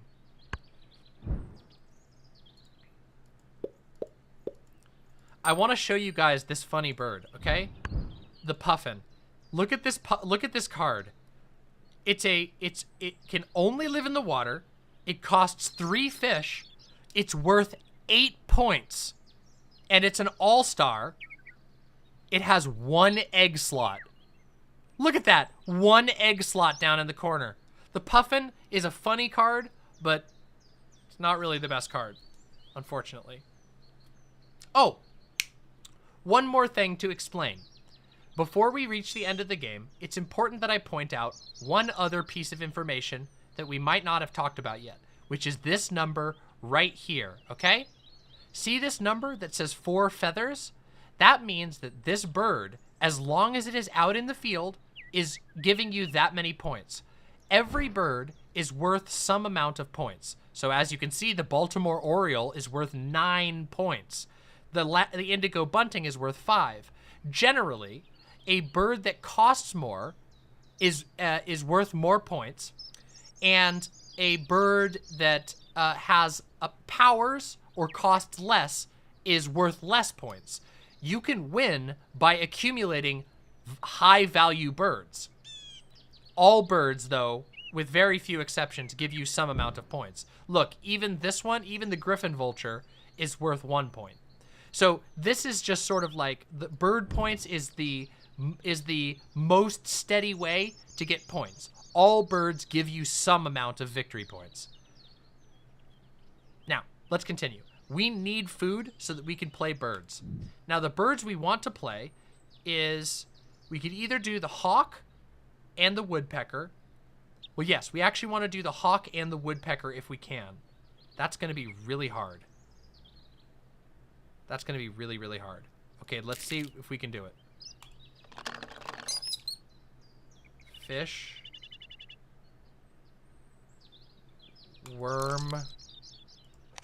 We get a berry. A berry. And a wheat. Did we get enough? We did. I think we got enough. Wait, I think we got enough. We might actually be able to play 2 birds. That would be sick. We might actually win this. That would be amazing. Guys, I'm going to scream if we win this. Just so you know, I'm going to lose it if I win on stream while trying to teach you the game. So let's see here. All right, first things first. We're going to get this ferruginous hawk out. Yes, that is perfectly fine. 2 eggs. Good night, Goddess Trans Girl. Thanks for coming by. I hope you feel like you learned a bit.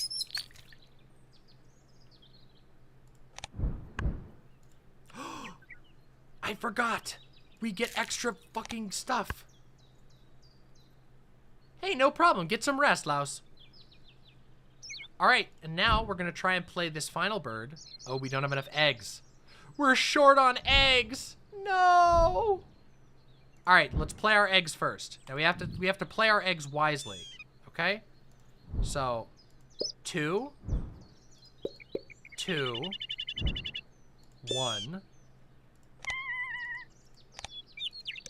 Then we get to put one egg here. And one egg here. Okay, now we have to think, though. Now we have to do some math. See, this is where you have to do some mental math here. It is our last action of the game. This is the last action we can take. If we play the puffin, we will get 7 bird points. And... no, wait, we'll get 8 bird points minus 1 egg, and we'll get to pick a new bonus card, which could be good or might not be good. If we choose eggs, we will get 4 egg points, plus we will likely be able to take over and win this, which will be 3 points, which is 7 points total. Plus, no, we actually get 7, 8, 9. We're gonna get 9 points if we do eggs. And we don't want to do the forest because we don't want to do you want to avoid having food left over in your supply or in your personal supply at the end of the game, because food that is not eaten by a bird or that is not cached on a bird doesn't count as a victory point. Eggs do, but food does not. So I think we will get the most.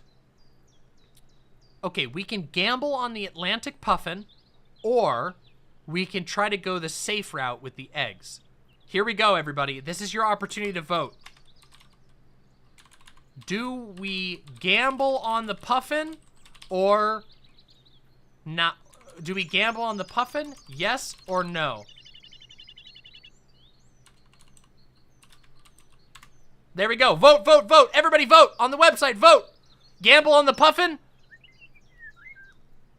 We could win. The puffin could help us win, but it might also cost us the game. Ooh. Oh, people want the puffin. Looks like we're risking on the puffin. All right, everybody. Here we go. 8 seconds for the anti-puffin fans. Now we're going to find out if we win the first game of Wingspan. All right, we're going puffin. Puffin mode. Let's do this. Puffin, puffin, puffin. 2, 2, 2. Okay, we can take 1 egg from here. Now we play it. Oh, shit. We're gonna, yes, we get more points. Look at that. We drew a power that gives us 4 extra bird points. The puffin is worth 8. We just got 12 bird points minus 1 because we lost 11 bird points. Woo! All right, moment of truth, everybody. Let's find out.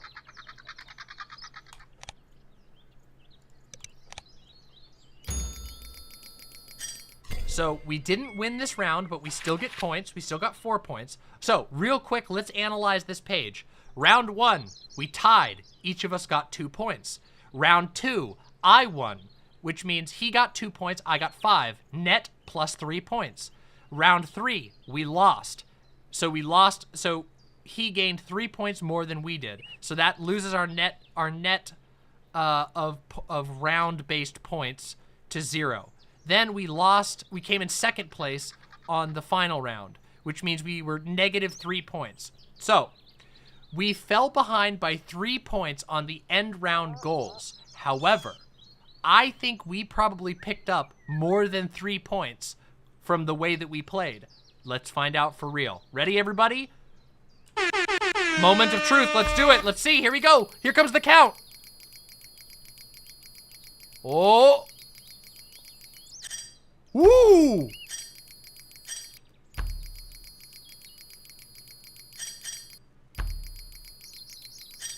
Oh no, the eggs!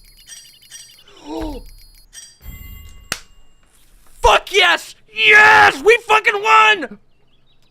Fuck yeah! Oh God! Oh! Oh my God! Fuck yes! We won. Not only did we win, we won by 5 points against the medium difficulty Atoma while I was teaching you the thrill of Wingspan. You, my lovely fellow birders, have gotten to taste the beautiful feelings of the rising winds below your wings. Taste the taste of the sun and the clouds and the blue sky. You have flown, defeated the Atoma, and risen above the forests into the blue skies beyond. You now know how to play Wingspan, and you have tasted the delicious rush of soaring above the Atoma together with me. Look at that beautiful page. And guess what? Afterwards, you can go to the overview and you can go review your beautiful forest and take screenshots. Let's take a moment and do a victory lap, okay? Just to celebrate. The Blue Jay, the Eurasian Golden Oriole, really quiet, the Indigo Bunting, the Baltimore Oriole, the Western Meadowlark, Sprague's Pipit, the Griffin Vulture, the Ferraguinus Hawk. Beautiful. Oh, I love that one.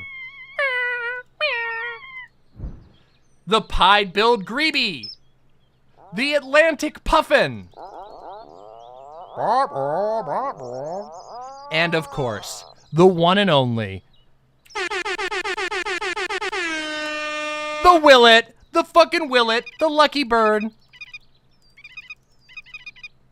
There we go, everybody. There you have it. That is a game of Wingspan. Look at that. That was with me teaching you, and you can see how quick and addictive and variable it is. Every game of Wingspan plays so differently. It's amazing. I'm telling you, if you get a chance to play Wingspan, it is a fucking crowd pleaser. It is amazing. It's so easy to learn, and it is so hard to master.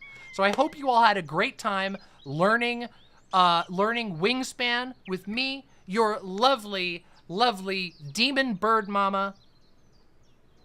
And I hope you'll try out the game yourself. The game's called Wingspan, super easy to find, can't miss it. Giant bird, beautiful pastel artwork. It's awesome. Or I guess it's colored pencil, but whatever. That was awesome. All right, everybody, so there's the tutorial. As finally promised, the Wingspan tutorial, the actual tutorial, not just the showing off the game. Now you actually know how to play Wingspan. Now it is already 2 a.m. where I am. So I have to go get some rest, eat some food, and smoke some weed. I mean, smoke some void. I hope you all had an absolutely wonderful time. I had a great time. I was excited to stream today. It took forever to get the internet up and running, but I'm very happy I spent some time with my lovely imps. And guess what? I'll see you again very soon because, of course, I am going to be streaming all the way up until we move. So, much love to every single one of my imps. Go hang out on the Discord. Like my videos. Retweet my tweets, I guess, or whatever. But really, honestly, just thank you very, very much. Thank you for coming and hanging out in my chat. Thank you for taking good care of each other. Thank you for being kind. And thank you for letting me indulge in my Willet excitement and show you how to win a game of Wingspan. Thank you all for being here, and I will see you all very, very soon. Much communal love to all of my lovely imps. See you soon.